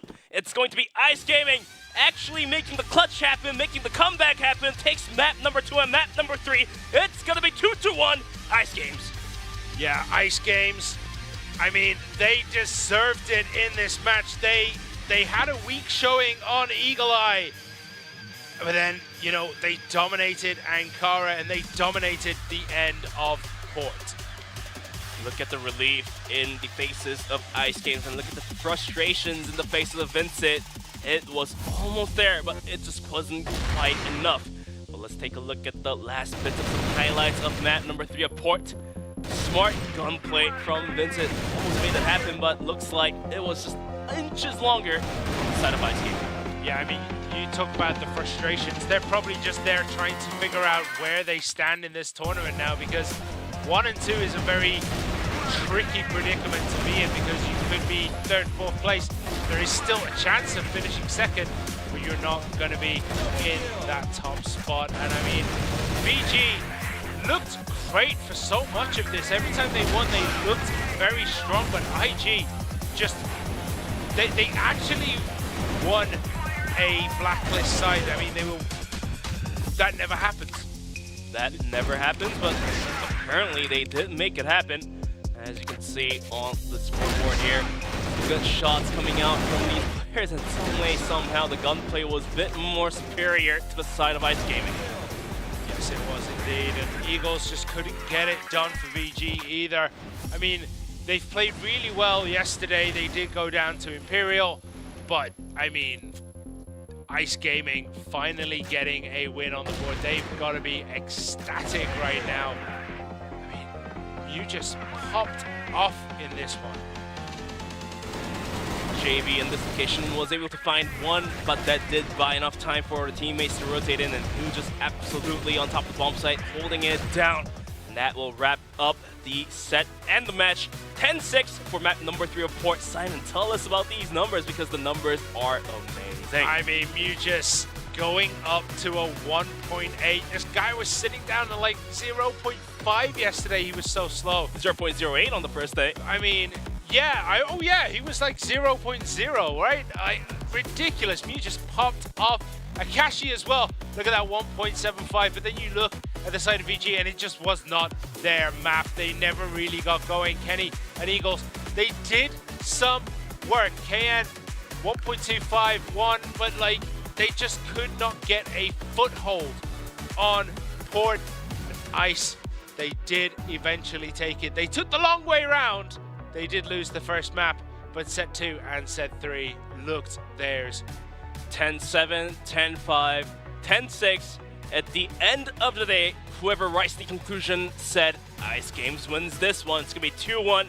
So Ice Games, in a huge sigh of relief, is going to win that. Our MVP, though, tell us a little more about his stats, please. I mean, the guy has just been on absolute fire. The cursive there is throwing me for a loop, but that's Mujas. So Mujas yesterday did not have a great day. He was 0.65 overall. And then in that map, 1.8. He was on fire. It looked as though every time he pointed his arm at someone, they just died in front of him, almost like a death note instead of a sniper rifle. The punishment did arrive in time, but looks like we are ready to interview our MVP, Mujas. Hello and congratulations on your win against VINCIT. I guess we can go on with the questions first. So let's ask him that. So you guys did lose the first match against VASCO, but you guys were able to come on top against VINCIT. Did that game against VASCO not affect your mentality? Mujas, vocês perderam a primeira partida contra o VASCO, mas voltaram para vencer da VINCIT agora. O primeiro jogo de vocês não afetou a mentalidade do time? Na minha opinião, não afetou em nada. A gente errou bastante. Depois do jogo, a gente tentou, conversou e viemos para esse próximo jogo. A gente esqueceu o passado e deu no que deu. In my opinion, it didn't change anything. We made lots of mistakes after the game. We sat down and we thought about it, and that's it. Okay, so absolutely insane day today, but yesterday you were very quiet. What was the difference between yesterday and today? Like, how has your mental state changed to be able to put out a performance like that? Vocês estavam quietos ontem, mas hoje vieram com tudo. Qual foi a diferença de mentalidade que vocês trouxeram para o jogo hoje? Cara, a gente conversou bastante depois dos primeiros jogos, principalmente o JV, né? A gente ficou acordado a madrugada toda, pensando no que a gente poderia fazer. Eu também não tive uma performance muito boa ontem, né? E foquei, dei meu máximo e consegui desempenhar o que eu consigo para ajudar a minha equipe aí. E é isso. We talked a lot. We stayed up the entire night. Me, JV. I didn't play very well yesterday, but today we were focused, and that's it. That's the result. So on the interview reels, you probably saw it too. Basically every team was bashing on Ice Gaming, but you guys prove it wrong. You guys won against VINCIT. So now that you guys are out of group stages going into the final day, are you guys ready to turn that around? Como tu deve saber, durante as entrevistas o pessoal falou bastante da ICE negativamente.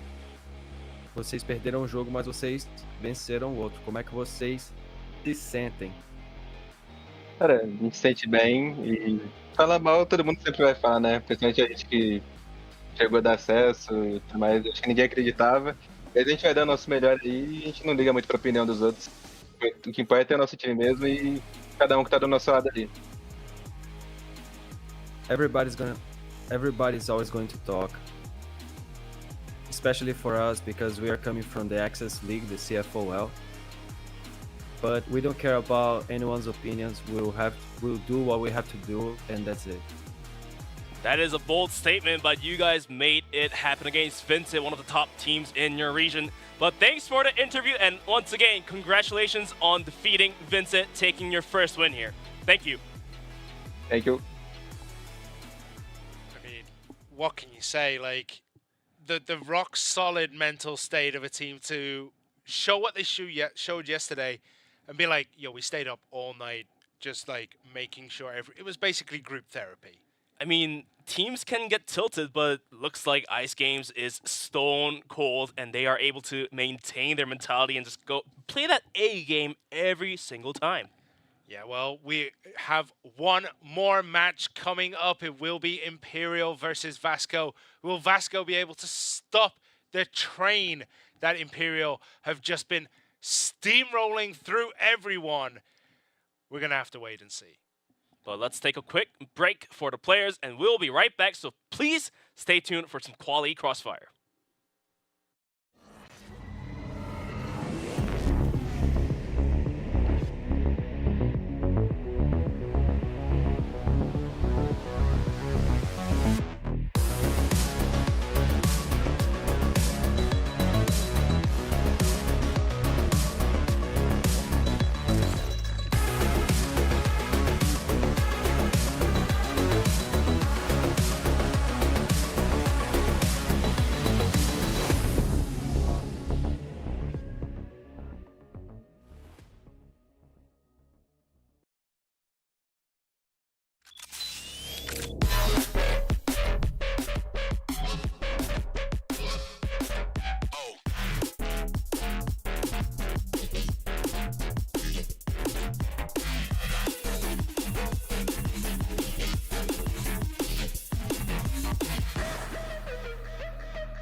Double kill.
Hello guys, my name is Seven, aka Luca Bayati, and today I'm going to interview the team captain of Team F, which is Penguin. So I'm excited for this interview.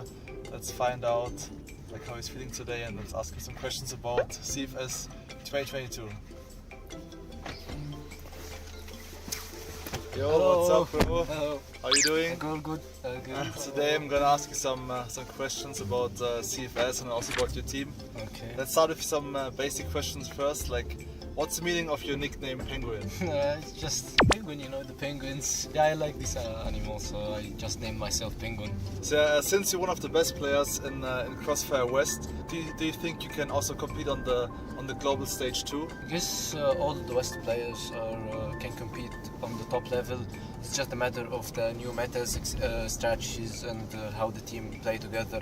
It's always sometimes our region is a bit behind, but I guess all the West players or all the professional West players can compete at the top levels. So who do you think is the hardest player to play against at CFS? Well, I haven't played against all the players at or all teams, but I guess always the hardest is gonna be from China. So if we're talking about our group, AG is gonna be probably Beam. He's really popping off, this guy, and you just can't cross anywhere in the smoke without getting killed from him. So he's just a very, very good player. I played against him in Vietnam, and he's a very, very good player. Yeah, I remember the match in Vietnam, but I think you played with Hunt, right? So this time you have the full team again. Yeah, Booker couldn't travel because of his exams and stuff. Yeah, and about CFS this year, what's your final goal? Our final goal is just to play our game, to represent Egypt, to represent West, and just win games. We're not coming here to participate. We want to get to playoffs and to reach also further than the playoffs. We're not coming here just to play some games and leave. So yeah, basically you're consistently involved now in the grand finals for 2 years right now. Yeah. So how do you feel about that? Did you expect it 3-4 years ago that you would reach this kind of level? Well, that was my goal.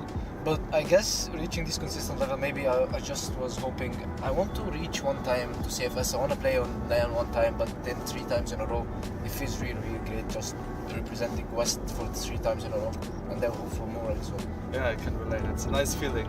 So we heard that you work as a banker as well. Isn't it difficult to play Crossfire professionally and also work as a banker at the same time? Isn't it stressful sometimes? Yeah, it's very, very stressful, especially that when you have a tournament days that you just leave your bank and you have to start again a lot of work and you just don't have enough time to sleep. It's really, really stressful, but I tried to manage it this year, and I was giving myself maybe a time to see if I would try to adapt to it and and to just arrange my time. I guess I did it. Yeah, I did very good with my team, and I didn't do anything to pull my team back. So I guess all of them really know this. So And obviously, you're doing great. If you still work as a banker full time and then still manage to win almost all competitions in CF West, I think except CFL Season 2, Anubis won this one. I think except this one you won all competitions, all right? So Season 1, then Invitational event, then Season 2, and we won regional finals. So great work from Team F this year for sure. So you're the leader of Team F. If you would describe yourself as a leader, what are your strengths? What are your strengths and also your weaknesses maybe as a leader? How would you describe yourself, your character as a leader? I'm the one who's, we have a coach, so I'm the one who's responsible of delivering the strategies that our coach make to our team, because he's not communicating with us in English. It's gonna be so hard, so he just explains the strategies for me. I get it in my brain, and then I try to explain the strategies more and more in details in game with my teammates. I look at the mistakes, watch the replays, analyze, prepare the papers for them, prepare everything. I organize their flashes, smokes, pushes, dry runs. So I guess just one of my strengths, especially that no one in the Crossfire, just a few. I guess me, Yusuf, and Hamada Snake from Anubis only. Yusuf also from from Anubis. Yeah. We were only doing this. We started it at Trones, me and Yusuf. So I guess only the 3 Egyptian players who does this thing is me, Yusuf, and Snake. So it's that's what makes me unique than any other team leaders. Okay, nice. Yeah, it's very important to put a lot of work into Crossfire if you want to reach something, especially if you're the leader.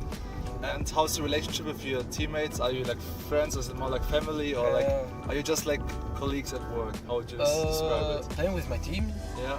I guess we're just like friends, family, more than family. But sometimes I don't think they like me because Really? yeah, because I'm too angry on them. Because this I feel sometimes the team is like the airplane mode. I think this is they're so lost in the game.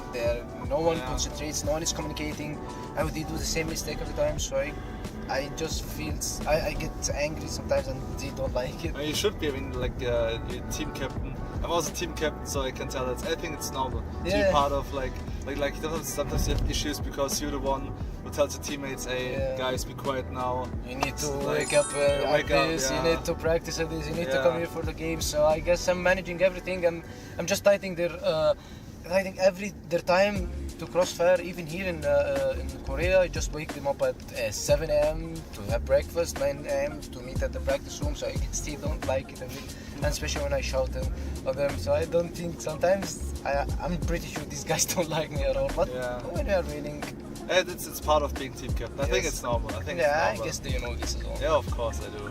But eventually, we're able to like keep up this kind of level, and we were like by far the strongest team in Crossfire West the last 2 years. So what do you think is the main reason how you are able to become like how it's possible to become like the best team in Crossfire West, and how you were even able to maintain this level? As I said, me as a team leader, I keep my team at the best level. I grab my teams just to push them ahead. We watch replays, we talk about strategies, we try to improve ourselves. I try to give them room for improvement. I keep telling them that just reaching the top is easy, but staying at the top is gonna be so hard. So you gotta double your work. Yeah, you gotta double your work if you wanna stay at the top level. So I had to talk with them and explain how to become on top, how to adjust. We need to. Our biggest problem is that all teams knew our style, so we have to change our style to become on top.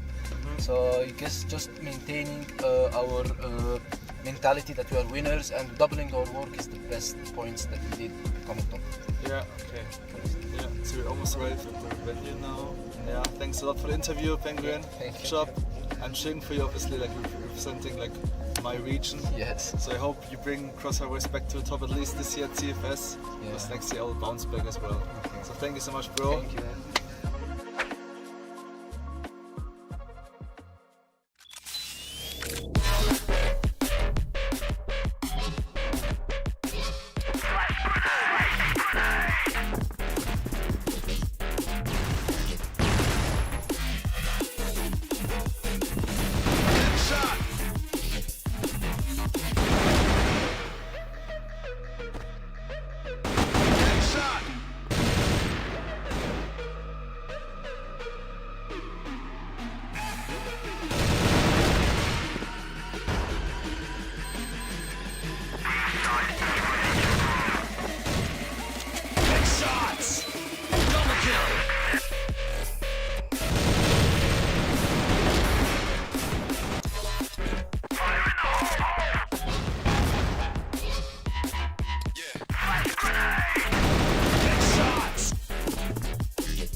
Welcome back to CFSI 2023, America's Division, and we are back once again to deliver to you some quality crossfire sponsored to you by Smilegate.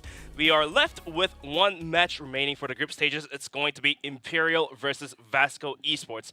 And Simon, we've just gotten the news that the standings, one of the spots has been fixed. Yeah, one of the spots, nearly two of the spots, I believe. Almost. Yeah, Imperial pretty much guaranteed first place, and ICE do finish fourth, I believe. Even with that win, unfortunately, they just didn't have enough in the bank to be able to change their position. But they put out a good showing. They won a match, which probably means going into tomorrow, they're going to be on a bit of a high. Hopefully, they can build up on that. They definitely needed that win there to up their tension, up their spirit. But we are now left with a single match, which is going to be Imperial versus VASCO Esports to wrap up that group stage. We did start off with Ice Gaming versus VASCO 0-2, Vincit versus Ice 1-2 towards Ice Gaming, and now we are left with the best part of the bread. Let's see what they have got for us. Yeah, Imperial have been dominant so far this tournament. From Yu Zhao, I don't want to spoil anything because the stats will come up, but he is above a 2 KD ratio after yesterday's game. But this is going to be their roster. Lucam, Rizal, Feifei, Adrian is going to be their fourth, and Goken. You cannot live this guy out. That will be their full roster. Yeah, this is arguably one of the greatest teams from the Brazil region ever. They have been so good, so consistent as well. They just rarely seem to lose. These guys just, they're unstoppable. I would absolutely say that too. They are the world-class team coming out from Brazil. And look at those stats, and like you've mentioned, 2.07. Insane, and it's not like everyone else has been slouching either. Fefe 1.3, Goku 1.4, Lucão 1.2. Only Adrian sitting at the lowest, a 1.02, which is enough to get in the top 2 players on a couple of the other teams. What's scary is even Adrian, who's having a pretty slow day, is still positive, and that's why this team is scary. But going against Imperial is going to be VASCO Esports. Their lineup: Tuzin, VNC, MG, Action, and Silvazera. Yeah, these guys, they've had a bit of a showing. They've kind of come in not as hot as some people may have thought, but they still did pretty well today. They did beat ICE in the first game pretty handily. They won 7 in a row on port to finish that off. So these guys, you can see maybe a little bit of tiredness in the faces. They have been going since the start of today, and they did have to hang around for that Vincent Ice game. So maybe they're going to be a little bit cold, a little bit tired, but the same can be said for Imperial. They've been just basically chilling all day. This is their only game. And maybe VASCO being able to play one game prior may have warmed them up. But Action finally waking up from his long sleep is going to put up some decent numbers, although not close to 1 just yet. Yeah, as I was saying, Adrian would be top 3 on the team with his current KD spread after 2 games. But MVPs ruse out 2.07 against Silver, 1.43. But, I mean, things can go any way every time we enter these maps. Whatever we know on the data sheets can always turn out wrong because these guys will just come in and absolutely slap. But Imperial ban Mexico, and VASCO ban Eagle Eye, so we go to Subbase first, then Ankara, then Compound is banned, Port is banned, and if we needed, the third and final map is Black Widow, just what I like to see. Going to be one of those more classic maps being played. We only get to see a single Eagle Eye throughout the whole group stages, but whatever. We will be starting off with the sub-base, and Kara coming in second, and Black Widow as the decider. Starting side, it's going to be Blacklist for Imperial for all 3 maps. So let's see if VASCO can hold the aggression down. Yeah, I mean, you look at the map sub-base first, then Ankara, you gotta give it to Imperial, right? Like, they are just they have flawless execution on sub base. They're just too good.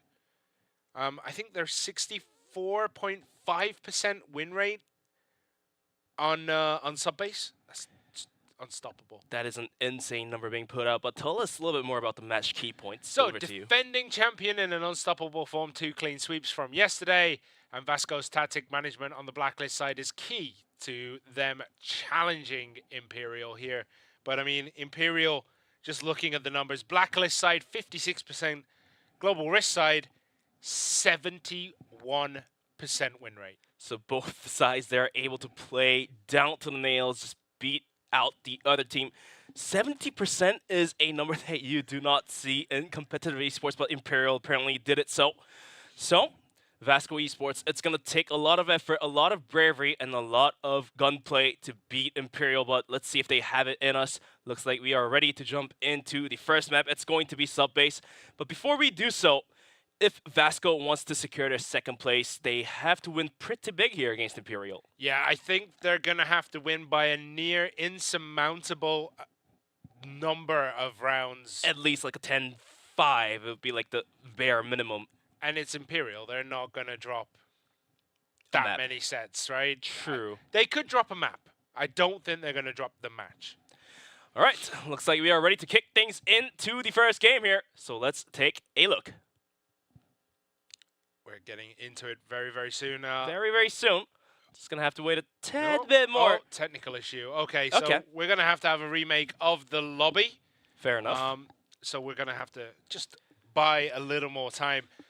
But definitely, speaking of the stats, I do feel like VASCO, if they're able to pull out, let's say, first map sub base, it's Imperial's pick. If they can steal it like 10-6, 10-7, okay. And then if they move into Ankara and get a pretty big lead, like 10-4, 10-5, then statistically speaking, I think due to the round differentials, because VINCIT did lose a lot of rounds, VASCO can secure a second place. If they make it sloppy and get 10-8, 10-7, then it's automatically VINCIT on the second place. If VASCO drops a single map, then it's automatically then put at third place. Okay, so that's the way it goes. That's the way it goes. So they need a 2-0 and a big lead to secure the second place spot. So it sounded insurmountable. Now it's just like climbing Everest with nothing but a t-shirt on, right? Like this is a challenge and a half. More than 2 challenges combined in one. You have to get a 2-0 from Imperial, and then you have to have a pretty big lead against Imperial. So with both of those being combined, it will be a tough task, tough ask. But if they are able to pull it, then might as well be. Looks like the lobby is being remade, so please bear with us. We are about to bring you some quality crossfire. Imperial versus VASCO. Yeah, they're about to get into this one. We're just loading in. So port is, sorry, sub. Why did I say port? It's port is banned. Port's at the top of my thing. Subbase is going to be the first map. How are they going to approach this? We know how Imperial play, right? We know that they can nail those angles. We know that they can defend the air ducts nigh perfectly every time they need to. So how, as VASCO, are you going to approach this map? To kick things off, MG finds a quick shot onto Adrian, and action as well won't be going down to the comp. Tuzen and VNC, though, is going to be able to find a kill each, and all of a sudden, it looks like Imperial is shaking mightily. Ruzal goes down to Silva as well, and it's all down to the hands of Goken. In a 1v4, NA Dream does have all 3 utilities, and we do see Tuzen and VNC on a super low HP. So, utilizing that pistol is a valid choice. It's going to be smoking himself in towards the bomb site. Does have the C4. Silva came in for the rotation. Goken whips that shot. Going for another. Does miss that one. Now he has to rotate back out from A. Or is he thinking about playing with the clock and coming back in here? The flash is going to completely obscure his vision. More supports arrive. Goken ended up finding VNC. And a 1v3. Does have only 36 HP. He can toss that grenade towards Tuzen and try to equalize it back into 1v2, but at what cost? There's Tuzen wrapping around behind him. Yeah, look at Goken's, like, map awareness, knowing Tuzen and Silver would try the wraparound.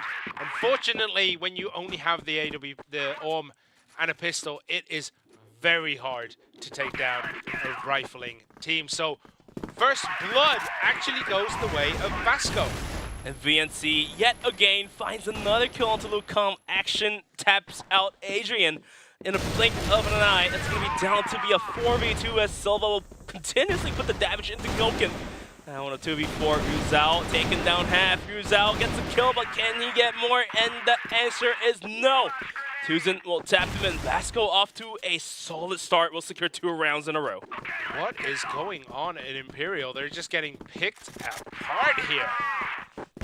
I mean, VASCO has played against Imperial a plethora of times, and looks like they have solid play tactics against them. And so far, Fei swings out wide. Action gets caught with his pants down. How so? MG will pistol him down, but Lucam comes for the trade, gets the kill. VNC comes in for the support. Adrian goes down, fall down to the hands of Ruzao and Goken. Ruzao going for some pot shots. He has to fall back out as C4 is being contested, and this is going to be a tough take. Yeah, and again, it's looking like VASCO are just going to be able to win this one out. Goken and Ruzao have so much work to do, just the 2 of them, and they are separated by the whole map. The C4 is also in between them, so they have to try and make their way through. And Ruzao goes down, and now it's all down to Goken one more time. Goken having a pretty slow start today, is only going to be sitting at 1 kill, but he now has a chance to quadruple that. He will double it for now. He does take Tuzens out. It's going to be VNC and Silva just holding on to the bomb, and Goken, he has no utilities. He has to get this shot in. Otherwise, it's going to be a tough retake onto the bomb. Minute left onto the clock, and now eating more bullets to him. Only sitting at 54 HP. Trying to get the angles onto VNC, but VNC not really willing to peek it just yet. Yeah, they don't really need to. They can just sit here and wait for the rest of the timer. 50 seconds left. Goken has it all to do. He has to somehow push into that control room.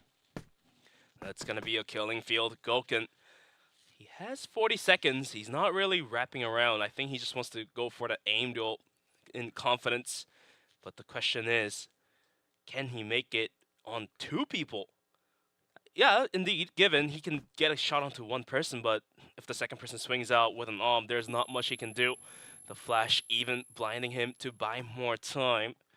All right, 17 seconds, taking down. Yeah, the Goken worst now part is moving in. Can't even go and find a rifle because the nearest rifle is over on it. He almost didn't need it, though. He did instantly take out VNC, but Silver rose to the challenge. And as I was saying, the only rifle on the map was in that room. I think every rifle was in there. Unfortunate for him, that was the case. And VASCO picks up their 3rd round. And almost as if they heard us on the cast, they are trying to make that lead wide. I mean, they're definitely turning on the style here. So MG needs to carry on what he's doing. Tuzen as well is playing phenomenally. But Silva, the standout player so far, 5-1. What can Imperial do to stop him? Now Goken in the duel with MG. Both players get to walk away as the bullets do miss. But this time around, after losing 3 rounds straight, not Vincent, but Imperial, my bad. Imperial is looking to rotate towards the submarines out towards B. The C4 is going to be splitting sides with Ruzao and Goken. Yeah, VASCO played this a lot slower than they did the previous ones, where they went deep down into machines to kind of poke through. As you do see, Adrian and Lucam get big kills. Lucam gets another one. Fefe gets 1. And there's only VNC remaining. Tuzen got caught with his pants down, couldn't react in time. Goes down, and Feifei will wrap it up. Finally, Imperial picks up a round they need. It's going to be 3-1, still in favor of VASCO. Yeah, but that is a good sign. Imperial kind of manhandled that round, but they have to do it 2 more times just to break even with VASCO. Some pot shots being exchanged down towards double doors, not going to hit.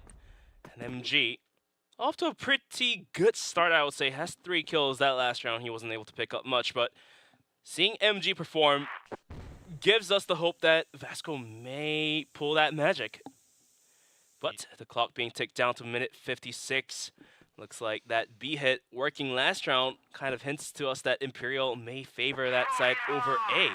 Yeah, but the C4 is down in the spawn, so they do have plenty of opportunities. They just need to find an avenue to push, and it looks as though maybe Goken is going back to pick it up. No, he's just going to try to get an angle in here through the chain link fences, over the box, and down into that control room, into the shutters, but it's a very hard angle to hold. Goken now trying to maneuver over towards the middle. Couldn't find anybody there just yet, but some early nades being thrown. Not going to hit anybody. There's the damage being put out towards Feifei. Minute left on the clock, and action. Thinking about going for some pot sprays, not gonna hit, has to fall back and find a better holding angle. Yeah, so we're on board with Tuzen. And everyone's just kind of playing this very, very passively. And if you are VASCO, where are you assuming they're going to push? You would hopefully assume B would be now the location of the push, because that is where it looks like it's coming, as we do have massive engagements. And look at this, VASCO just getting the better of every engagement there. They were engaged on 3 fronts, and how many fronts did they win? 3. Some way, somehow, action swings out from behind, gets a kill, which kind of puts Imperial in a rush. Rest of SV peeks out, gets the kill, and speaking of getting peeks, MG is going to find that opening frag right onto Adrian, so that's going to be critical, but Feifei comes around the corner, he finds action, goes for a spray down, and he does indeed connect it to MG. It's all down towards VNC, 1v3. The bomb is to be planted. Now on a 1v3, does have a nade, does have a smoke. Let's see if he can clutch this one out. Yeah, let's see if it is just a warm-up issue or if VASCO literally have the number of their opponents here. So we do have grenades going in. 23 seconds and ticking. VNC eating nades to his face, is taken down less than half HP here, it looks like. He has to start moving now, otherwise the timer is against him. He comes in, gets a quick shot onto Feifei. How? Goken now pops on top of the site, realizes he doesn't have to fight this, and Lucom is going to arrive for the support, gets the headshot, and Imperial finds their second round. Yeah, so it is 2-4. Imperial are trailing after 6 rounds. How will they respond to this? Will they be able to pick up the tempo, play at their pace, or will VASCO be able to just continue strangling their opponents on this map? We'll have to wait and see, because so far VASCO is still maintaining their lead against Imperial. 2 minutes left on the clock. The bomb is lingering just outside B here. We do have Goken kind of looking down towards A, see if he can find an angle, find a pick. But for now, it's going to be pretty quiet until Adrian on in the front line, leading the charge here. He's going to swing anytime soon. Silva waiting with open arms. No pop flashes means disaster if Silva can land these headshots. There we go. He does find one. Cannot connect it to the second. But MG that come in time will find a pick onto the comp. Goken will take down action, and Tuzen will take out Goken. In a bloodbath, it's going to be 2v3. Oh yeah, Tuzen is still up. I thought he was already down and out. Adrian hanging on by a thread as well. Ruzao is the only one who is very healthy. We see MG flashed out. Ruzao does get tagged from the back. MG is going to whip that shot, allows for the bomb to be planted anytime soon. Adrian swings out, gets caught out. All down to the hands of Ruzao. He did find the double to equalize it back down to 1-on-1. But Tuzen is on the rotation. Both of these players oh so low. Ruzao has a bit more health, but one tap will do justice. Tuzen is going to be swinging from the side. He is going to towards heaven, but he does back out. Ruzao now spots him out. 1v1. Any bullets will do it. Ruzao now just willing to buy time. Is going to rotate back out all the way towards A, so he can get the bomb planted.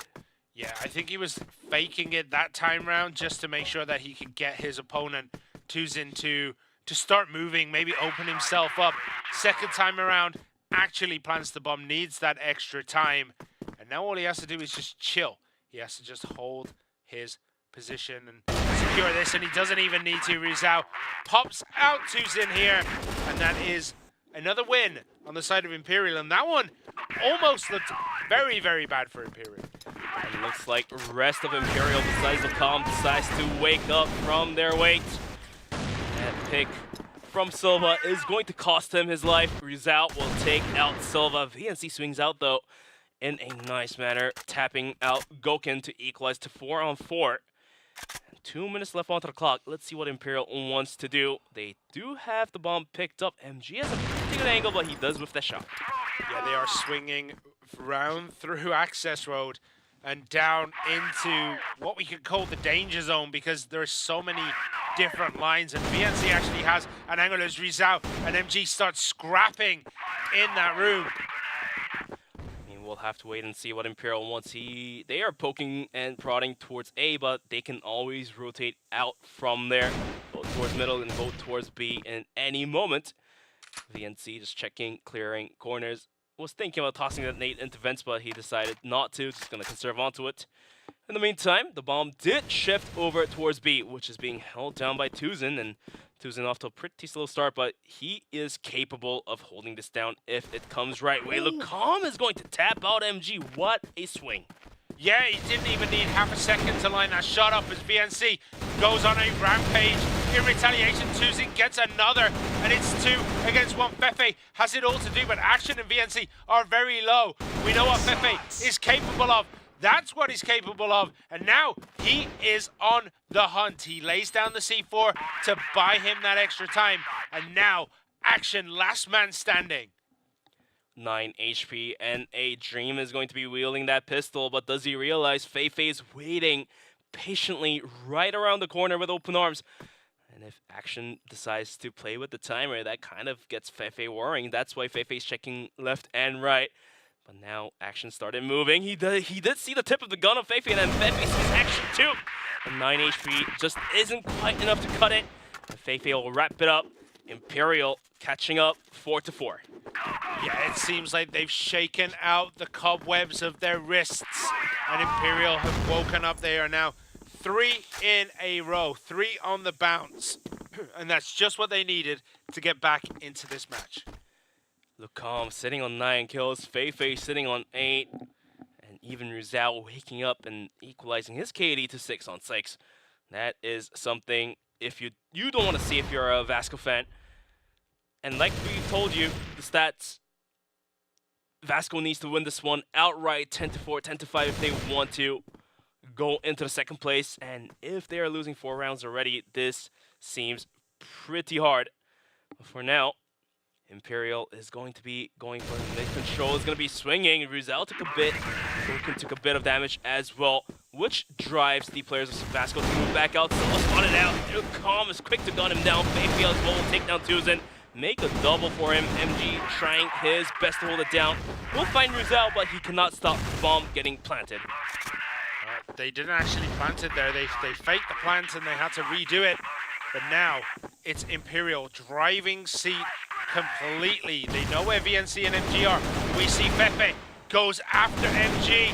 VNC pops out to retaliate here, but it doesn't matter. Lucam gets VNC down. And that is another win on the side of Imperial as we go into the second half. 5-4 Imperial. And now we're switching sides, and VASCO, they have to win this one outright, straight up. Otherwise, it's going to be a tough ask. But for now, it's going to be Imperial on the defensive side of Global Risk, and VASCO on the Blacklist side. Tuzin already taking a beatdown. Is going to lose a lump sum of HP of his own. 2 minutes left onto the clock. Silva going for some tap shots, pot shots through the boxes, but not going to hit anybody as nobody from Imperial is holding that position. Adrian, though, thinking otherwise, swings out, going for the pot shots, almost getting Action there. Can he do so? Spots on MG, does a bit of damage, but Action springs out in the right time, takes down Adrian to make the man lead. He does, and we're on board with Action, who's just kind of resetting himself. Tuzin too. Both just disengaging after that combat. They get Adrian down. Big kill. Oh! Gokun from no man's land gets Action there. Out of nowhere, Action goes down, and that is a disaster. And all of a sudden, with MG and Tuzin sitting at half HP, one actually below half, it's going to be a hard take as rest of Imperial looking pretty healthy. Is going to be able to hold this one down. About a minute left on the clock, and the bomb is still lingering outside of A, which is going to be helped by Tuzen and Rest, kind of trying to sell a fake towards B. They're going to leave a player, that's going to be MG. He does find a kill onto Ryuzao, so the fake most likely being sold here, and now rest of VASCO is looking to hit towards A. Yeah, but look where Lucam is. Lucam can wrap around very easily once he knows this is coming, and Fefe is going to be the first to notice it as they have to break around this corner. Fefe ducking, dodging, trying to get whatever information he can on this push. They're all waiting. They're prepared. I think MG on the side is going to try to capitalize on this. MG go in with Lucam. He does get the wraparound. He gets one, he gets two, he makes it a triple. Lucam doing Lucam things right there. And MG scratching his head. Hey guys, what happened over there is going to be in a 1v3 with 11 seconds remaining. Less than 11 now. Doesn't have any more bullets. Goken taps him out. And that, boys, Imperial taking the 6th round, and VASCO mightily struggling here. Yeah, like they started off really well, VASCO, but the screws have been turned. And Imperial are just running away with this. Lucam 14-6, Fefe 11-7. That swing from Lucam completely shutting down VASCO. What a moment for him, but that's why Lucam is a scary player. He makes those smart moves. He guesses where the enemies are, and he makes the right bet, and that's how he gets those kills. But for now, for VASCO, they are going to be going for rather default setup. They have figured out, okay, we don't have to risk anything, and they're going to be clearing angles one by one. Yeah, the wraparound was just too good. VNC actually eats a bit of damage there, quite a lot of damage, and actually goes down to Ryuzao with the AK through the smoke. Nicely played by Ryuzao, who has had a very slow start. He's 7-8 right now, and you know, normally he'd be up there with Lucam, but you know, he does have, he's earned a bit of a break. Definitely sitting on 7 kills, but Lucam with 14 and Faith with 11 now. Adrian swings out, Goken swings out, action in a tough spot. Tuzen does arrive and help. Goken goes down. Adrian's nade is good to take down action, and Lucam with more pot shots is going to take HP away from Tuzen's. Yeah, it's 4 against 3. Lucam is still very healthy. Adrian about to go down to his stubbed toe. Tuzen, MG, and Silver on the side of VASCO. Gotta do what they gotta do. They gotta get this map going their way. They need somehow to swing back, pick up the C4, and breach one of the sites. Both sides very heavily defended, and they are sending Silver to go pick up that C4. Less than a minute remaining. And looks like MG gets to keep better of Lucam. And now to a 3-on-3. It's going to be Adrian and Feifei on throw hold. Any nades towards Adrian may do justice. But for now, with only 15 seconds on the clock, it's going to be a wraparound towards B. Bomb site does eat a couple bullets. It's going to be Silva. MG comes up and over, but Ryuzao taps him out from the lobby. 2v2. Can he make the magic happen? The bomb does get planted, but Tuzen does whip the shot. Yeah, and Tuzen is the last man standing as Silva went down to Fefe. Fefe on the hunt again here. He is fully healthy, and he's just looking to play with his food. Tuzen puts around the corner, and that is it. Down he goes. Fefe beating a man when he's already down, but Ryuzao, hopefully they're going to defuse this bomb. Looks like the defuse is going to happen. Anytime today, boys. Anytime today. Don't pressure yourselves. There we go. Imperial win another round here. And it is, I believe, 7-4. Imperial showing their superior lead. It's going to be chasing away, running away from VASCO. It's going to be 3 rounds on top.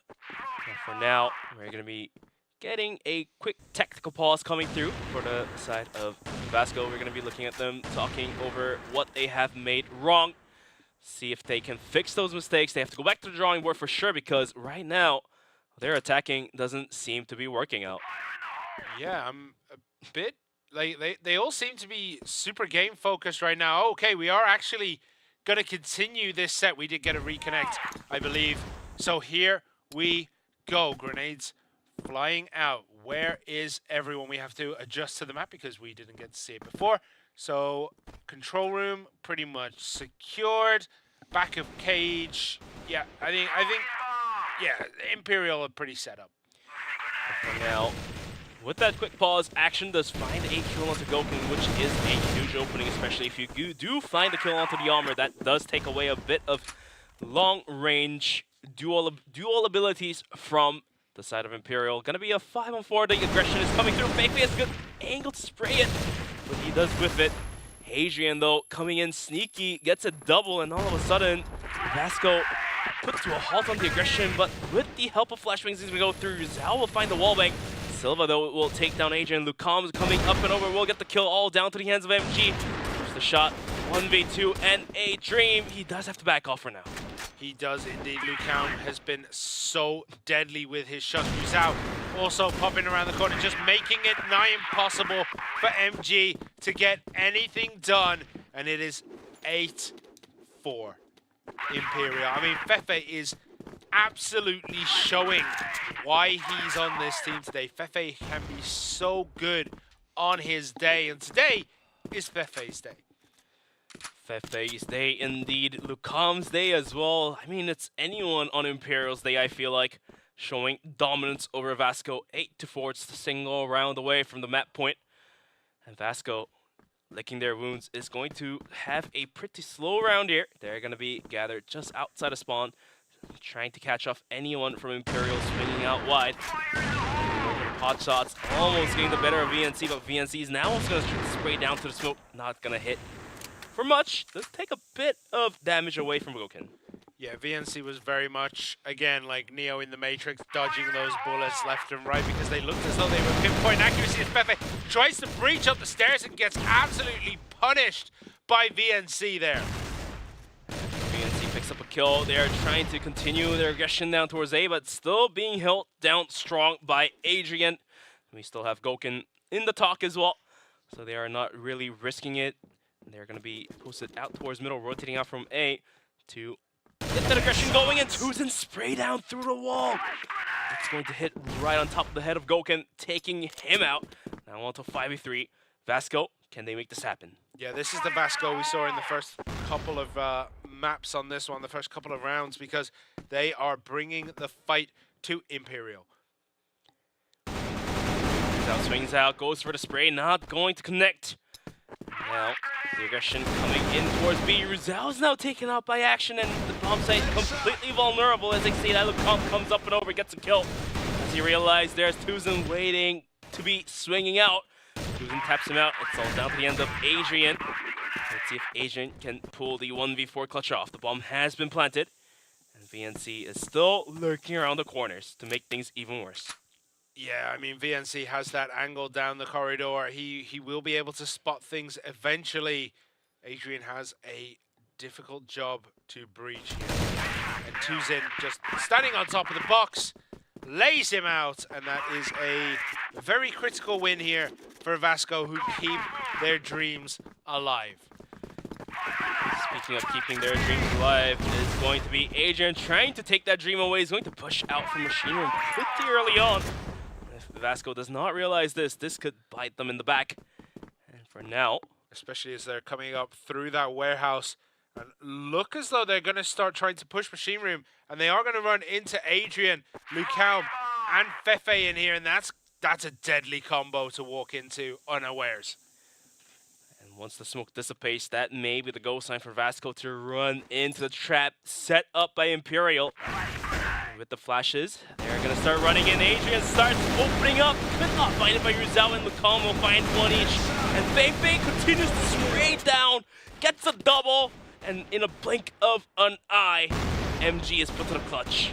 Yeah, me and Lucam in this map have a very special relationship, and Fefe does finish off MG here, and now it is map point, Imperial. And VASCO scratching their heads. They went back to the drawing board during the pause, but it looks like it has not been fixed. And Imperial is using that to their advantage. It's going to be 9th round being picked up by them. Map point. And possibly the decider for Imperial to fix their spot in number 1. Yeah, definitely possible here. As we do see grenades coming out, just laying waste into those zones. Only VNC takes a little bit of damage, nothing too much. Smoke's going out, just obscuring vision. And both Goken, take a bow on. How does he do this every single time? Rizal as well will put damage into VNC and Silva. Just the sneeze will do so. Rizal will end up getting the better of VNC. Silva trying to swing up, but Rizal has already left the scene of crime. Silva does find the kill, but what can he do more? Adrian swings out, gets a kill onto Tuzen. Lucam did find the headshot onto Silva, and MG once again put to the test. How many times more 1v4 for him? Well, it may be only one more on this map at least, because it does look as though Imperial have this sign sealed and delivered. Does he want to pick up? No, Goken just spots him instantly, takes him down, and just like that, after a shaky start, Imperial absolutely dominate on port. 10-4, 10-5 scoreline here for Imperial, showing a absolute dominance. And basically, this marks the first spot for Imperial. They are putting their name on the group stage. They are on the number 1 spot here. They definitely are. I keep saying Port because Port is right next to where I wrote sub from the last game, so that's true. That's a bit annoying. So Subbase goes completely the way of Imperial, and let's have a quick look at the highlights, because honestly, look at this start by VASCO. This was the start nobody was expecting. They absolutely run down Imperial. This is a massacre, although VASCO had a pretty good start in the first 2 rounds. When they are on the global risk side, we thought, oh, maybe VASCO can pull it, but in, what, like 4 rounds in, Imperial starts to wake up from their sleep and completely dominate VASCO. That's definitely how it felt, because we saw Imperial losing these gunfights that they never really lose. Like this here was kind of the turnaround, because I mean, Rizal, I think Rizal popped off here, right? Or is it Adrian? Adrian dies, Rizal gets 1, 2, finishes it off 3. I mean, that was the turning point. That was when I think the rest of the team woke up.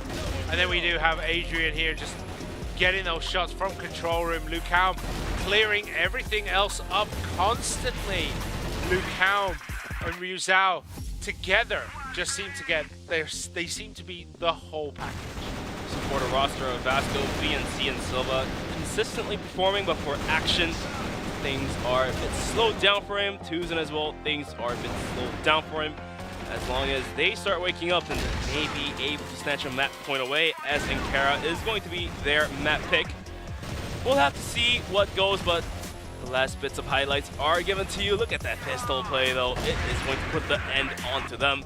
This is the set summary, though. 10-5 Imperial taking map number 1. Yeah, take a look at Lucam. 2.1 here. Everyone else, apart from Adrian and Goken, actually posted below their normal numbers, but I mean, the rest of the team just absolutely controlled VASCO in the second half of that. After the first 4 maps, it was all one-way traffic pretty much. I mean, if you were to omit the first 5 rounds, the rest of the rounds looked like Imperial was toying and playing with VASCO almost, like almost adult, giving a lesson to the children. Yeah, maybe that's the case, because I could definitely see, like, hey, we want to build some false hope in you and then absolutely tear you down. That's even worse. It's not gonna lie. No, I mean, VASCO showed that they can go toe-to-toe with Imperial. Unfortunately, they just couldn't sustain it over a longer period of time. If they could have sustained that intensity of the first 3 maps, the first 3 rounds, sorry, we could have seen a big upset with Imperial finally losing a map. But that did not happen, and that was not the case, as Imperial is going to finish off map number 1 in 10-5. And we are ready to take you into map number 2, Ankara. So here we go. We're on board with Fefe. With that sniper rifle this time, it is a 3-sniper start on the side of Imperial here. And this time around, it's going to be a 3-2 split. They have changed their guns. Okay. I was going to say, I think 3 ohms is a bit overkill, but they have decided to change back into the AKs. I mean, if you do not fire a weapon, you can always switch it back to the AK, so it looks like Imperial wanted to get the early picks, but if nobody peeks out, then they will just change it back. Hence is why we saw that triple ohm setup early on into the round. But now the time has been passed, minute 40 left onto the clock, and the nades did take away a bit of health from Adrian, VNC as well, eating a bit of damage, but not majority of it. And looks like the bomb still dropped down towards the middle, hints to us that Imperial wants to play this one out in a book manner. Yeah, so they do control the office with Adrian. Adrian has that nicely set up. MG does have sights set on the office entrance, so if there is any push from Adrian there, he's probably going to be facing the gun of MG. And now it looks as though Imperial are going to make this big push. Silver is the first to go down. Ryuzao picks him apart as we do see MG get Adrian, as I mentioned. MG now on top of the site, trying to get the picks that he desperately needs, but Lucam is willing to swing out from the corners and tap him out from the lobby, but it does not happen, as MG is just a tad bit better with his bullets, now wielding out the pistol in dear life. Susan comes up and over and takes the kill onto Feifei, all down to the hands of Ryuzao and Gouken. Now, all 3 players did rotate back in, and Tuzin finds the kill onto Gouken. Ryuzao in a 1v3. We've seen him make work magic. He does find one. But MG comes up and over, jumps on top of the site, finds the pistol bullets, and that will be Vasco picking up the first round. Yeah, he almost got it done. He almost got MG down, and yeah, that would have been definitely a turnaround there for Ryuzao, picking up a triple kill to close it off, but he doesn't. And Vasco, once again, in this match, take an early lead. Now playing with the clock is going to be Imperial. The nade is going to be right NG's way. Looks like they want to progress down towards connector. But as you can see on the minimap, it's only Action holding down towards A. So if Imperial decides to rotate right into his face, that could be a huge risk for Vasco to hold it down. We do have 2 going face to face with Fefe now, I think. Yeah, Tuzin and Fefe. I think Tuzin's still hidden. I think he knows MG's there. Fefe knows MG's there. I'm not sure if he knew Tuzin was there as well. As you do have a bit of an exploratory push by Fefe. Going up the middle, just seeing if you can get an angle on any of the troop movements on the side of Global Risk. And smartly played by Vasco. They're going to be rotating player out from B towards A. We do have Silva arriving on the support action, trying to hold it down by Dear Life. Maybe to take out Silva, and Lucam is going to kill Action. Now it's all down to the hands of Tuzins, and the rest of the rotation is going to get cut off by Adrian. Double for him. MG in a 1v4 again. Is this a dream or no? This is a real situation that MG has to make things work, but it's not going to happen. Imperial is going to pick up their first round of their own. It's going to be 1-1. Yep, much better from Imperial that time around. They didn't lose a couple of sloppy players. They held everything nice and tight. Now we're just going to have to see if Vasco can slow down the beast that has been Imperial in this tournament. They are undefeated, Imperial, whereas Vasco 1-2. Oh, 1-1. Tuzin now holding onto the connector. Did see the tip of Feifei moving through, but the nade from Adrian. And he's going to hit that Kobe onto Action. And that is going to put Vasco in a tough spot to hold onto the bomb sites. We are going to have A completely open. And that will leave MG in the middle. Hopefully be able to take a kill. But it's not going to happen, as the C4 is going to be moving away from middle and closer towards connector. Yep, so where is everyone going? We have lots of action going on here. Adrian does get down VNC. And it is a 4-on-3 situation now as the grenades come in. Silva did find a instant frag onto the player, but Silva at the end of the day is tapped out by Ruzao on a 4v2. Tujan and MG trying to hold on to the bomb site, but Ruzao is going to be swinging right on top. Minute left. Feifei on top of the staircases as well is going to pre-fire those angles, and Feifei is driven out from there. It's all down to B4. Tujan spotted out. Adrian makes the better of the pistol. Also hits much HP out of MG. And then the Goken was there to finish the drop off. And Imperial is going to be taking the lead 2-1. So 2-1 as we go into round number 4. What can VASCO do here? They're looking like they are second to every fight in the last 2 rounds. You're making a valid point. This looks very struggly and shaky for VASCO, but we'll have to see if they can get things together. Otherwise, Imperial is going to have a clean sheet of 2-0. Silva's on an adventure right here. He's very far south on the map. As he's having a poke through, he's going to see maybe through the smoke he could get Ruzao, but no, MG also in that vicinity. Once this smoke clears, they might actually be able to be taken out. Silva hovering up and around. If he drops down, he is going to see absolutely everyone underneath that overpass. And that's why he's just jump peeking. He does see the tip of the comm, has the flash, and just get out from there. Doesn't have to risk anything, and now MG is also arriving for the support. They're going to give up underpass and give up long and just decide to hold on to the bomb site from the back lines, which is valid. Doesn't have to risk anything, especially when they are getting outgunned. Just play with the angles, use the corners to your own advantage. Yeah, if they do push out, it's still going to be very, very difficult on the side of Imperial because you can get trapped down under those like twisty little corridors around Armory. Less than a minute remaining onto the clock, and Imperial moving the bomb closer towards the B bomb site. They might be thinking about splitting B here. Have 2 players go down underpass, have 2 players go out long and just split it.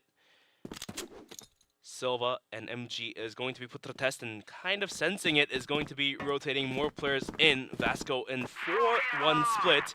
But the position of Action is so strong. He holds on this crosshair, but he gets spotted out.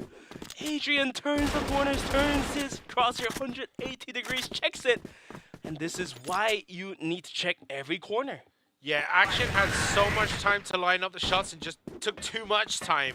As Silver does get Feifei. Goken gets VNC. Lucan gets Silver. MG though takes down Lucan. The bomb is planted. And MG is the last man standing. And Adrian is just going to run him down.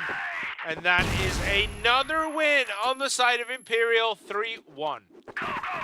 VASCO looking helpless right now, and Imperial just asserting their dominance.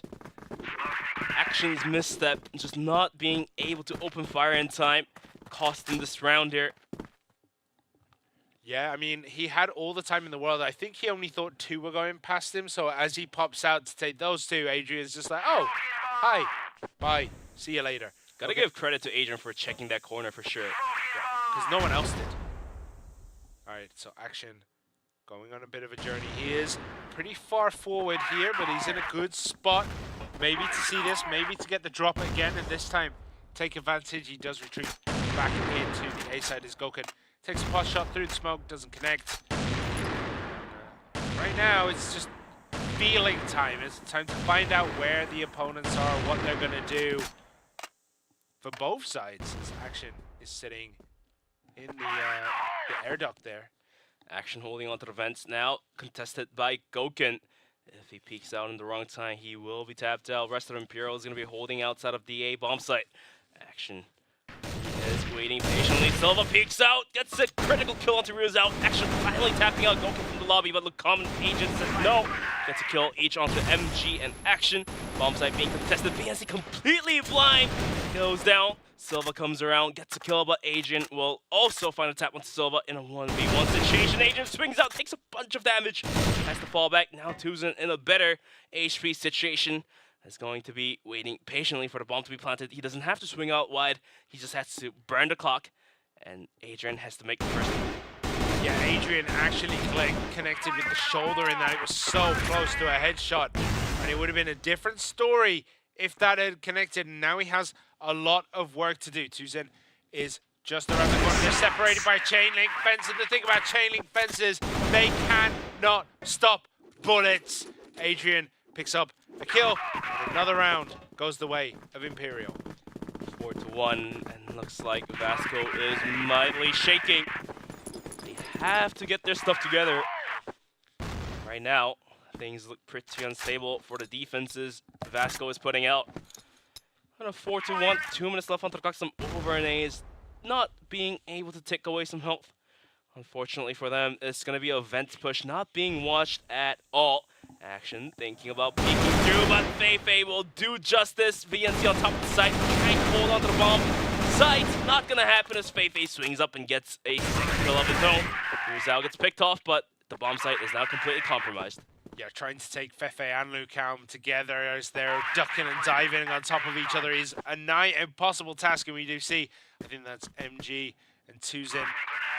No, it's Silver and Tuzen trying to wrap around. Lucam does kind of get the drop on Silver there as Adrian tries to do what he can, but the spray is just not tight enough. Silver. And it's a bit of a reset here. 18 seconds, and Lucam with a crisp one tap takes Silva out from the lobby, all down to Tuzen's, and the pistol play from Feifei will do so. And that will be the 5th round going Imperial's way. And VASCO, they have to take all 3 rounds remaining of the first half if they want to stand any chance against Imperial to get the second map in their favor.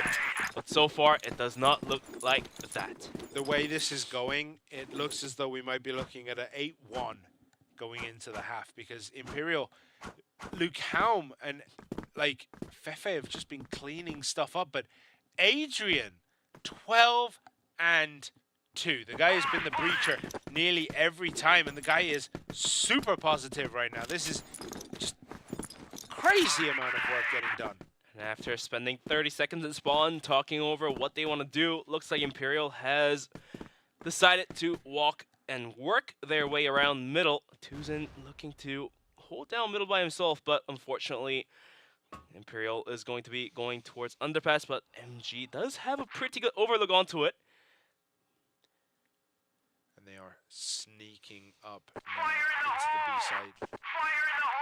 Let's go out. Gokum, first man through the door. Grenade from MG is good on Adrian. He takes a lot of damage, and MG tries to do what he can from behind the boxes of Silva. Wraps around here, gets Lucam. Big kill to start off with. And now Imperial has to fall back from the underpass. Going down towards middle by Rizal has a pretty good angle to find a couple kills, but it did not happen. Action swings up from the side, will find one. Gets a double kill too at the wound. That's all down to the hands of Adrian and Goken, but 2v4 clutch might as well be doable. Adrian sitting on 13 kills. He's absolutely fielding it, but he does go down to Silva, leaving Goken all alone. Yeah, all alone. Where is the C4?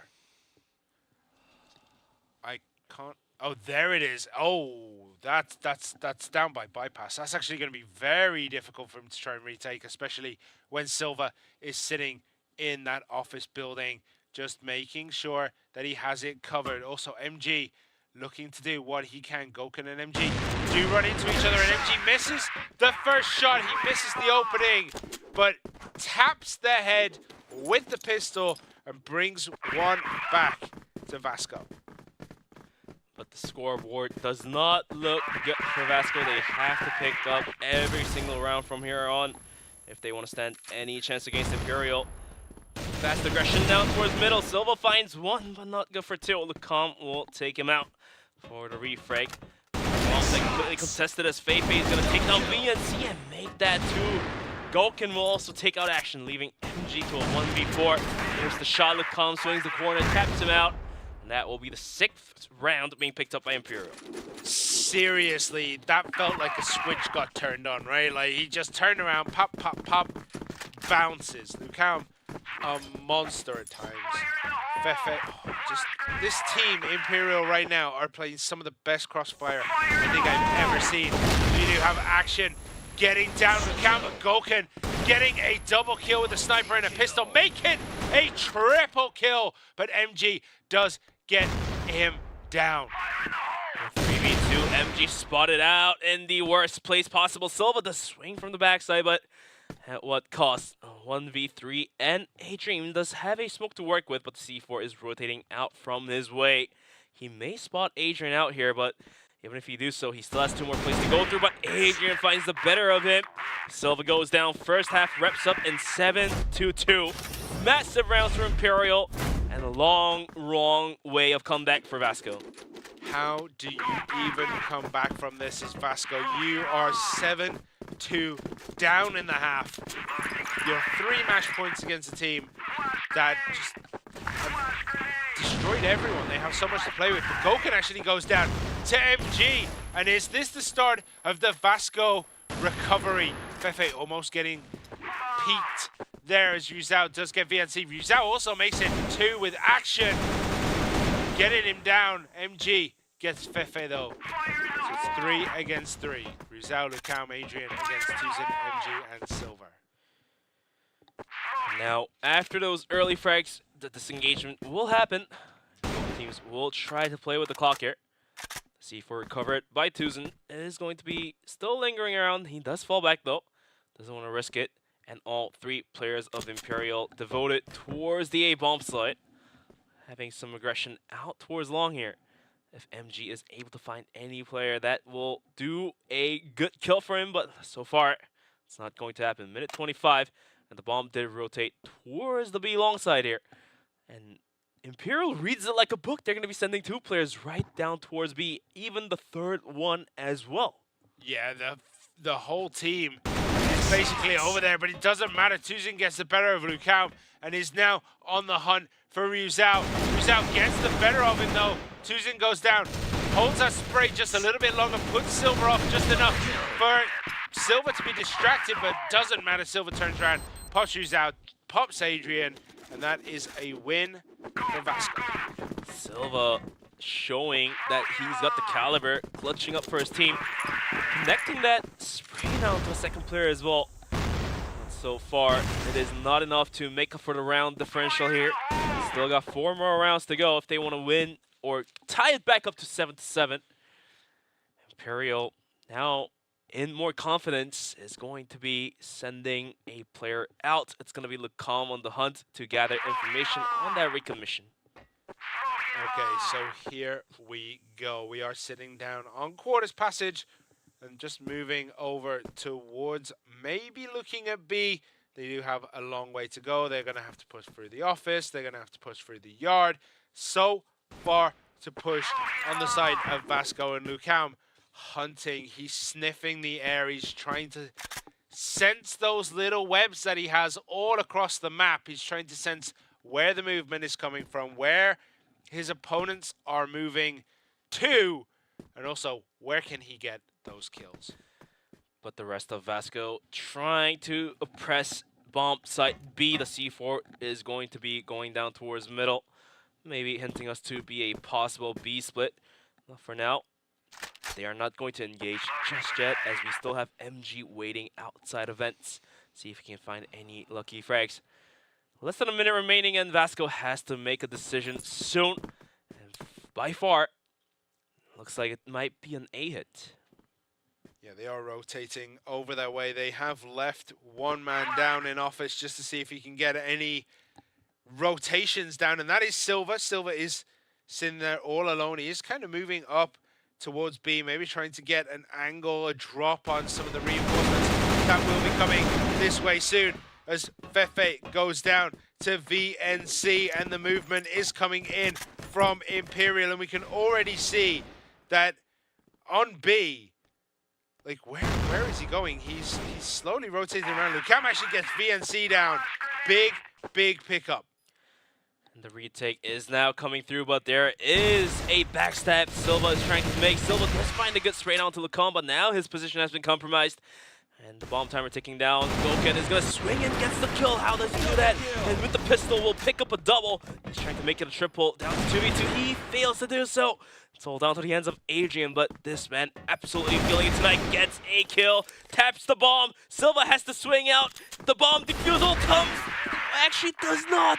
Silva will get the kill, and VASCO will finally secure 1 more round for themselves. How close was that? That sneaky diffuse was... I honestly thought it popped. I honestly thought that went. That was a full bar. That was a full bar for sure. It was pixels away. Milliseconds away, and sometimes a millisecond is all the difference between two teams in this game of Crossfire. Now, looking at this, the C4 is back down in the spawn. We have Goken just peeking down into the angles. We do have a very, very deep Lucao on Office, looking to see if he can get anything, and maybe Silva might find himself in a little bit of trouble sooner rather than later. Some shots being exchanged. Silva did take a bit more damage. Has to fall back out from Office, and for now, I do feel like the last round Adrian could have went for the gunplay rather than sticking the bomb, because he is on point today. I think he's sitting on 16 kills right now, which is a very big number. Yeah, 16 and 5 for someone who is known to be very aggressive and also has one of the lowest KD spreads on his team. He's building up those numbers today, but we have a breach over on A as Tuzin gets used out, but Goken, look at this on the side of Imperial. That just all turned on a dime, and everything went the way of Imperial as Fefe celebrates by jumping to his death. Fefe with a huge triple, completely shutting down VASCO. That may mark the end here, but VASCO still has a dream living on. Still have 2 more rounds to go if they want to lose this map, but who wants to lose? They still have 2 more chances. Let's see if VASCO can do so. They're going to be gathered outside of A again, but Lucam with early push spots out that push coming in from VASCO, and he will gain that information, which allows for his team to rotate back in towards A. That will be Rizal coming for help. Yeah, but we do see VASCO now going very, very deep into their own half. But look at this. I think Adrian's going to get the drop on nearly all of them here. Silva, does Silva know that Adrian is just around this corner? Because if he does, he's going to save his team a lot of headaches, because that's where they look as though they're going to push. Now Silva cross corners, but he can't find the headshot as Adrian is too good. Gets a kill, and VNC gets tapped out from the lobby. And Adrian is greedy for more. The C4 is also dropped. It's going to get recovered, so that shouldn't be too much of a problem. But in a 3v5, looks like the match point and the match point is lingering closer to the side of Imperial. Yeah, I mentioned that Adrian was on the hunt. If they didn't know he was there, he was going to cause headaches, and that's exactly what he did. VNC and Silver both down to the hands of Adrian. And now, where are we looking? They're pushing over towards A, but have they committed? The C4 is back down by the spawn. So they are going to be able to exchange here as Rizal in action. Fefe actually gets Tuzin. And Rizal, oh my god, Rizal gets action, and it's a 5 against MG. MG versus the world, sequel number 35, if you were to count it from ever since like 2011. But he has done it before, and definitely gotta count his effort in. But Adrian swings out and gets sprayed out. And that will be the match point, being picked up by Imperial. So we are 1 away from this closing out in the favor of Imperial, who have been absolutely dominant all tournament long. As we are on board with Silva, who's looking. VNC breaches here. Tuzin breaches. Doesn't get through. Unharmed as action goes down. Lucao absolutely slaughtering things here. Adrian and Fefe also get 2 more. And Silva is the last man standing for VASCO. Imperial just farming kills left and right, and Silva put to the truth test here. He had clutched left and right, but this one is going to be a hard one. He swings out, and Rizal finishes it. And Imperial will pick up that number 2, and so they are able to secure their first spot in the leaderboard. Yeah, top seed secured by Imperial. VASCO, they tried everything they could. They came out all guns blazing, but it just was not enough. And VASCO, I think, now are in 3rd place. We still have to gather the stats and see what goes. But so far, from our predictions, That's going to be Vincit on the second spot, VASCO on third, Ice Games on fourth, and Imperial keeping their crown on top of their head. Undefeated. They haven't lost a map all tournament long. We have to see if that changes tomorrow in the grand final. So make sure you tune in for that one. I mean, everything was a highlight here. I feel like anyone could be MVP on Imperial, but for predictions, I would say it could be Adrian. I think it's going to be Adrian because the man deserves it. He didn't have a good tournament so far.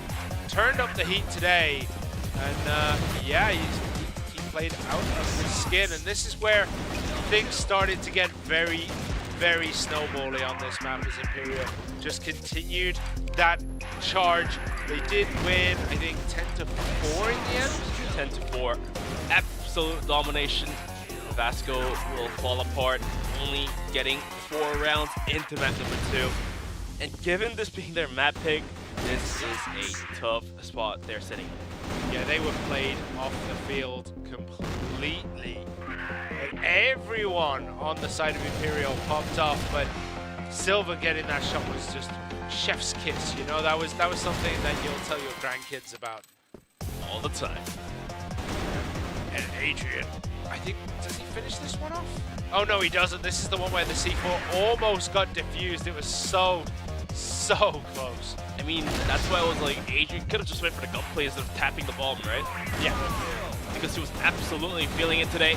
Well, this is going to be the last bits of highlights before we show you the MVP. Adrian will wrap the round up with a great spray down. This is your set summary here. 10-4, big numbers being put out by Imperial. Look at that, 4.0.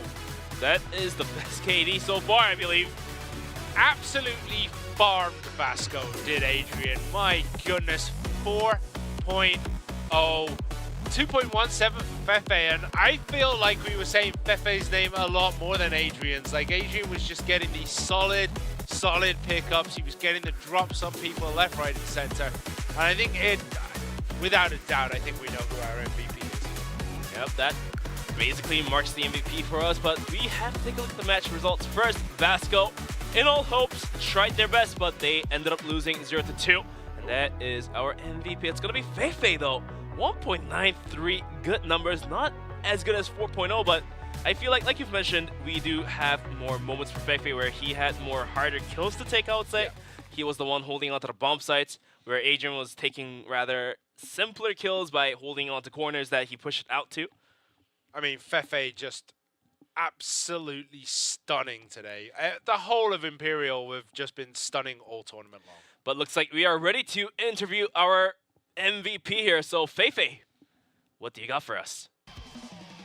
Congratulations on your win against VASCO. Looks like you have made a lot of clutch plays. You were put to the test. You were holding the bomb sites. So now that Imperial is sitting on #1 spot, going into tomorrow, do you feel a lot more relief, or do you still feel like other teams can contest you? Agora que vocês conquistaram mais uma vitória, vocês estão mais tranquilos ou ainda acham que algum time possa contestar a posição de vocês? Primeiramente, boa noite a todo mundo aí do Brasil. Bom dia, rapaziada da Coreia aí. Bom, sinceramente a gente não tá tranquilo. Tipo, fizemos uma boa fase de grupo, fizemos 3 bons jogos, mas sabemos que o importante é a vitória amanhã. Estamos numa posição confortável, que já estamos direto na final, mas o foco é totalmente para amanhã. We are definitely not chill. We are in a comfortable position, but the focus is in the final match. So, for that final match, who are you most looking forward to playing and who do you not want to play? Pra final, quem é que vocês mais querem jogar contra e quem vocês não querem jogar contra? Pra ser bem sincero, tipo, pra mim tanto faz, eu não tenho medo de nenhum adversário. A gente trabalhou duro pra esses campeonatos, então que vença o melhor deles e vamos estar preparados para qualquer um amanhã. To be honest, it doesn't really matter. We are going to be ready for whoever, so let the best one win. That is a very bold statement, but for the last question, I gotta ask this one. So, you've been clutching for your team left and right, so for tomorrow, do you kind of want to have a bit more relief so Gokun can clutch, Adrian can clutch, Yuzao can clutch, or do you just want to continue on to get the MVPs? Fefe, você tem feito muitos clutches durante esse campeonato. Ele quer saber se amanhã tu vai deixar espaço para alguém, para outra pessoa brilhar, ou se tu vai continuar tomando.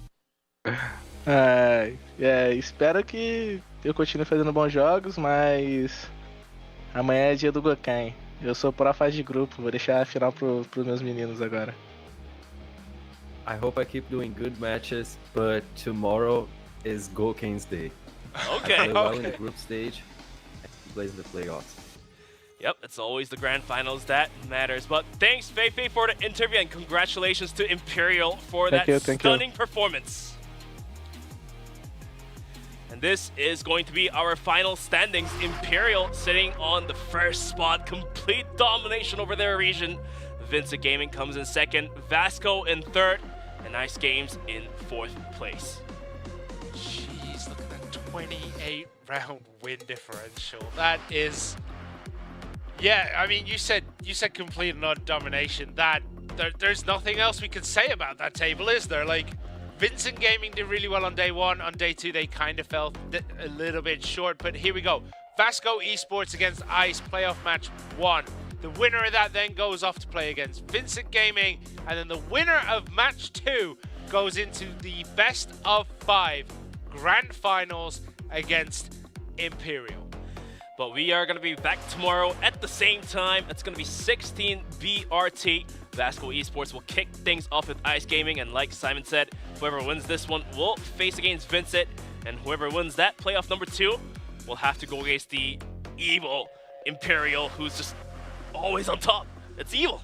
Yeah, I mean, I honestly thought Fefe was going to say that, like, I could share the MVP, but why would I want to? I just want to continue taking it myself. But saying that Gokun always shows up on the finals day, just, it's true, isn't it? Like, there's nothing we can really argue about that. Gokun is the MVP of the finals. But tomorrow is going to be the big day where the money is on stake, $75,000 US.